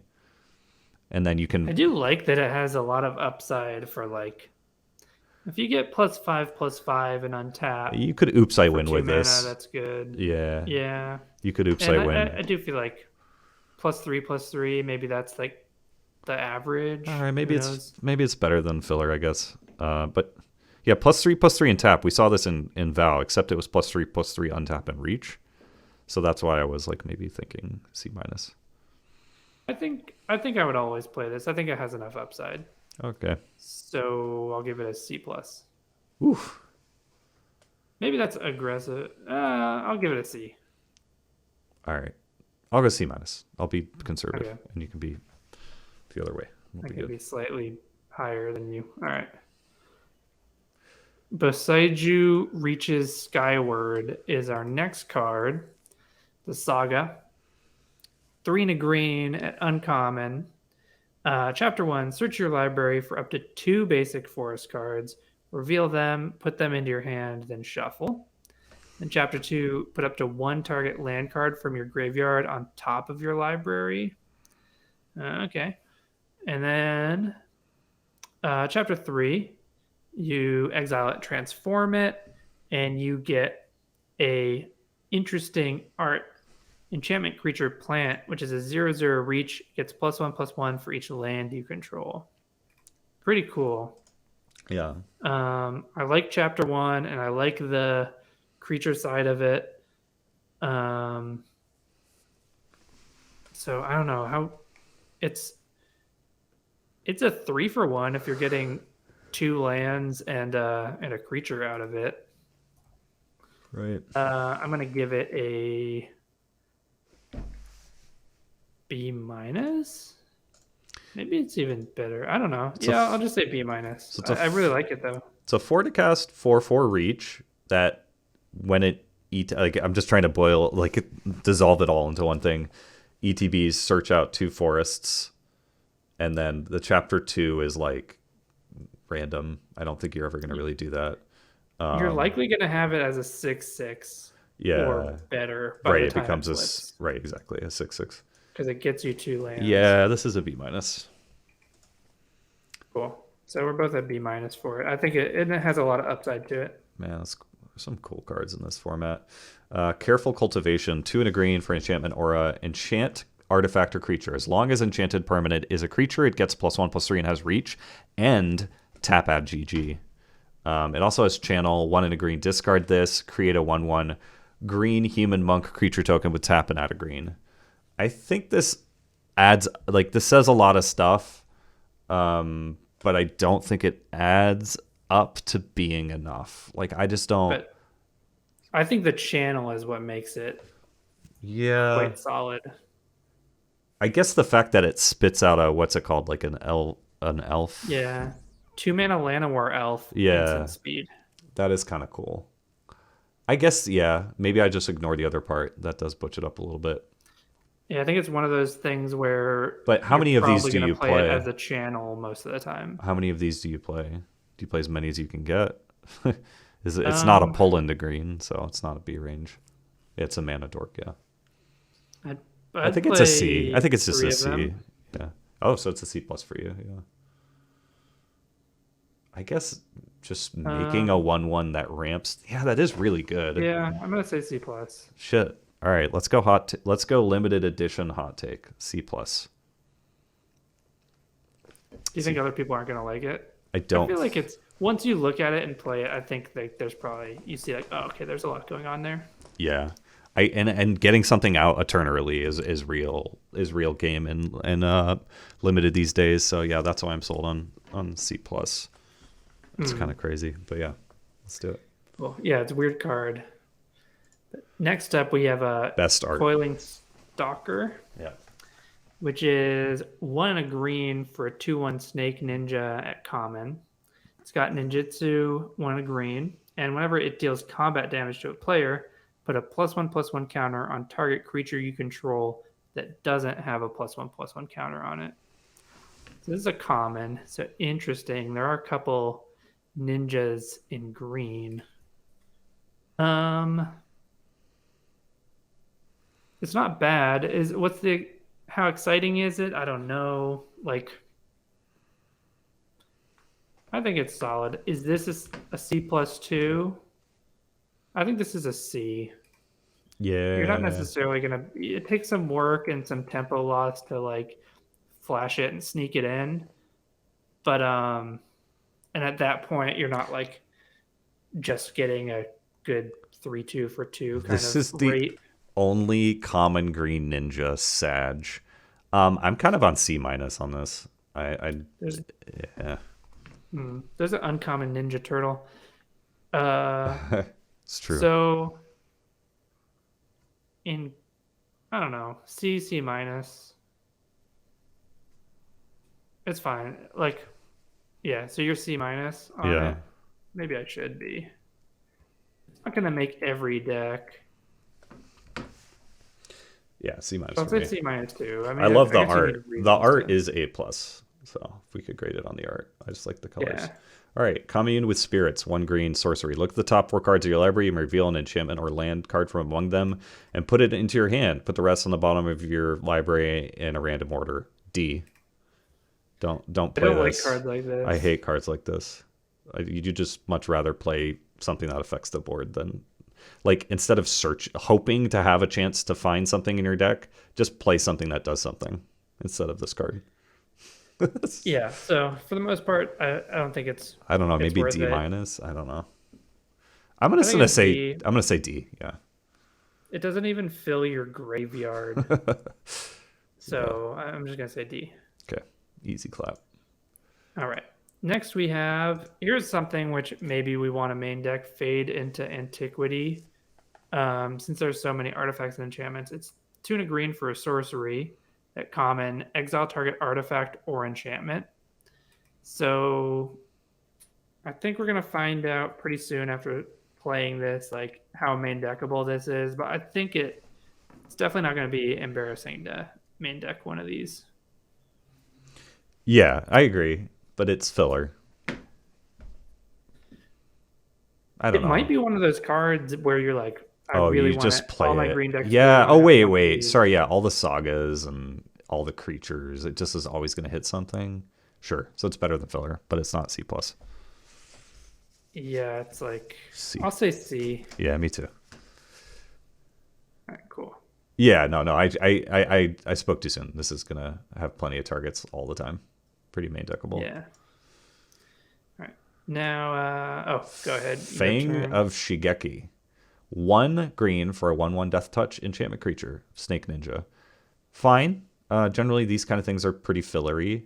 In a set that has ways to augment them, I still don't think it changes it just because every card is going to be compared to the fact that it can be augmented. So this seems filler to me, but I don't know. I know, Eric, you generally like death touch stuff, and it does do its job a lot of the time, but Yeah, I do like cheap death touch creatures. There is a punch spell in this, and death touch creatures are good with those kind of punch fight spells. So it's fine. It's not usually. I don't think this one's going to be necessarily like a high pick. But, yeah, C minus for me. I'll say C minus too because sometimes in an aggressive deck you might not want it as much. Better than filler, but not C plus. is my autobiography title, says Nerdy Steve. Nerdy Yeah. Steve, could you please record an audiobook? Because I would like to listen to that. Yeah, there's a bite spell. We haven't gotten to it yet. Yeah, All right. good for ninjutsu to have like cheap things that your opponent won't want to block. That's a good point. That's a good point. I guess if you're green black ninjutsu, which is kind of awkward, Yeah, instead of green, just black, green, full, blue. yeah, full out ninja. But I guess you just play ninja, whether or not you're full ninjas. All right, later just good Yeah. cards. Next up, we have Favor of Jukai, which is 3 and a green for an aura at common. Enchant artifact or creature. As long as enchanted permanent is a creature, it gets +3/+3 and has reach. And you can channel it. 1 a green, discard it. Target creature gets +3/+3 and gains reach till end of turn. This is interesting. Just like, again, the channel thing, the channel cards having that flexibility, you definitely wouldn't be excited about a +3/+3 aura with reach. But sometimes you're like, sometimes there are board states where it's like, that's really going to mess up my opponent. And having the fail case of a +3/+3 reach trick really isn't too bad. So I guess that being said, it means instead of like a D minus kind of thing, I think this is a C minus. Yeah, I think it's a C minus. The more I'm thinking about it, I think the C minus for the 1/1 death touch is not right. I think it's a C.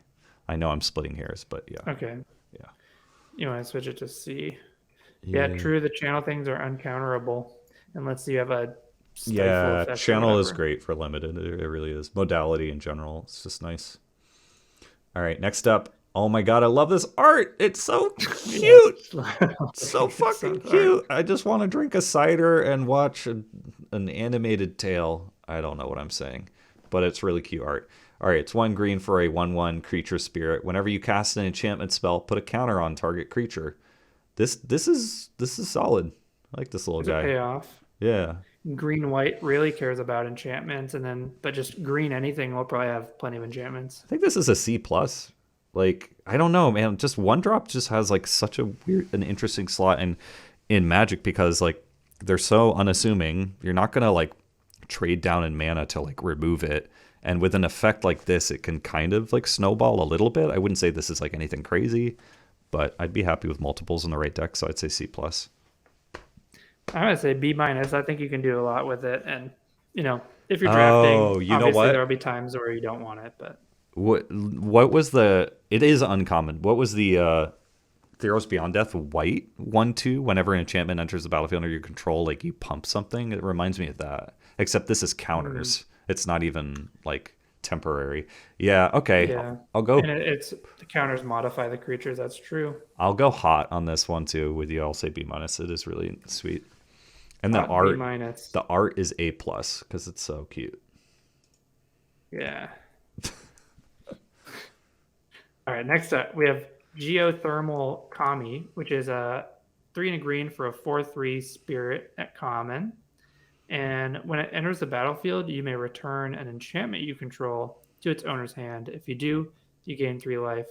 So plenty of, I guess the sagas, are you going to want to return them before you've gotten the full value out of them? You can, depending on if you like the first chapter. But anyway, there will be some good enchantments to bounce. I like this card. So 4 mana, 4/3 with that upside. It's not quite C plus, I guess. 4 mana, 4/3 is a D plus. A D plus. Yeah. And then having that upside though, that's real. I'm considering. I'll give it a C. That's what I was thinking, C, because there's just enough floating around to like, I think, get value a good amount of the time you play this. Yeah. All right, C for that. Go Shintai of Boundless Vigor, 1 and a green for a 1/1 trample legendary enchantment creature shrine. At the beginning of your end step, you may pay 1. When you do, put a counter on target shrine. On target shrine for each shrine you control, so you target itself basically if you have nothing else. So play this 1 mana 1/1 trample. put a counter on it at the end step. So it's a 2-mana 2/2 basically trample, and then it just keeps growing. I like this one actually quite a bit. The red aggressive one Yeah. felt sweet because it just felt like it would slot well into an aggressive deck. I like that these shrines just seem like good enough cards on their own, and like you don't have to like be like, I'm the dirtily shrines deck, please don't kill me. It's Like true. I mean, yeah, yeah, if you get two shrines, maybe I'm hating on the shrines a bit too much. This one is quite solid by itself.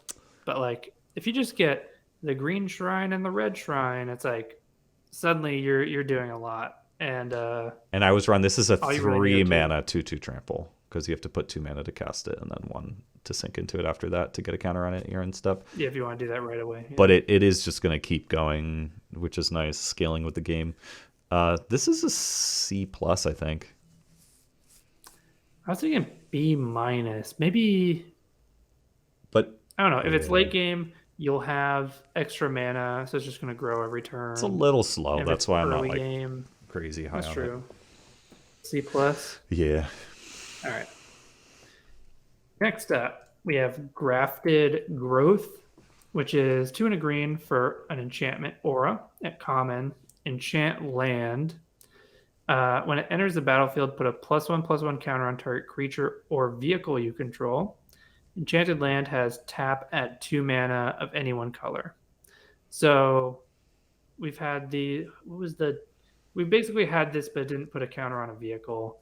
And I think that this like is one of the better versions of this like green ramp thing because it ramps you, it fixes you, it has an enchantment which is a relevant card type, and it gives you a +1/+1 counter, which not only makes your creature or vehicle better, it modifies it. So there's like a lot going on, and it can synergize with a lot of different things here. Yeah.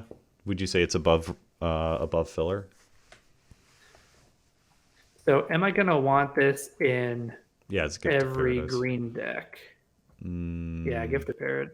Like Gift of Paradise gains you life. yeah, I just There's don't the one know. with the dinosaurs that puts a counter. I think it's 2022. Like, are we really gonna want to take our turn 3 off to play this? That's the I mean, you don't question. have to do it I'm on gonna turn say three, but I'm gonna say filler. Well, yeah, you could do it later, but I still think this is filler, even with the counter. But yeah, that's oh my man, this is gonna opinion. be this is gonna be a key card if we have a like 4-color deck. Uh, That's a good point. Looking forward to playing with it. It's definitely not every deck is gonna want it, but it has that like little bit of synergy with so many different things. Um, New Still gonna Horizons. That's probably the one just I say was thinking New about. Horizons. Yeah, Yeah. I'm just still gonna say C, but this gets to C. Whereas like the last couple sets that had these land ramp auras, those were like D's. So this one is a good amount better than like the average one of these kind of cards. Fair. Okay. I'll say C minus, but I see the upside here. For fixing, we have this. We have some treasure stuff, and then we haven't gotten to the artifacts yet, Yeah, which have some. artifacts will probably have some. Wow, this is cute art too. Greater Tanuki, 4 green green for a 6/5 trample enchantment creature dog. It has channel 2 and a green discard Greater Tanuki, search your library for a basic land. Fixing, here you go. Put it onto the battlefield tapped and shuffle. That's really good fixing, honestly. Thanks for the follow fridge alarm. Like, just ignore everything else. Like, or no, don't ignore everything else. Late game, it's a 6 to cast 6/5 trample. That's sweet. It's nice in a set that can modify it. Early game, you need to hit your land drop or you have a splash or whatever. Like, this is really sweet. Yeah. Yeah. So ramp fixing, and then C top end. C plus for me. I just really butch up these like channel cards that I like both modes on. Um, You want the creature that tutors for 2 basics before this, yeah, but didn't we give that a B minus? I think, yeah. yeah, Cuteness this tiers is a list C or a C next. plus. I mean, this isn't as cute as the 1 drop that puts counters on it, but it's it's near there. You say C plus? Yeah, we should have a cuteness tier. Um, I'll say C plus. I was thinking C, but I do like this a lot. Yeah. C plus. All right. Next up, we have Harmonious Emergence, which is 3 and a green for an aura at common. Enchant land you control. Enchanted land is a 4/5 green spirit creature with vigilance and haste, still a land. If enchanted land would be destroyed, instead sacrifice Harmonious Emergence, and that land gains indestructible until end of turn. So weird. We saw a red land aura like this. It makes a 3/3 for 2. So this is 4 mana to make a 4/5. I don't want to be playing these. I get that they have some synergy with things, but I'm just gonna say D.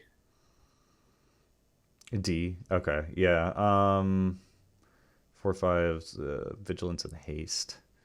So 5 mana, you make a 4/5 vigilant creature that can attack.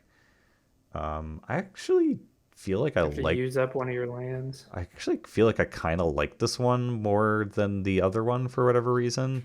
But you said D plus. You said. I said D. I guess I'll say D plus, but I could see this being okay. I don't know. Yeah, maybe there's some situations. A 5 to at cast least it gets 4/5 vigilance. Vigi. That's nice. Yeah, that's why I'm like not sure. It's not Yeah. it's not filler. It's D plus, but we'll see.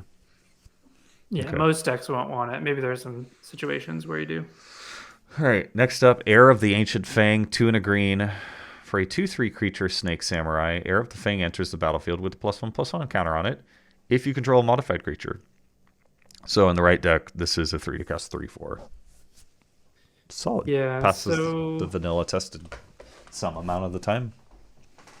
So it's probably like usually on turn 3 you're getting a 2/3 with it, and then maybe if you cast it after turn 3, then you'll probably be able to set up having a modified creature. There are just a couple like select creatures at 1 or 2 that will like enter modified. Right. So like yeah, maybe you can curve into those, but yeah, this is fine. I don't know. What do you think? I guess it's a C minus. Yeah, I think it's a C. I care about it too I much. think it's a C minus. Yeah. All right. I think this is It huge. would enter with a counter and then it becomes modified, but can't really get it to trigger itself. Right. All right. Next up, we have Historian's Wisdom, which is 2 and a green for an enchantment aura. At uncommon, enchant artifact or creature. When Historian's Wisdom enters the battlefield, if enchanted permanent is a creature with the greatest power among creatures on the battlefield, draw a card. As long as enchanted permanent is a creature, it gets +2/+1. So, kind of weird. So, you're giving something +2/+1, whether it's like a vehicle or a creature. And then if you're making it like the biggest creature, then it's cycling. This is like weird sheltering bows. Yeah. Sometimes drawing you a card, where sheltering bows always draws you a card. Permanent is a creature with the greatest power among creatures on the battlefield. Draw a card. It's like, yeah, this is weird. I don't like this. I think they're trying to get us by making it uncommon and adding text, but it's really just going to be worse than sheltering bows a lot of the time. I'll say D plus. I don't know. D even. Yeah. D plus. I'm just going to say D. Or all D. right. D. Sure. Whatever. Either. Okay. You can put me down for either. I don't care. I mean, right. at least enchantments matter in this, but still, I don't know. Oh yeah. So people are asking like, you skipped this saga and that saga. We're just doing commons and uncommons today. You hate this card, yeah. All right. So Jukai Preserver, 3 and a green for a 3/3 enchantment creature, human druid. When Jukai Preserver enters the battlefield, you know what? Let's go back to this. F. You're giving it the wisdom and no. F. It's like a D or D minus, whatever. It's pretty bad. Yeah. Okay. 3 and a green for a 3/3. When it enters the battlefield, put a counter on target creature you control or channel. 2 and a green, discard this. Put a counter on each of up to 2 target creatures you control. I like this card. Ooh. Yeah, so 4 mana, 4/4 worth of stats. Man, this is a C+. Or a 3 mana trick. Easy C+ for me. Yeah. I agree. I'll give it C+. Yeah. Really like the... I mean, there are a good amount. Like, if you're playing against green, it feels like there are a few just random tricks people are going to have, whether it's tacked onto a creature or not, whether it's channel or not. So, got to keep an eye out for that. Really cool art, too. Stupid, sexy snake. Yeah. All right. Ready for Jukai Trainee. Ooh, is training coming back? No, I'm just kidding. Yeah. Which is 1 and a green for a 2/2 human samurai at common. Whenever it blocks or becomes blocked, it gets +1/+1 till end of turn. We've had cards like this, and they've been quite good. So I think this could be like this is a 2-drop. This could be the really C+ plus 2-drop. Yeah. Oh, that classic C+ 2-drop. I mean, we used to have those a lot. We haven't seen them for a while. I mean, okay, so in an aggressive deck, maybe this is the common 2-drop you want in green, and then try and decide: do you want this or do you want the 2 mana instant speed Elvish Mystic Llanowar Elf kind of thing? They're both pretty close to me, but one this is better for maybe a more aggressive deck instead of one that wants to ramp. Yeah, sorry, I'm spacing out. Yeah, C+, I guess. I don't know. Yeah. I don't know. Sure, C+. It feels a little high. Yeah, but it is basically a 2 mana 3/3 a lot of the time. yeah, fair. C+. All Next right. up, we've got Kappatek Wrecker, 1 and a green for a 1/3. With 1 and a green ninjutsu. This is the Ninja Turtle at uncommon. When Kappatek Wrecker enters the battlefield, it enters the battlefield with a death touch counter on it. When it deals combat damage to a player, you may remove a death touch counter from it. When you do, exile target artifact or enchantment that player controls. Okay, so a 2 to cast 1/3 death touch. And then when it deals combat damage to a player, you may... Yeah, this is a solid little card. I don't think you're going to be wanting a lot of these, though. But it is nice value. So I don't know. Where do you land on this? I don't know. The fact that you can ninjutsu, I think you can get a 2-for-1 with this a lot. I was going to say C+. Oh, Maybe I would say B-. I think I do like this more than the other C+. Yeah, dies to removal is like the oldest argument for any, like, you could just be like, that card's not good, dies to removal. But anyway, sorry. What do you give this? A B-. A little bit. A little bit high on it. Yeah. It's like, I mean, cheap death touch and the fact that you can flexibility ninjutsu to get a 2-for-1 with it all. I guess you're going to be hitting a lot of value with the artifact and enchantment. I'll go C+. I'm not quite on B- territory, but yeah. All right. Yeah. This is value. And because next up, speaking of removal spells and punch spells, we have Master's Rebuke, which is 1 and a green for an instant at common. Target creature you control deals damage equal to its power. At 2 mana. To target creature or planeswalker you don't control. That's wild. That makes the death touch stuff good. Great with the death touch things. Otherwise, just 2 mana, not just instant fight, but instant punch spell. This is a B. That's good. This is like a B to me. I don't know. I'm just really excited to see green have something like this. Maybe it's a B-. Yeah. B- seems better, but yeah. Yeah, I think I'll give it a B-. It's just having that instant speed punch for 2 mana at common. That's nice. Yeah, for sure. That's really good. Top green common right there. Maybe not the best green common, but it's up there. It's pretty crazy good. Probably the one that I'll be taking first for my first drafts. Yeah, exactly. Next up, Orochi Merge Keeper, 1 and a green for a 1/1 Snake Druid. It is a mana dork, so it can tap and add a green. As long as Merge Keeper is modified, though, it can tap and add green. I love this card. I don't know why. I just love cards like this. This is a C plus for me. I don't know if I go to B minus territory, but I'm happy to start it at C plus. This is really cool. Yeah, so this is funny though. Looking at so this is Oh, an right. The uncommon. channel. You're talking about the channel The comparison. compared to the channel, yeah, 2 mana for a 1/1 that taps for green. The upside on this is that this can tap for 2 mana if it's That's a modified, good point. Yeah. whereas the upside on the other one is that it has the alternate cost, alternate way to play it of being the aura to give We haven't seen a +1/+3 lot and of 2/2. bounce now that I think about it, have we? We went through blue and we didn't see much bounce. So, like, these auras aren't going to be as punished as normal. It's So I kind of think I wild. give the Orochi Merge Keeper probably about the same grade as the other one, C plus. Yeah, C plus for me. But am I correct that blue doesn't have a lot of bounce? We went Because, through blue and there was like one bounce. yeah. There's like a bounce channel thing. So auras and like the token, the Yeah. 1/1 tokens that you're making and stuff like that to ramp, like, wow, that's really interesting. We'll keep an eye on that. Yeah, they might not get punished in that way. Yeah, this is you. All right. Next up, we have Roaring Earth, which is 1 and a green for an enchantment at uncommon.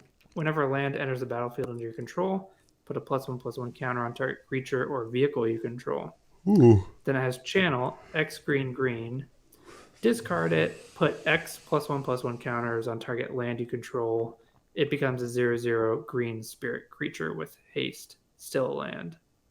So that's pretty. So you can ambush if you have a bunch of mana. You can flash in a creature.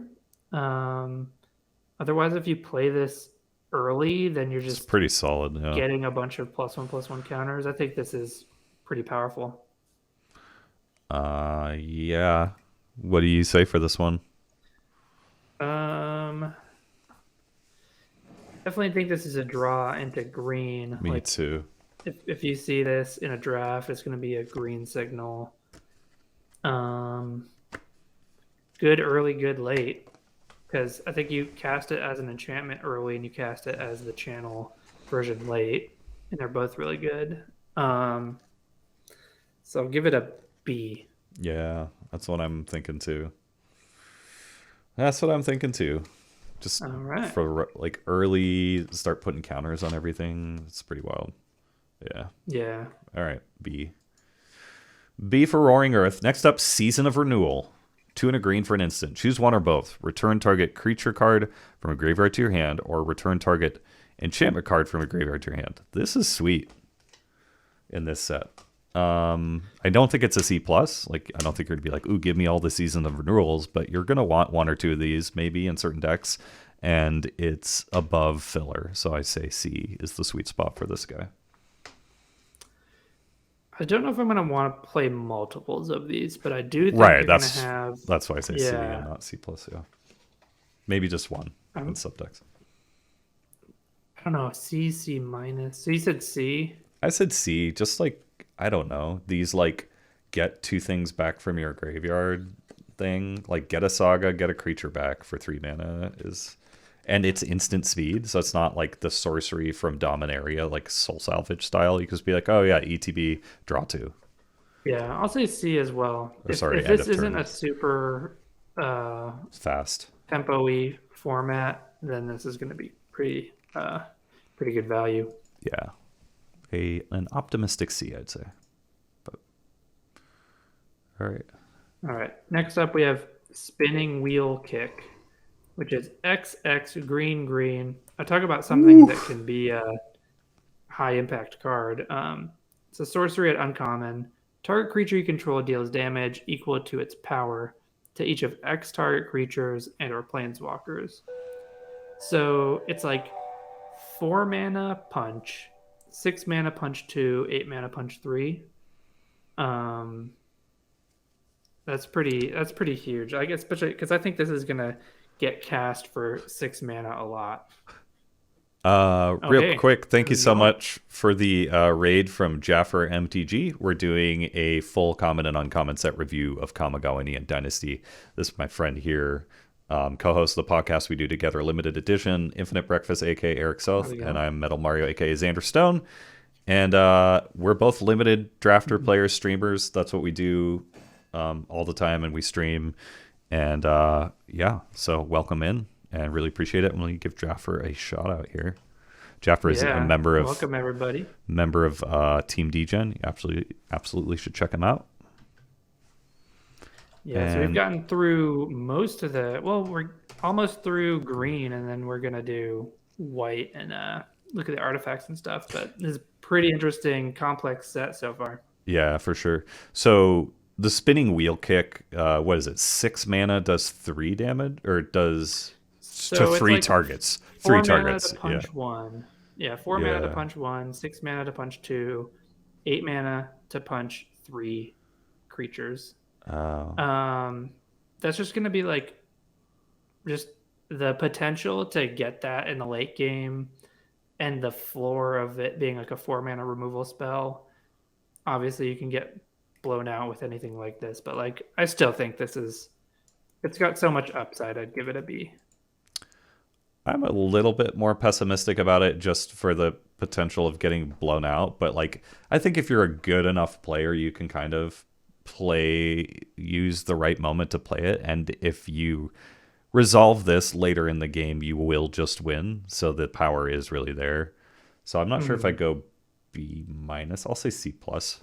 You said All B. right, You said B. could Yeah. be. I think there's some I'll like say B when a minus. card can just like sometimes there's going to be like, wow, this is the only top deck that could have won them the game in that spot. Like that's crazy. Oops, I win top deck kind of like Yeah. upside where like I think that upside is worth it. Even though there's the downside of getting blown out with kind of a punch spell. Can't really play it when an opponent has open mana. Yeah. Um, yeah, I Yeah. think I'll give it a B minus. It's a little cheer optimistic, but I could see it. It is really powerful. Yeah. All right, All next right. up And, we've you're got next. Story Weave, 2 and a green for an instant. Choose one. Put 2 counters on target creature you control, or put 2 lore counters on target saga you control. The next time one or more enchantment creatures enter the battlefield under your control this turn, each enters with additional +1/+1 counters on it. Don't feel like you're going to choose the lore counters aspect very often. Well, you could do it to get a surprise blocker, and I mean, I guess it's like a combat trick anyway. Yeah. Whether you put 2 counters, it's a trick. Hey, I mean, I thanks. kind of like tricks that like leave something behind, so I think it's playable. Thanks, Jeff. I really appreciate it. Have a great night, and thanks for the raid. Appreciate you sharing your community here. Glad to be a part of the team with you. JM says, skim through blue, and I don't see any bounce spells. Planner Incision exiles and returns creature with a +1/+1 counter on it. So not clean bounce, but does punish enchantments. Yeah, there's not a lot punishing like auras and stuff, so that kind of gives Yeah, us a hint. like the blue, green, gold uncommon has a bounce channel option, but there's not a ton. This is like a C minus to me, the story weave. I don't know. I'm Yeah, not that's seeing what it. I said too. I put down a C minus. Yeah, I'm just not seeing it. It's perfectly fine. I think tricks like this that like just instant speed put counters on things are totally playable. All right, you're up. All right. Now we have Tales of Master Seshiro, which is 4 and a green for a saga at common. Put a +1/+1 counter on target creature or vehicle you control. It gains vigilance till end of turn. So that's chapters 1 and 2. Then chapter 3, you exile it and transform it, and it's a 5/5 vigilance haste. This seems like not bad. I don't know. It's fine. Maybe I'm just Oh, excited that this is an actual like 5/5 on the back, whereas all the other ones are small, but I know they're like a, cheaper sagas. a counter and giving that creature vehicle vigilance that turn is kind of spicy. I like this card. What are you gonna give it? For common, Um, this is a lot of value for common. I think I'm gonna give it a C. Just because Ah, I don't know if I want to like load up on them or take them like super highly in a draft, but it's a 5 drop. I'll be happy to play.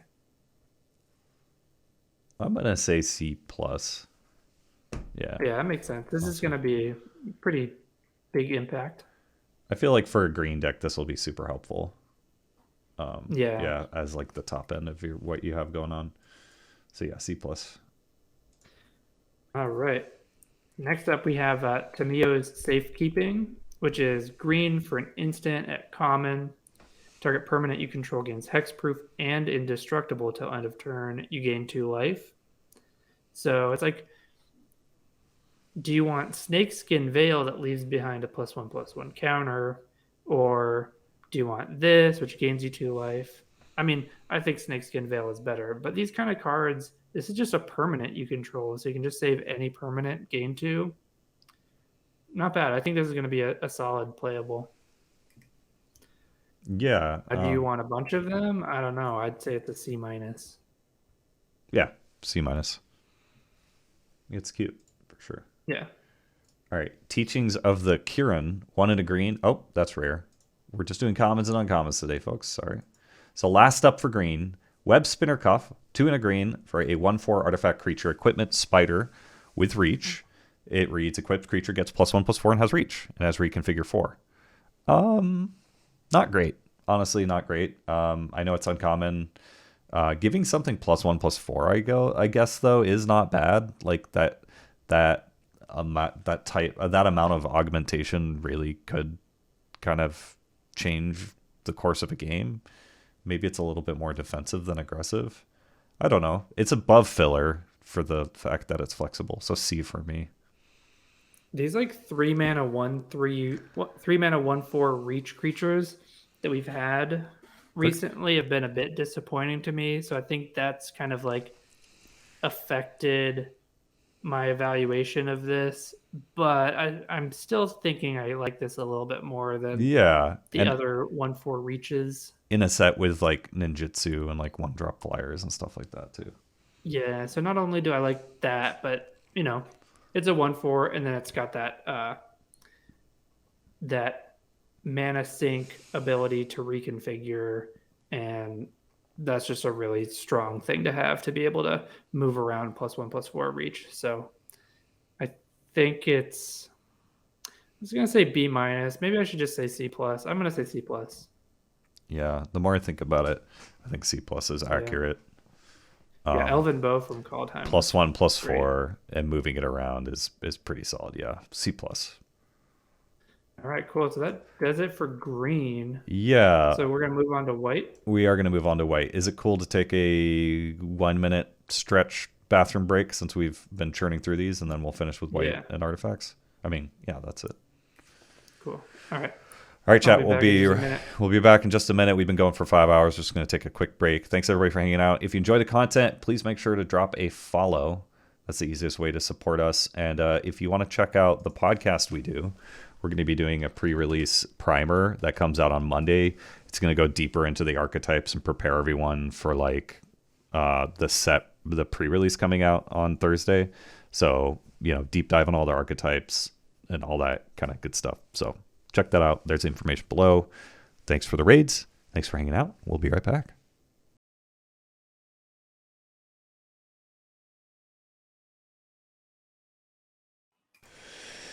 All right. So who's starting white off here?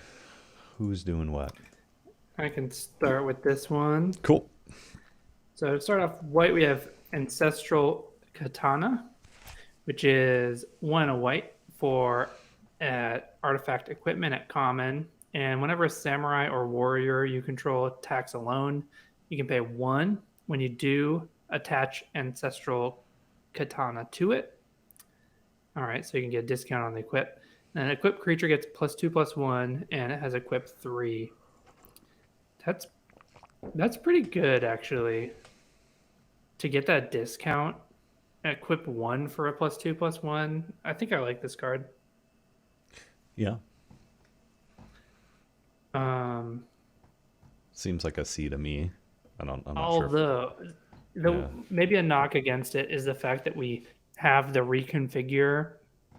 Um, we have access to like the reconfigure enchantment or the equipment creatures, and so it's like a lot of times you'd rather just have those because those affect the board probably better than just random pieces of equipment. But this seems like a good piece of equipment. If this was in any other set, I'd be even more excited about it. So I think I'll give it a. And do I give it a C plus?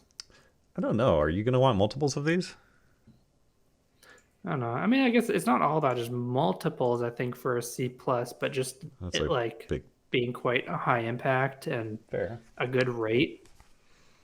I think I'll say C plus. I mean, I'm probably a little bit high on it, but No, that's fine. I'll say I think it's got really good upside. I'll say C. I definitely see the upside too. Yeah. All right. C. Yeah. All right. You got the next one. All right. Next up, Banishing Slash, white for a sorcery, destroy up to one target artifact, enchantment, or tapped creature. Then, if you control an artifact and an enchantment, create a 2/2 white samurai creature token with vigilance. Artifact, enchantment, or tapped creature. I like this card. It kind of gives me Divine Gambit vibes. Like it might not be super exciting, and maybe it's easily overlooked, but I feel like it might have its place. I think this is really good. Yeah. I think it's like it's kind of confusing just the amount of The words on it and the text way that it referencing. Like it's okay, gonna artifact enchantment, and it's if gonna you hit control an artifact enchantment, anything. Yeah, and if you get the 2/2, then this card's amazing, right? So I'll say C yeah, plus. I'm not going to B territory, but I think it's good. I'll say it's a 2 mana removal spell that's gonna get a lot of stuff. It is white. I'm gonna say B. I'm gonna say B minus. Yeah, fair. C plus. I think like you're gonna get a 2-for-1 a lot, and you're gonna get a mana advantage by killing a 4-drop with your 2 mana a lot. So like This when is you get a 2-for-1 and a mana advantage, it's like gonna be really good. and I mean, there's so many enchantments floating around in this format. Like I don't think I've ever seen this many sagas in a format before. So definitely something to keep in mind when a card just says artifact or enchantment or whatever. Yeah, it's wild. Yeah, there are gonna be plenty of good targets for this. Speaking of enchantments, Next up, we have Befriending the Moths, which is 3 and a white for a saga at common, and target creature you control gets +1/+1 and gains flying until end of turn. That's on the first 2 chapters. And then on the 3rd chapter, you exile it and transform it into this Imperial Moth, which is a 2/4 flyer. I like this. Like More interesting, cool art. So 4 mana, it enables 2 really good attacks, and then you get a 2/4 flyer. I like it. I like that. Jeez, they're pushing these common sagas. I mean, because just if it was a 4 mana 2/4 flyer, Not exciting. then Yeah. I mean, I actually like 4 mana 2/4 flyers. But just like enable an attack, get a 2/4 flyer. It's good. I think that's good. And you know that just target creature you control gets +1/+1 and gains flying until end of turn. Perfect for the red-white attack alone deck. I don't know how much we're going to be doing that, but Right. Let's see. What do I want to give this? It's at least a C I was plus. going to say C or C plus, but I guess I should. Better than a. Maybe I'm just like too high on it. Imagine bouncing this one, like talking about ones you might want to just like keep bouncing. I guess it's a little clunky and a little dirty for 4 mana to just be like, I'll do it again. I'll do it again. I'll do it again. But you have that option. Yeah. What was the blue green gold card in Theros? That kind of when an enchantment enters, it gave a creature +1/+1 and flying until end of turn.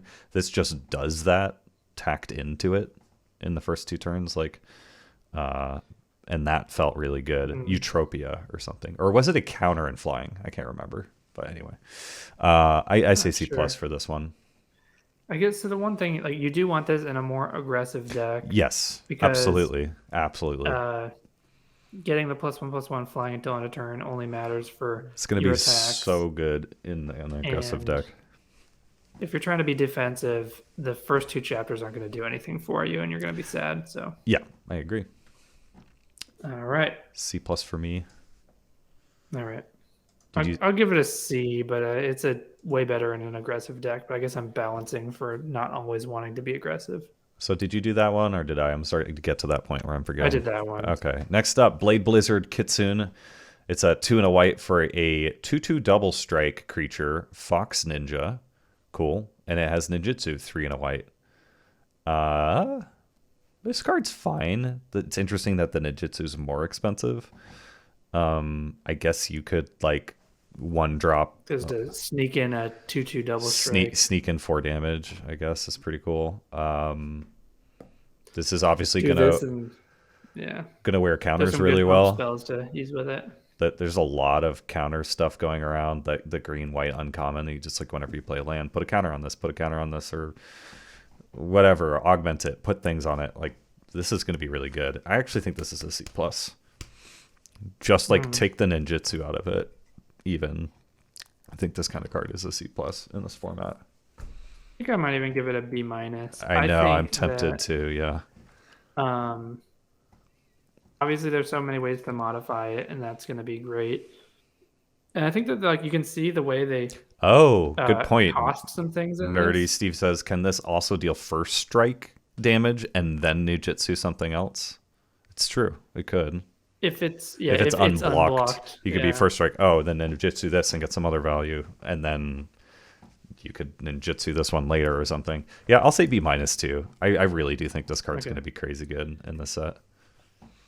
Yeah, because I think the ninjutsu for 3 and a white, like that stuff can be pretty powerful. So I think they had to cost some of these things a little bit on the expensive side, but it's still good. Yeah, Bada Bing, have you not played ninjutsu before? It's a reprinted mechanic. They had it in Modern Horizons 2, but before that, it's been in Magic for a while.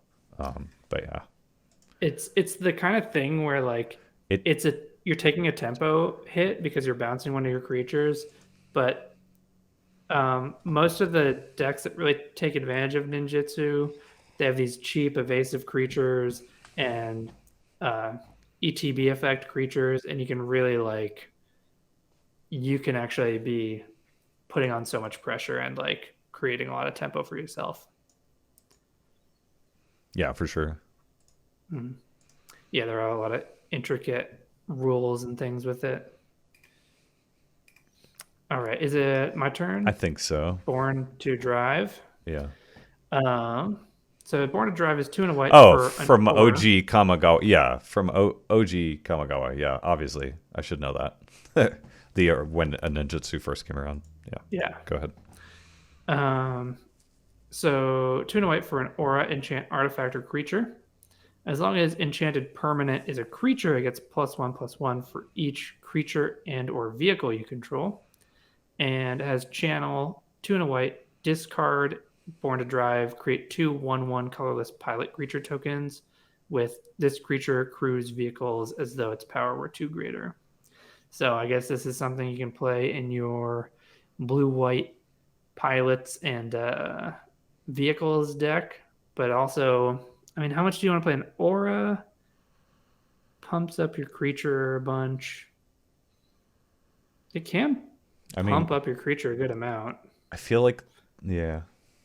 But 3 mana flash into 1/1s, that's fine. I like the flexibility of it. Neither one is exciting. I think you might want to flash in the 1/1s a bit more often, but we'll give it a C. This seems kind of like a red-white card with the like attack alone thing. Like you just slap this on whatever creature you know can get in. It gets bigger, and then you can just like keep pushing, and then it enables that archetype for you. So this seems kind of like a Boros card to me a little bit in that sense. And it gets +1/+1 for each creature you control. So it's like all funneled into that archetype a bit. What'd you say, C? So yeah, it's weird. Like the aura part of it, maybe you want to play that in red white, and then the creatures part of it, maybe you want to play that in blue white. Uh, so I think that's kind of cool. And yeah, I'm saying C. I think so too. Yeah, straight up C. Right. Born to be drive. Dragonfly suit next up, 2 and a white for a 3/2 flying artifact vehicle.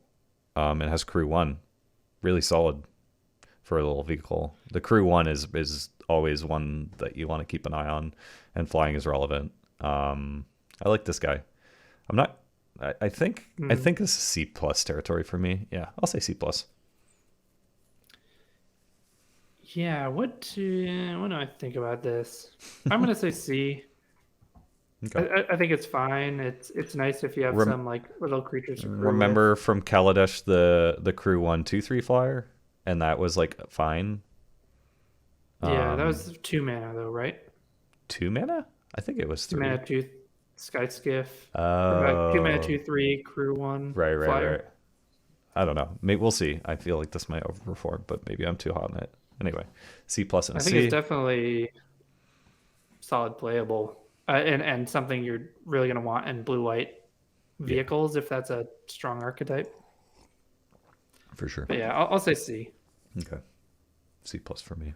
All right, and next up we have Iganjo Exemplar, which is 1 and a white for 2/1 enchantment creature, human samurai at common.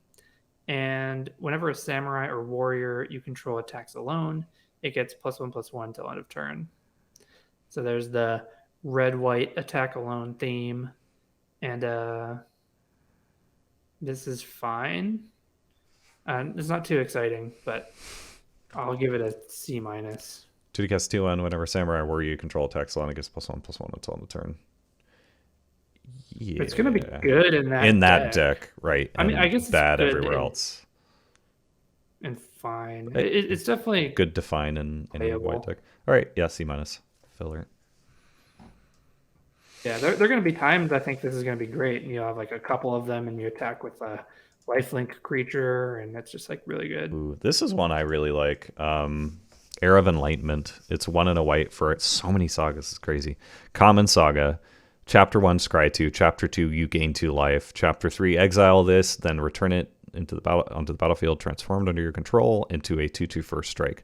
So, again, not to, beat this point over the head too much, but you might be like, oh, well, you're getting a 2/2 first strike, best case scenario, turn 4. But you're getting Scry 2, gain 2 on turn 2, which is really going to smooth your draws. Then you're getting a creature that has like a keyword on it, so it's going to be able to be modified well. This is just going to be a really nice utility card for limited. So to me, this is an easy C plus.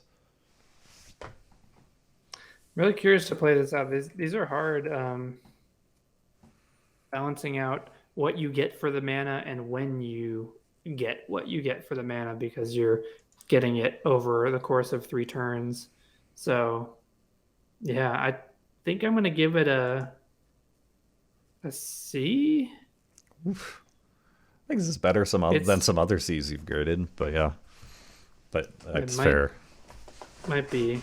I don't know. I like it, and I'm gonna like be filling my deck with it. Right. Is it going to be a draw into white during a draft if I see a pick 6 Era of Enlightenment? Is that going to be drawing me into white? I'm not sure. But I like it. I definitely think I'm going to be looking to play these. C plus doesn't mean draw into a color for me, but yeah. A creature is not considered unblocked until after blocking is declared, correct? Yes. Yeah, there's a period during the phase, what do you call it, phase or step, but like basically once it's declared, once blockers have been declared, then it's like an unblocked creature through the end of the combat step, where so you could even do it like after damage if you have a weird trick. Usually you wouldn't want to do it, but I think that's like the window you have to do ninjutsu. Mm, So after declare blockers, and then the latest you could do it is after damage at the end of combat, but like still in combat. fair. But yeah, okay, I'll give it a C. Maybe I'll be wrong about this. All right, C plus for me. All right. And then you go. Next up, we have the Fall of Lord Konda, and it's 2 and a white for Saga at uncommon. Chapter 1, exile target creature an opponent controls with mana value 4 or greater. Chapter 2, each player gains control of all permanents they own. Chapter 3, exile it and return it transformed, and you get a 1/3 defender. When it dies, draw a card. So I'm almost thinking it's like a sideboard card. I think there are going to be some decks that this isn't going to have a good target for. If they're just going to be really like low mana value decks, and you're not going to have a mana value 4 or greater target. And then you're just not going to want to play this because then you're paying 3 mana to essentially get a 1/3 in a few turns. It's great if you can get a 2-for-1 for it, or a 3-for-1. Right. Sorry, the backside. 1/3 defender. When it dies, draw a card. I don't like this card at all. What did you give it? I don't know. I love the upside of having a 3-for-1, But it's not when you don't have a target for the value 4 or greater at the beginning, Is it that's so awkward. Okay, so this enters and you get rid of a card, so that's a 2-for-1, and then when the 1/3 dies, eventually you get another card.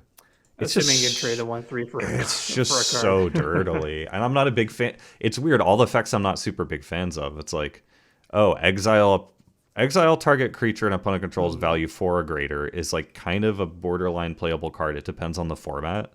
Like it's kind of fillery, and then chapter 2 basically says nothing in limited.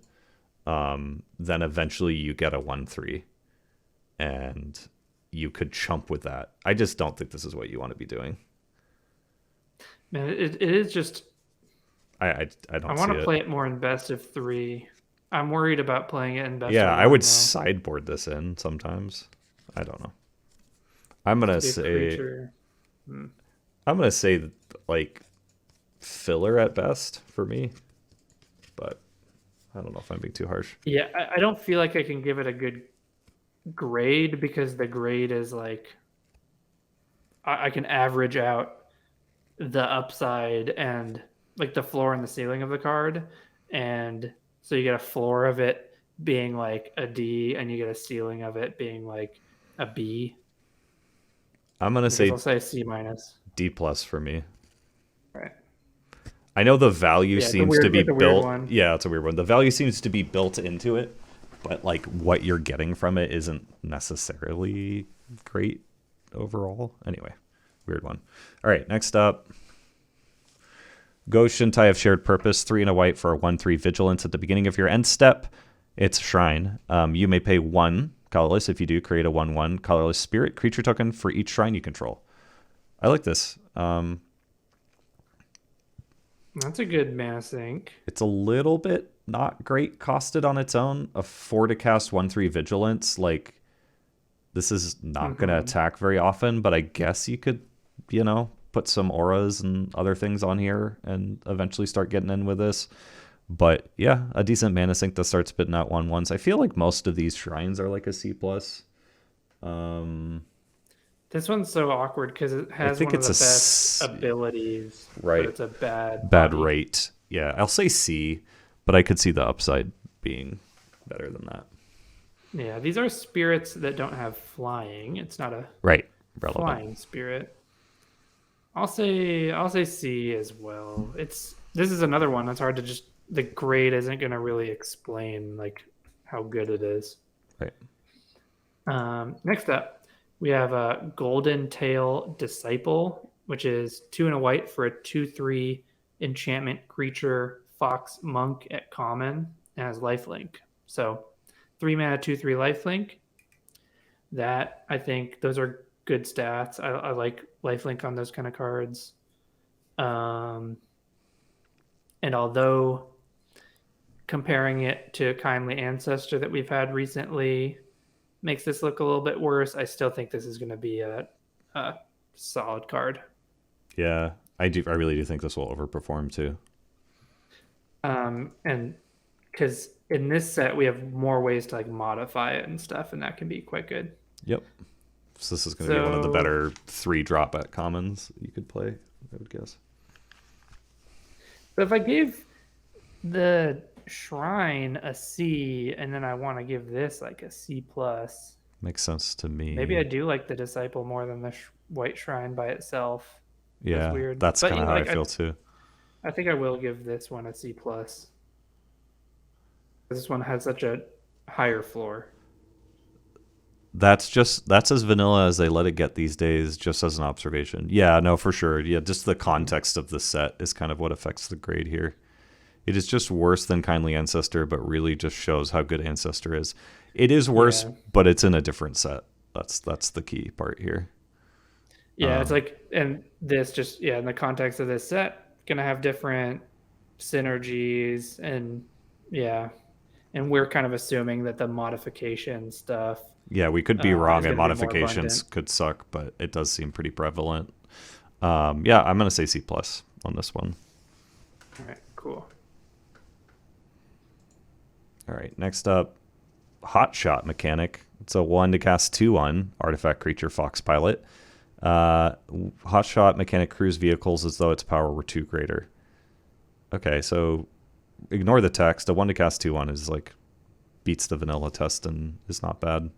Yeah, I Um, think the crewing vehicles kind of doesn't matter for the most part. You're this not going to have like crew three or crew four going around too much, but it's fine. I think this is. Upside. I could see this going either way, filler or C. I think it's Yeah. maybe slightly better than filler just at rate, so C. Yeah, I give it a C too. Okay. All right. And next up, we have Imperial Oath, which is 5 and a white for a sorcery at common. Create 3 2/2 white samurai creature tokens with vigilance and scry 3. This is a card that I've already seen like a pretty wide range of takes on, or just a wide range of like grades on it. To some people, I think it looks like one of the best white commons, and to some people, it looks like whatever. It's a 6-drop, and I do think it might depend on what deck you have this in. Um, Getting the tutus out, if you have vehicles and stuff too, that's going to be really nice. Um, I do think you are getting good like 6/6 worth of stats for 6 mana. That's solid, and it's spread out over 3 bodies, and then the scry 3. Scry 3 is not just like a random thing to tack on. That's kind of Yeah. worth like drawing a card. Um, so although maybe I don't want a bunch of these in a deck, I do think, and like this doesn't necessarily look like what I want, and maybe red white attack with 1 creature. If this is going wide, I think this is a really cool card. Yeah, me too. And I think it's weird. Like if I say this is, maybe I should say this is a C plus. I do like it, and I think I like it as much as like the 2/3 lifelink Fox, even though they're just different categories of cards. Yeah, I feel like I'm starting to split hairs here if I say C, so I'm just going to say C plus too. I see the upside, but it is a 6-drop, and we'll see what the speed of the format is. All right, next up, Yeah. Imperial Recovery Unit. 2 and a white for an artifact vehicle. Whenever Imperial Recovery Unit attacks, return target creature or vehicle card with mana value 2 or less from your graveyard to your hand, and it has crew 2. I'm not a biggest fan of this one, to be honest, because it's crew 2 for a 3/4. and you're getting something to your hand, and it's mana value too. It just feels a little constricted. I like the card advantage. Yeah. Um, I'm trying to think of how it plays out in limited. Like, I feel like, I guess there are things that go to your graveyard a decent amount. I I don't think I know. would play this if I have enough. If I think I'm going to be like trading off enough like 2 drops and things. It Um, feels. I'll be a little more cautious on this and just say it feels like a filler card to me, even though it's uncommon. I'll say C minus. okay. Um, I'm like tempted to say C plus on it. Fair. Uh, Yeah. I'll say C plus. I like the card advantage upside of it, which makes up for the clunkiness and like the kind of bad vehicle stats. Right. Fair enough. All right. Next up, we have Imperial Subduer, which is 2 and a white for a 3/2 human samurai at common. And whenever a samurai or warrior you control attacks alone, tap target creature you don't control. That could get annoying. Oh, right. Territorial hammer skull aspect to this. Even though the most recent kind of like attack and tap uh, creature we had was pretty disappointing. The Distracted Yeah. Geist. But this is different enough. And Uh, yeah, I don't know. What do you think about this one? C. It's above filler, but I'm not. I don't know. I'm not sold on this archetype. I guess I feel like I already have built-in biases against this archetype, but I'll say C. Yeah. I'm not sold on C plus. Yeah. All right. I'm gonna say C as well. Okay. Yeah. All right. Next up, Intercessor's Arrest, 2 and a white, enchant permanent. Enchanted permanent can attack, block, or crew vehicles. Its activated abilities can't be. So we've seen this kind of effect, I feel like, in Kaladesh. This is a C plus. It's just one of White's removal spells. You're gonna want these. It's just a classic C plus IMO. Yeah. It's just a. It's an arrest. Yeah. So how good is this? I think it's pretty good. Yeah. Like there aren't. We found like there weren't that many ways to bounce, which would really punish it. Yeah. I don't know. It's just like sometimes these have been like pretty bad having these kind of like pacifisms or arrest cards, but I think looking at the context of things right now, I'd be happy to play multiples of these, and I would give it a C plus. Yeah. Cool. All right. You got the next one. All right. Now we have Kitsune Ace. I don't want to be or too whatever. early, but I'm not particularly excited about White so far. I just will put that out there. Yeah. Anyway, Yeah, we'll see. go We're ahead. about like halfway through it or whatever. Yeah. 1 and a white for a 2/2 Fox Pilot at common. Whenever vehicle you control attacks, choose one. The vehicle gains first strike till end of turn, or untap Kitsune Ace.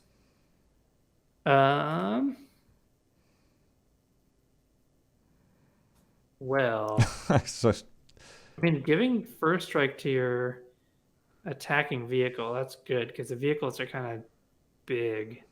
yeah, and so this is a good crewer basically. Yeah, and Yeah. whether it crewed the vehicle or not, you can.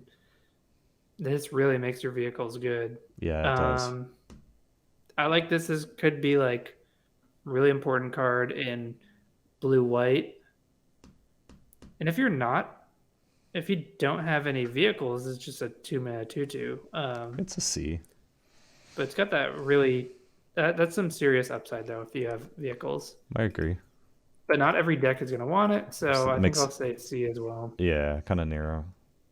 Yeah. All right. Next up, Light the Way, 1 white, instant. Choose one. Put a counter on target creature or vehicle, untap it. Or return target permanent you control to its owner's hand. I don't care. Fine. I don't care about this one. D plus. I hope not to play Yeah, this. yeah, I haven't been crazy about these. Although, I mean, not too long ago, what was that? Kaldheim have like a +1/+1, like +1/+1 counter trick that can be Oh yeah, bounce pretty the good creature sometimes, that's and under bounce to arrest, protect. I guess. Bounce the creature that's Yeah, arrested. But I don't know. It just feels kind of whatever, narrow, maybe sideboardy so this is fine. I'm gonna say filler. C minus. What did you say? D plus? D plus, yeah. Okay, so C minus. Okay, and next up we have Lucky Offering, which is white for a sorcery at common. Destroy target artifact with mana value 3 or less. You gain 3 life. It's probably likely that you're going to have like a number of targets for this. But if you have a removal spell, sorcery speed, I don't know. How often like are these little mana value 3 or less artifacts and enchantments or just artifact uh things that you really need to destroy?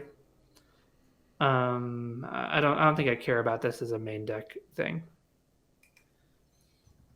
Yeah, I'll just sideboard. It's just a create a sideboard grid. sideboard or whatever. Yeah. Yeah. All right. Okay, next up, Michiko's Reign of Truth. 1 and a white for another saga. There's 45,000 sagas in the set. Target creature gets... That's a fact. Facts. Target Yeah. creature gets +1/+1 until end of turn for each artifact and or enchantment you control. You get Chapter 1 and Chapter 2. That's pretty solid. But it's just until end of turn. And then Chapter 3, it transforms into a 0/0 Portrait of Michiko. Portrait of Michiko gets +1/+1 for each artifact and or enchantment you control. I like this card. So you got 2 mana 1/1 that can get pumped on that side.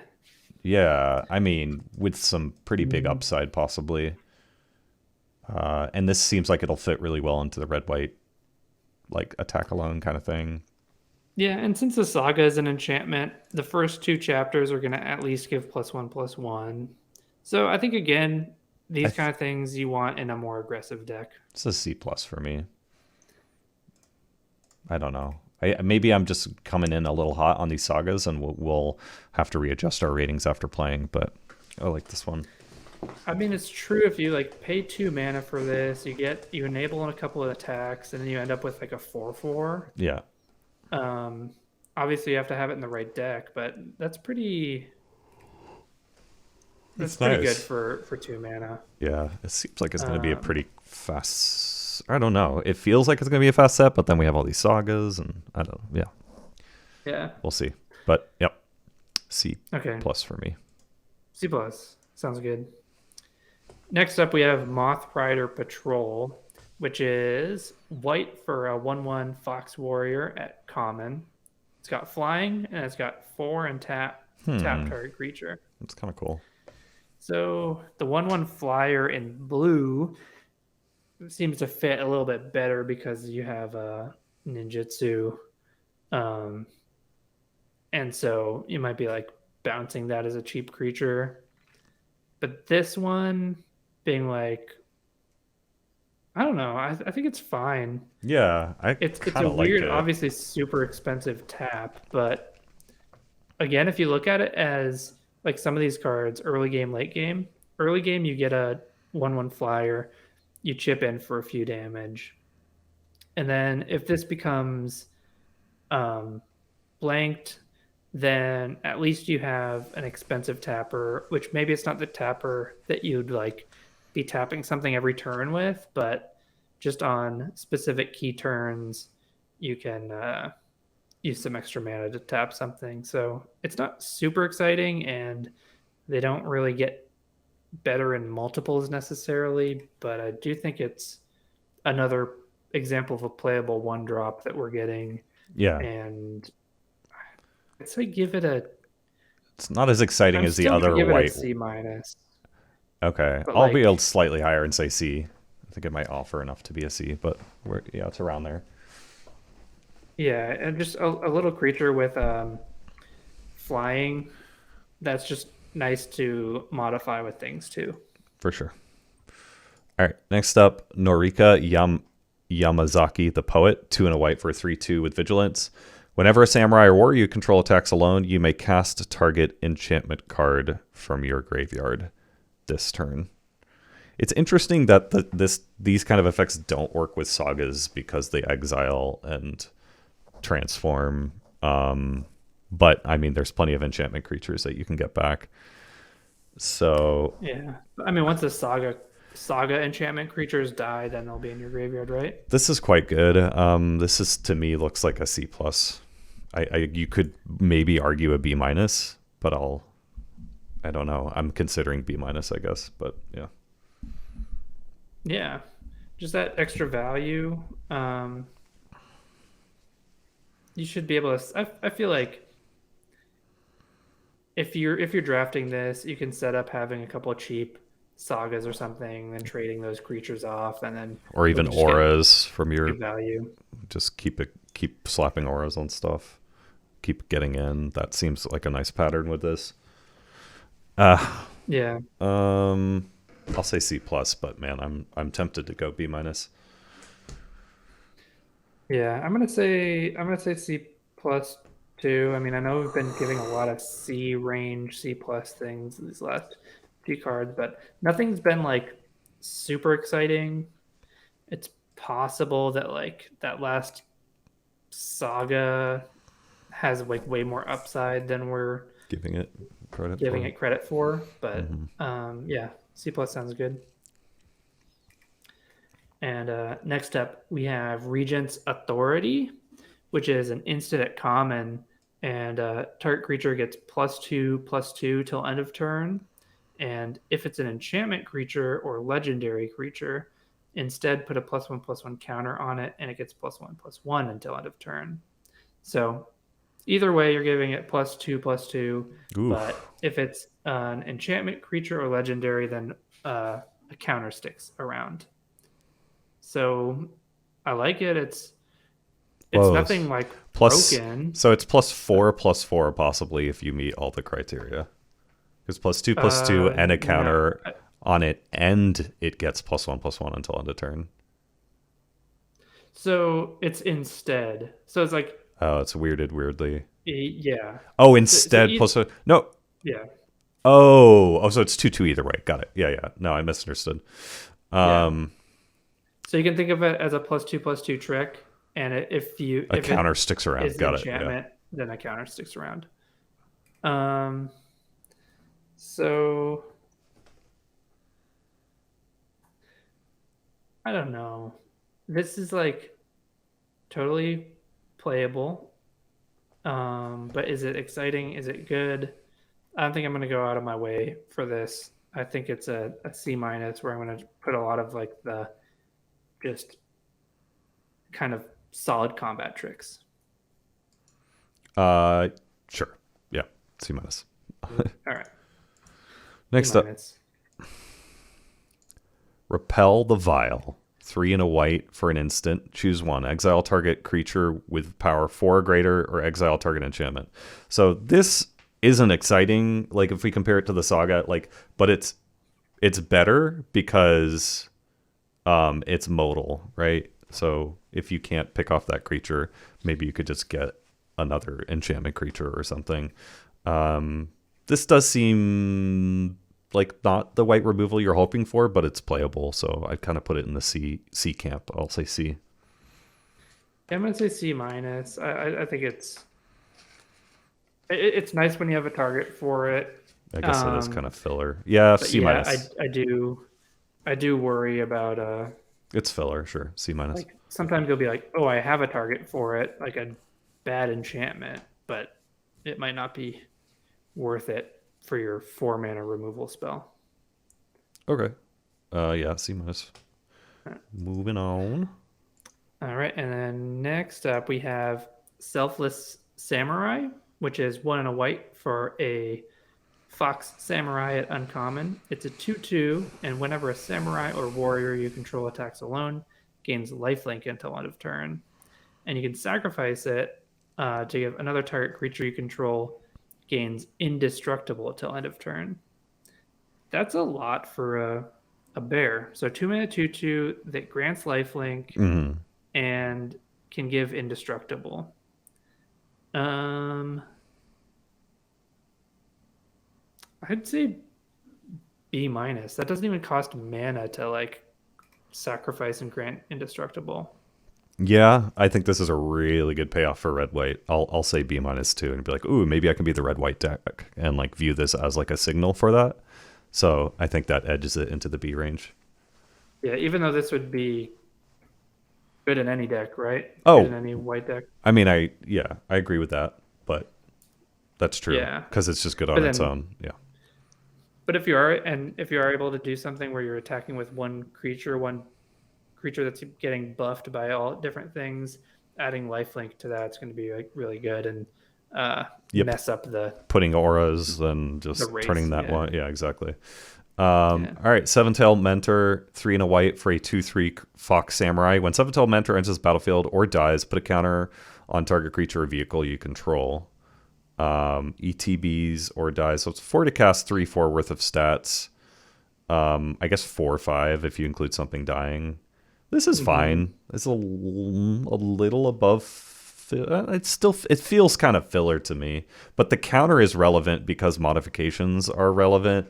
So I'll edge it into, I'll say C. It's either C or C minus. Yeah, I'll and say it's a samurai for attacking alone. Yeah, nice little card here. Sure, I'll say C. Yeah, kind of tough to evaluate. It's it looks like a worse version of certain good cards we've had, but is Right, it enough worse that it's actually not good? right. I think I think C seems fair for it though. Okay. All right, next up we have Sky Blessed Samurai. Sky Blessed Samurai.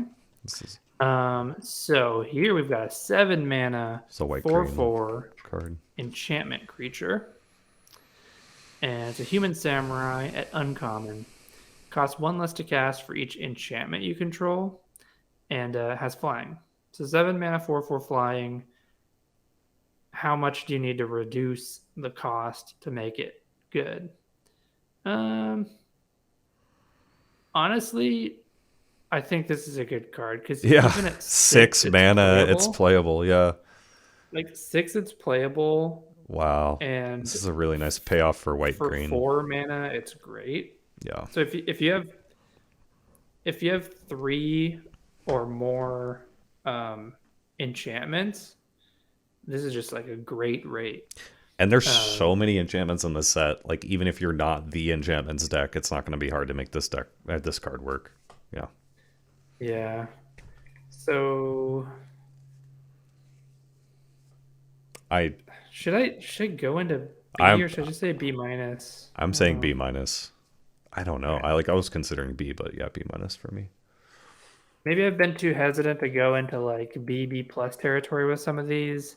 I Oh, sure. Yeah, I don't know if I I'm coming should, out the but gates. I'll say B. all right. I'm gonna overshoot it a little.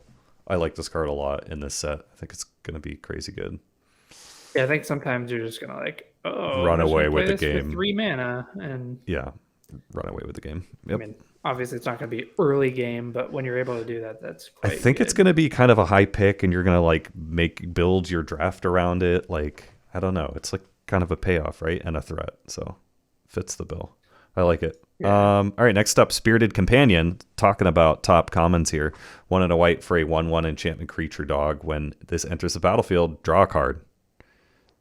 Yeah, this is one of my favorites. C plus for me. I feel like you're gonna go B minus, but yeah, give me all the copies of this.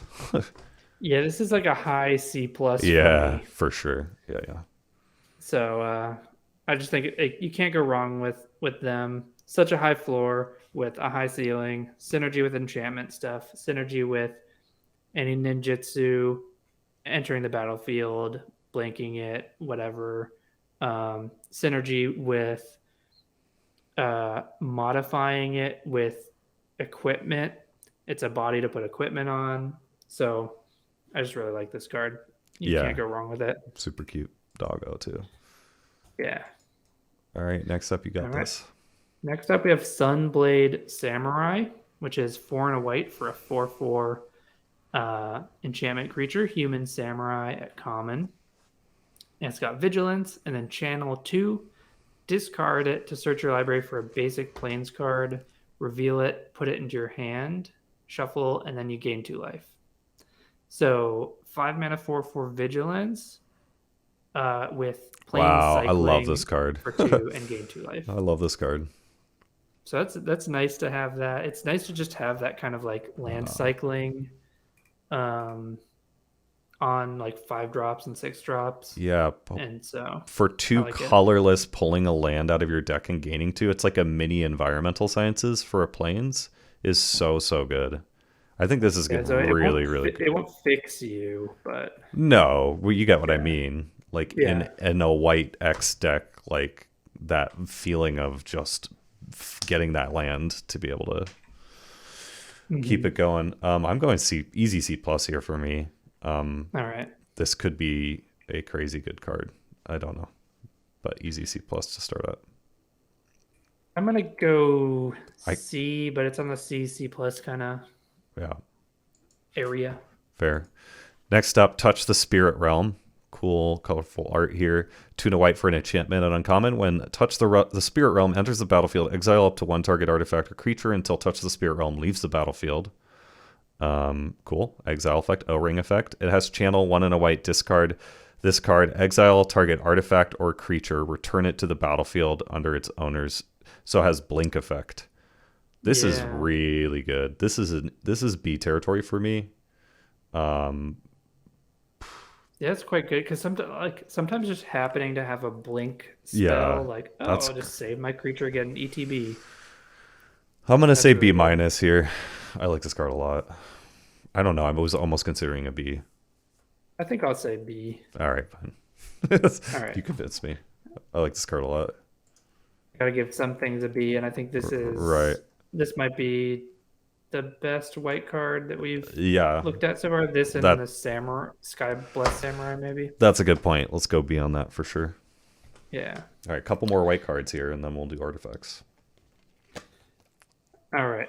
Next up, we have Wanderer's Intervention, which is 1 and a white for an instant.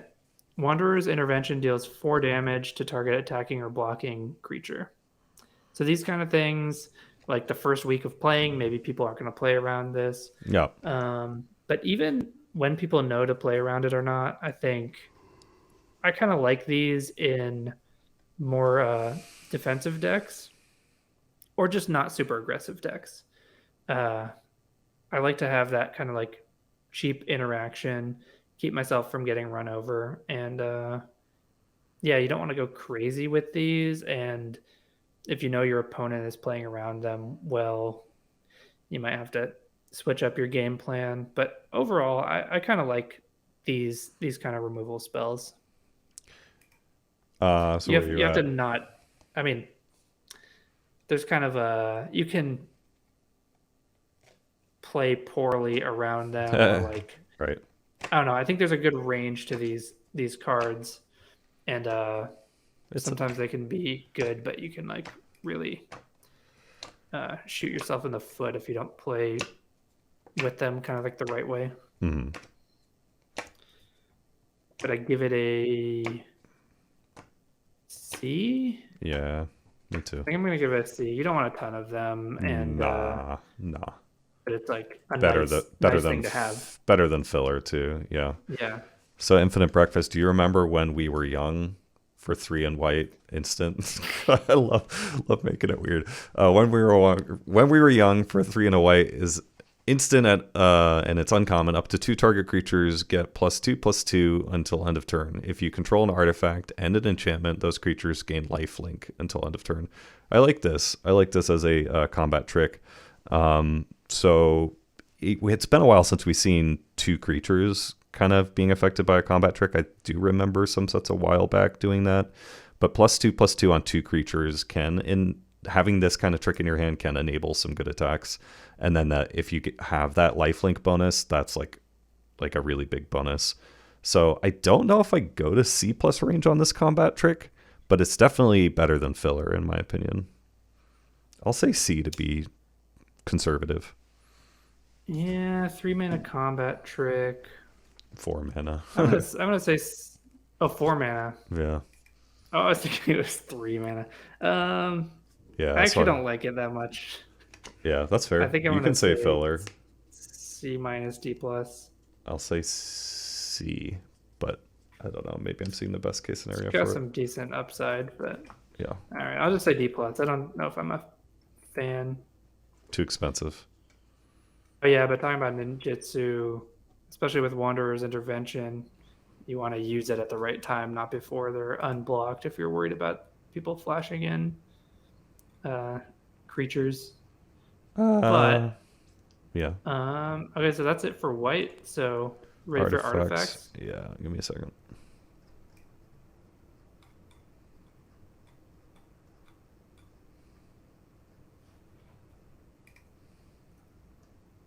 All right, cool. Artifacts. Let's go.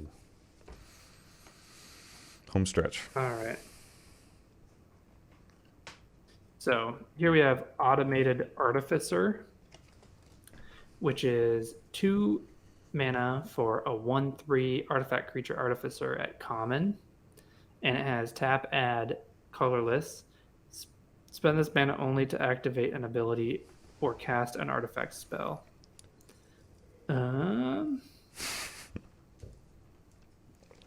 Whatever. It's filler. D plus. D, yeah, worse than filler. Sure, D plus. Okay. D plus, C minus. I Bro- think you're not going to want this in most decks. Yeah. There'll be some decks where it's perfectly solid, but I said D plus too. Yeah. Bronze Cudgels. It's a name. 1 mana for an artifact equipment. 2 until end of, you can tap 2 until end of turn. Equipped creature gets plus X plus O, where X is the number of times this ability has resolved this turn, and has equip 1. So for 2 mana, put this on a creature, and you can just, so it's semicolon, so you can just like pump a bunch of mana into your equipped creature. So if you just do 2 mana, it's plus 1 plus O. If you do 4, it's plus 2, and so forth. It's 6, it's plus 3. So at best, like, I feel like you're only going to just plus 1 plus O this, but this is one of those weird cards. Like, maybe it will slip under the radar and have some weird, like, metagame shift moments, but I shouldn't speculate on it too hard. It is super cheap to equip something, and it's like a mana sink.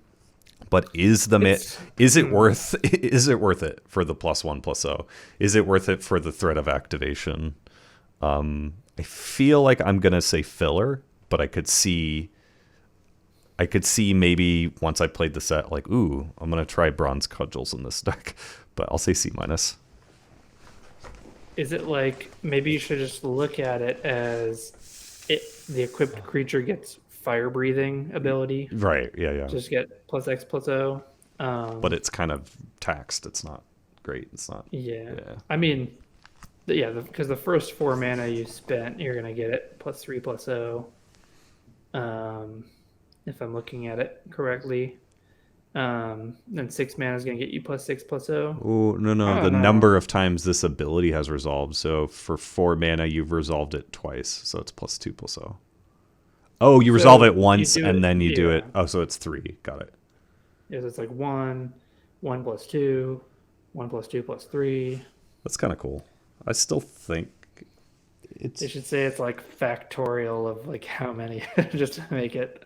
I guess it's just to make it complicated. Filler seems okay, but I'm gonna experiment with this one and see how it plays. Yeah, I'm gonna say D plus. What did you say? C minus. Okay. Yeah, I'm sure it'll be good on some board states, but kind of awkward. All right, next up we have Brute Suit. And Brute Suit is 3 mana for a 4/3 artifact vehicle at common with vigilance and crew 1. So only crew 1, that's not too bad. If it just was a 3 mana 4/3 Vigilance creature. That'd be good. Crew one is nice. I think this is like a C minus. I don't think you're gonna really want this in the average deck. Yeah, C minus for me too. Yeah. Okay. Circuit Mender next up, 3 colorless for a 2/3 artifact creature insect. When it enters the battlefield, you gain 2 life. When it leaves the battlefield, draw a card. I like this card a lot because there is some like return artifact stuff to your hand. You can kind of just like keep this going. I like that it doesn't say die and it says leaves. So there might be some like loop stuff you could do with this card. Didn't we have this as like a 2/2 or something that was good not too long ago? This looks good as a 2/3, yeah. I don't think this card is bad. I think this card Yeah. is good actually. Yeah, that's what I'm saying. Oh no, well, and someone in chat said this bad though.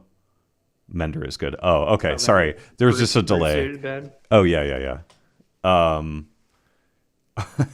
Sorry, the delay. Yeah, I give this a C plus. I feel like I'm just happy running this guy. This is good value. Oh yeah, ninjutsu. Good point. Oh yeah. Get your card All back. right. Yeah. Giving it a B minus. This is gonna be that's a card that I would take early in a draft. Just keeps you open to so much stuff, and it's You're good. B minus. I get. You know what, Danny? Yeah, filigree fox. You're right. You're right. Keeps you open. Going to be a high pick. A lot of the time. Sure. B minus. Let's do it. Cool. All right, and then next up we have Containment Construct, which is 2 mana for an artifact creature construct at uncommon. It's a 2/1, and whenever you discard a card, you may exile that card from your graveyard. If you do, you may play that card this turn. Pretty cool. With channel? Pretty cool thing, but like, yeah, does it mostly just go with channel? That's all I can think about right now, or that's all I can think of. Yeah, there is a lot of channel though. So you have kind of like blue, so you get to green. double your channel effects, I guess. Because You'd have to play it as the card. Oh, that's what it is. Yeah, you discard the channel, but then you get the card that you've discarded from channel. So you get the creature part of that channel card. That's really cool. This card is kind of cool. I don't know what to say. I guess it makes sense that the artifacts don't suck in this set, right? Artifacts normally suck in the set. Yeah, I think there's a little bit of a build around aspect to this, but it's good. Yeah. I'll say build around C plus. This is like I could put into the whatever the tier list that it's a build around. All right. I agree. Okay. Next up, Dramatist's Puppet. It's 4 colorless for a 2/4 artifact creature construct. When this enters the battlefield, for each kind of counter on target permanent, put another counter of that kind on it or remove one from it. Not great. Not great. This is so you're like, haha, I take one of your counters, or this is like a D. Maybe a D. Yeah, this seems like filler. I'm just gonna say D. I don't know. I don't even know if I would want to fill my deck with this ever. All right, I'll say D plus. Okay. It's kind of like maybe you'll feel like you're getting 4 mana, 3/5 worth of stats sometimes. Holy crap! There's so many artifacts. Okay. Yeah. Yas. All right, you got this one. Here's an interesting one: Ecologist Terrarium. Yeah. So this is 2 mana for an artifact at common. When it enters the battlefield, you may search your library for a basic land card, reveal it, put it into your hand, then shuffle. And then 2 and tap, sacrifice it, put a +1/+1 counter on target creature as a sorcery. So here's some colorless fixing. And it's like, it's a little bit clunky, but it's not that clunky. And I think this is actually a pretty cool card. And it feels similar to that, like, aura that ramps you and fixes you and puts a +1/+1 counter on a creature, but this is colorless, so it gives some fixing access to all sorts of decks. So I think this is pretty cool. It'll be a kind of important card for uh, that people will be looking for in certain drafts. Yeah. This is a C. Yeah, I like this card. Yeah, C sounds good. Next up, high speed hover bike. It's another vehicle. They're really trying to make us think vehicles are good. Maybe they will be. Two Yeah. colorless for a 2/2 flash flying. When it enters the battlefield, tap up to one target creature and crew one. Whoa, they pushed the value of this one a lot. So a 2 to cast 2/2 flash flying. When it enters the battlefield, you get to tap up to one target creature. So you could flash this in, tap something, next turn have a flyer to attack with. That's like how a lot of things are going to go. I don't know. I like this card a lot. I'm not sure if I go to B range, but it's easily a C plus.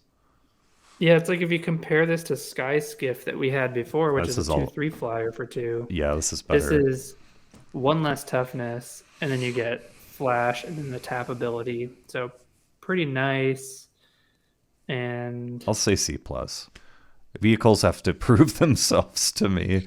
I'm not sold on them yet as a whole thing, but yeah, I like it. yeah, I'm tempted. Yes, C plus sounds good to me.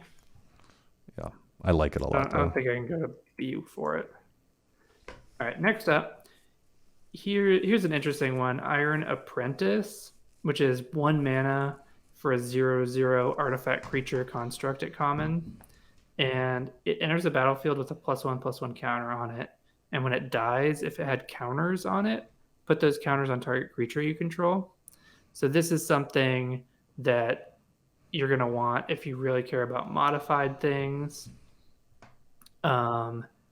And like, especially if you just like want to start your curve off with making sure you get something on the battlefield that's modified, this is the card for you. So um, I don't know. There are probably some good ways to abuse it. There's some ways to sacrifice creatures, sacrifice artifacts. Um, so that would be like black red cares about sacrificing it. Green red cares about modified. Um, Blue red cares about artifacts. So like I think or those are 3 different red decks. So maybe that's something to look out for in some of the red decks. We've seen these kind of things before. What was the Dominaria? There was, I don't know. I'm Not that it's exciting, but it has synergy with things. sure it's D plus for me. All right, I give it C minus.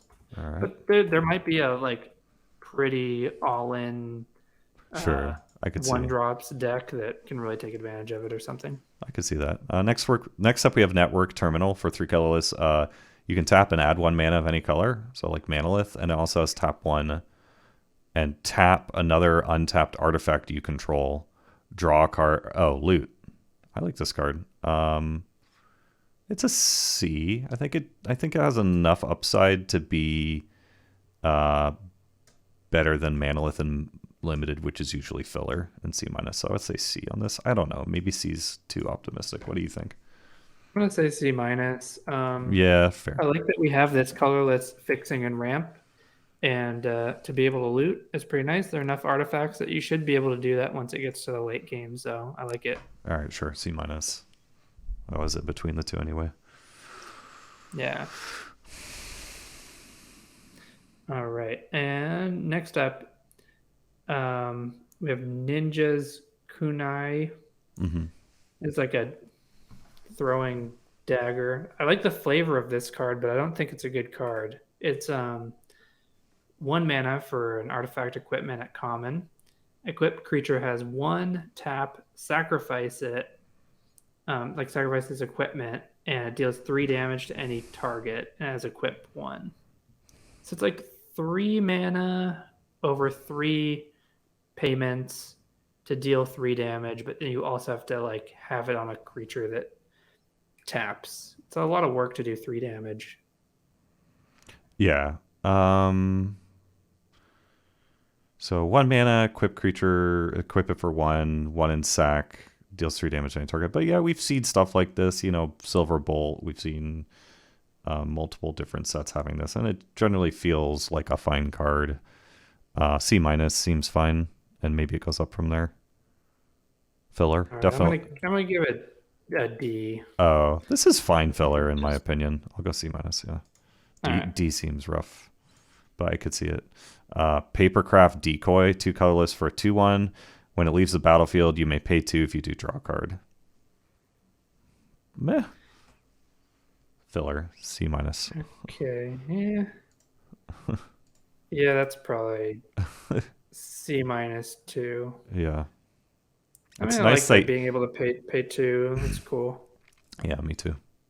But I think you probably don't need to like aggressively take these during the draft and stuff. Yep. All right.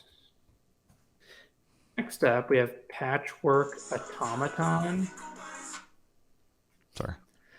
which it's 2 mana for a 1/1 artifact creature construct at uncommon. It's got Ward 2, and whenever you cast an artifact spell, put a +1/+1 counter on it.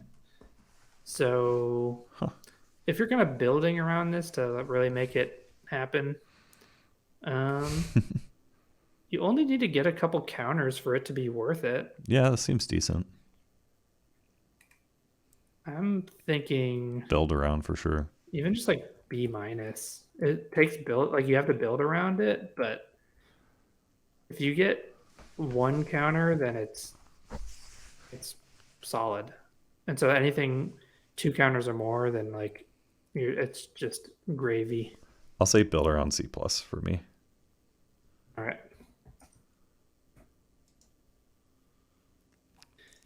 Okay. Next up, Rhino Sentinel, 3 colors for a 3/3 defender. When it enters the battlefield, target player mills 3 cards, and it has 3. Put target card from a graveyard on the bottom of its owner's library.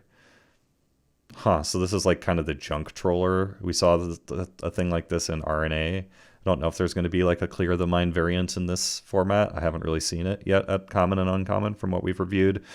I guess you could like bounce and recast this somehow, or blink this, or it just seems pretty dirtily. I feel like I'm missing something here, but I'm not excited about this card.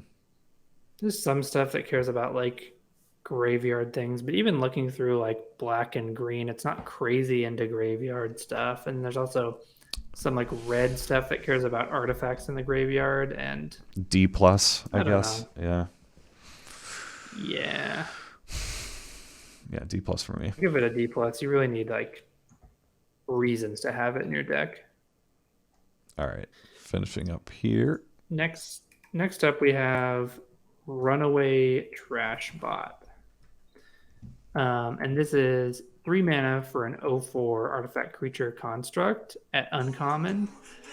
And it's got trample. And it gets +1/+0 for each artifact and enchantment card in your graveyard.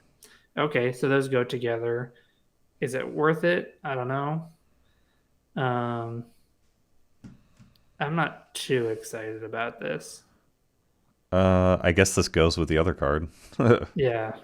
Play your trashy artifact cards together. This just seems like you're going to lose if you're trying to be like, I play this, and then I play this, and then this becomes playable. Bad artifacts. Oof. Why is this uncommon? I guess I'll just say C minus. It's kind of a build. Yeah, C minus. I guess it could. Yeah, sure. It can be modified. All right. It does have trample. I'll try it out. Yeah. Okay. Next up, Searchlight Companion, 3 colorless for a 1/1 flying. When it enters the battlefield, create a 1/1 colorless spirit creature token. I like this card a lot. I can get on board with this. 2 bodies for 1. One of them's flying. I don't know if I go to C plus range, but I'm tempted to, kind of. I don't know. I'm thinking C plus because these time, like we've had 3 mana to make like a 1/1 flyer and like a little body, and this one it is just 2 1/1s. One of them has flying, but the card itself has flying, which is nice because that might be the evasive card you want to get a hit in with, and then ninjutsu it, and then replay it, get some ETB value. So that's nice. I think it's just set up well for this format. It seems good. So I'd say C plus. Yeah, sure. C plus. Cool. And next up we have Shrine Steward, which is 5 mana for a 3/2 artifact creature construct at common. And when Shrine Steward enters the battlefield, you may search your library for an aura or shrine card, reveal it, put it into your hand, then shuffle. That actually makes the shrines a bit better, doesn't it? Right. Which means once you get one shrine, people probably aren't going to be fighting over this card that much. It's like a build around but card. you'll be able to get it. And if you can get 2 shrines, that's really good. So obviously this is an shrine F. deck is a little bit This is more an legit. F if you're not a shrine deck. Otherwise, it's like build around C. That's how I see it. I mean, it does search for an aura. Oh, an aura. So Sorry, I thought it was you have just a shrine. pacifism. Yeah. I guess if you have a pacifism or something, you just be like, okay, get this. It is a 2-for-1. So maybe other people will be drafting this. Sure, C minus for me then. It just seems like filler. I guess I'll say C. It's a 2-for-1, but it's the stats expensive. are so bad, yeah. Yeah. But it is a 2-for-1. That's true. All right, next up, Thundersteel Colossus, 7 mana, 7/7 trample haste with crew 2. That's a large boy or girl or thing, and it's 7 mana though. I don't know how to rate this one. You didn't catch the Bone Splitter ranking. I think that's a rare, right? That kind of Bone Splitter thing. This feels like filler to me, honestly. Like I don't. Oh, the 7 mana 7/7. Yeah, this feels like filler. I'm not sure when you're gonna want to like put this in a deck, but maybe you'll know when you want to. It's not. So if you have ramp, maybe it's fine top end. But there is that blue card at uncommon, which is like a tinker. So you can ideally maybe sacrifice your cheap artifact or treasure, and then you get a Thundersteel Colossus. And then you have on turn 4, you might have a 7/7 trample haste. Yeah, so like pretty nice. Like in Dominaria, there was that one combo of the 1/3 that untapped something, and then the 7/7 trample that came in tapped or something. Oh yeah, Traxos combo. Maybe that's kind of the thing we're seeing here. So you'll know when you want it, but a lot of the times it's probably not going to make your deck. So C minus for me, or D plus even. Yeah, I'm gonna give it a C minus. I think it's playable, but it's like you need a reason to play it. This is what my opponent top deck. Yeah. Yeah. All right, next up. All right. Okay, now we have Tawashi Guide Bot, which is 4 mana for a 2/1 artifact creature construct at uncommon. Enters the battlefield, put a +1/+1 counter on target creature you control. It has 4 and tap, draw a card. This ability costs 1 less to activate for each modified creature you control. So I think just by itself, it can be a 4 mana 3/2 that has 3 and tap, draw a card. So I like that, and it helps modifying other things. So if you are able to dirtle and draw a card, that's quite good. I think I like it, but I don't know. Is it too... Because I figure like you'd play this and then you probably put the counter somewhere else, and then you have this as a form of card advantage, and then you have hopefully another bigger creature that's been buffed. Mm-hmm. I think this can be really good.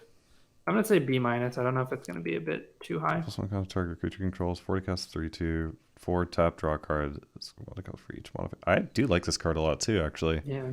If you have 4 modified creatures, which I mean, I guess that's a lot, but you can just have tap draw card on your thing. This like pulls out all my dirtily heartstrings. Yeah. But it's not actually all that dirtily when you investigate a little further. You had B minus for this? Yeah. It just depends on the speed of the format. That's the issue with it. Yeah, it really does. Like, I'll say C plus. I'll be a little more conservative concerning the speed of the format. All right. Yeah, it's really possible this format ends up being kind of tempo-y. All right, last up for artifacts, we've got Skyscraper, 8 colorless for an 8/8. This spell costs 1 less to cast for each modified creature you control, and has trample. And this has hexproof as long as it's untapped. Now this is a little more Huh. exciting than the 7/7 to me, because it's a build around, and it's just like I kind of win the game. It breaks through a board stall. That's true too. And it Uh, has trample, which is super relevant for a big old creature. Hey, thanks for the follow, Bolt to Bird. Appreciate it. Bolt to Burb. I like this. So, what did we give the 7/7? We gave it a C minus or a D plus or something. This is a Um, C. This we is just, both gave the 7/7 a C minus. this is a C. IMO. So let's say you can reasonably get two modified creatures in the mid to late game. Then this is a 6 mana 8/8 trample with hexproof when it It's enters the pretty battlefield. wild, right? Yeah. Maybe it's. Yeah, I this is don't think it's good. C plus though. I don't know, man. Yeah, this could be You really just good. have if you have two modified creatures, this is like an awesome card. Yeah. All right. Yeah, we could push it to C plus. Let's be bold. I might even say I feel like I've been You're gonna too go. conservative with some other things. So I'll just say B minus. I think this has like a ton of upside. Ooh. All right. Having hexproof, like Yeah. you play it and it's got hexproof, and then you're probably going to get to untap with it and get a big attack in. Yeah. Um, I'll say C plus still, but yeah, it's all very right. good. Wow. All right. Cool. And then all the common dual lands, I think we can place at the same ranking here. There's a cycle of common dual lands, and they each read: it enters the battlefield tapped. When whatever enters the battlefield, you gain life, and then it fixes your mana. So these are all C minuses, right? Is that correct? Pretty much. Yeah, I mean, you have to be interested in those colors, Yeah. and then they'll be good. All And right. like everybody ends up getting enough playables, so it is nice to get a dual land if you can. But if you Uh, don't know if you're playing those colors, you don't need to take them highly. This Mech Hanger is interesting. It taps for colorless or tap add 1 mana of any color. Spend this mana only to cast a pilot. Oh, never mind. Or vehicle spell. 3 and tap. Target vehicle becomes okay. So this land is basically unplayable. I feel Yeah, like you don't. never mind. That's an F. Mech Hanger's an F. I guess you don't have to write these ones down. I don't know. That's fine. We're That's almost all right. done. Roadside Reliquary is taps for colorless. 2 and tap, sacrifice this. Draw a card if you control an artifact. Draw a card if you control an enchantment. Oh, so Yes, you you could could draw draw two. 2. That's kind of cool. This still kind of feels. I don't know. Maybe it's better than filler. This, We'll see how much you C, can dirtle. yeah, C minus probably is good. Yeah. And then the only other land we have. There's a lot of uncommon lands here. Secluded Courtyard. A secluded courtyard enters a battlefield. Choose a creature type. Colorless, or it taps for add 1 mana of any color. Spend this mana to cast a creature spell of the chosen type. Yeah. I Not don't know. great. Pretty unplayable. Unlimited. And I think that's it. Yep, that's it for what we got here. What Mech Hanger All is right. amazing? Someone's saying Mech Hanger is amazing. Am I missing Did you something? did you mention Uncharted Haven? It's just like a tap land fix you. Oh, enters Basically battlefield like tapped. evolving Choose a wilds for us. color. Oh, I like this one. It's also a C minus, I think. Sorry, Mech Hanger is amazing. It's far from an F. Okay, well, let's go look at it. Taps for colorless. Add 1 mana of any color. Spend this mana only to cast a pilot or vehicle spell. That's the part that sucks. And it taps for colorless. Tap 3. Target vehicle becomes an artifact creature until end of turn. Am I Can you missing crew one something? of your vehicles? Am I missing something, or is this just a land that taps for colorless most of the time? I don't think I'm sold on Mech Hanger. I If you had think a really you hard could to talk crew me up to thing, like a D, in best case, but yeah, these kind of these kind of lands are really really bad and limited. I We're think the Uncharted Haven is good. yeah, Uncharted Haven's good. The one that taps and fixes. Yeah, it's just like enters tapped as any color. Alrighty. Well, we're gonna call it. We're wrapping up here on 6 hours.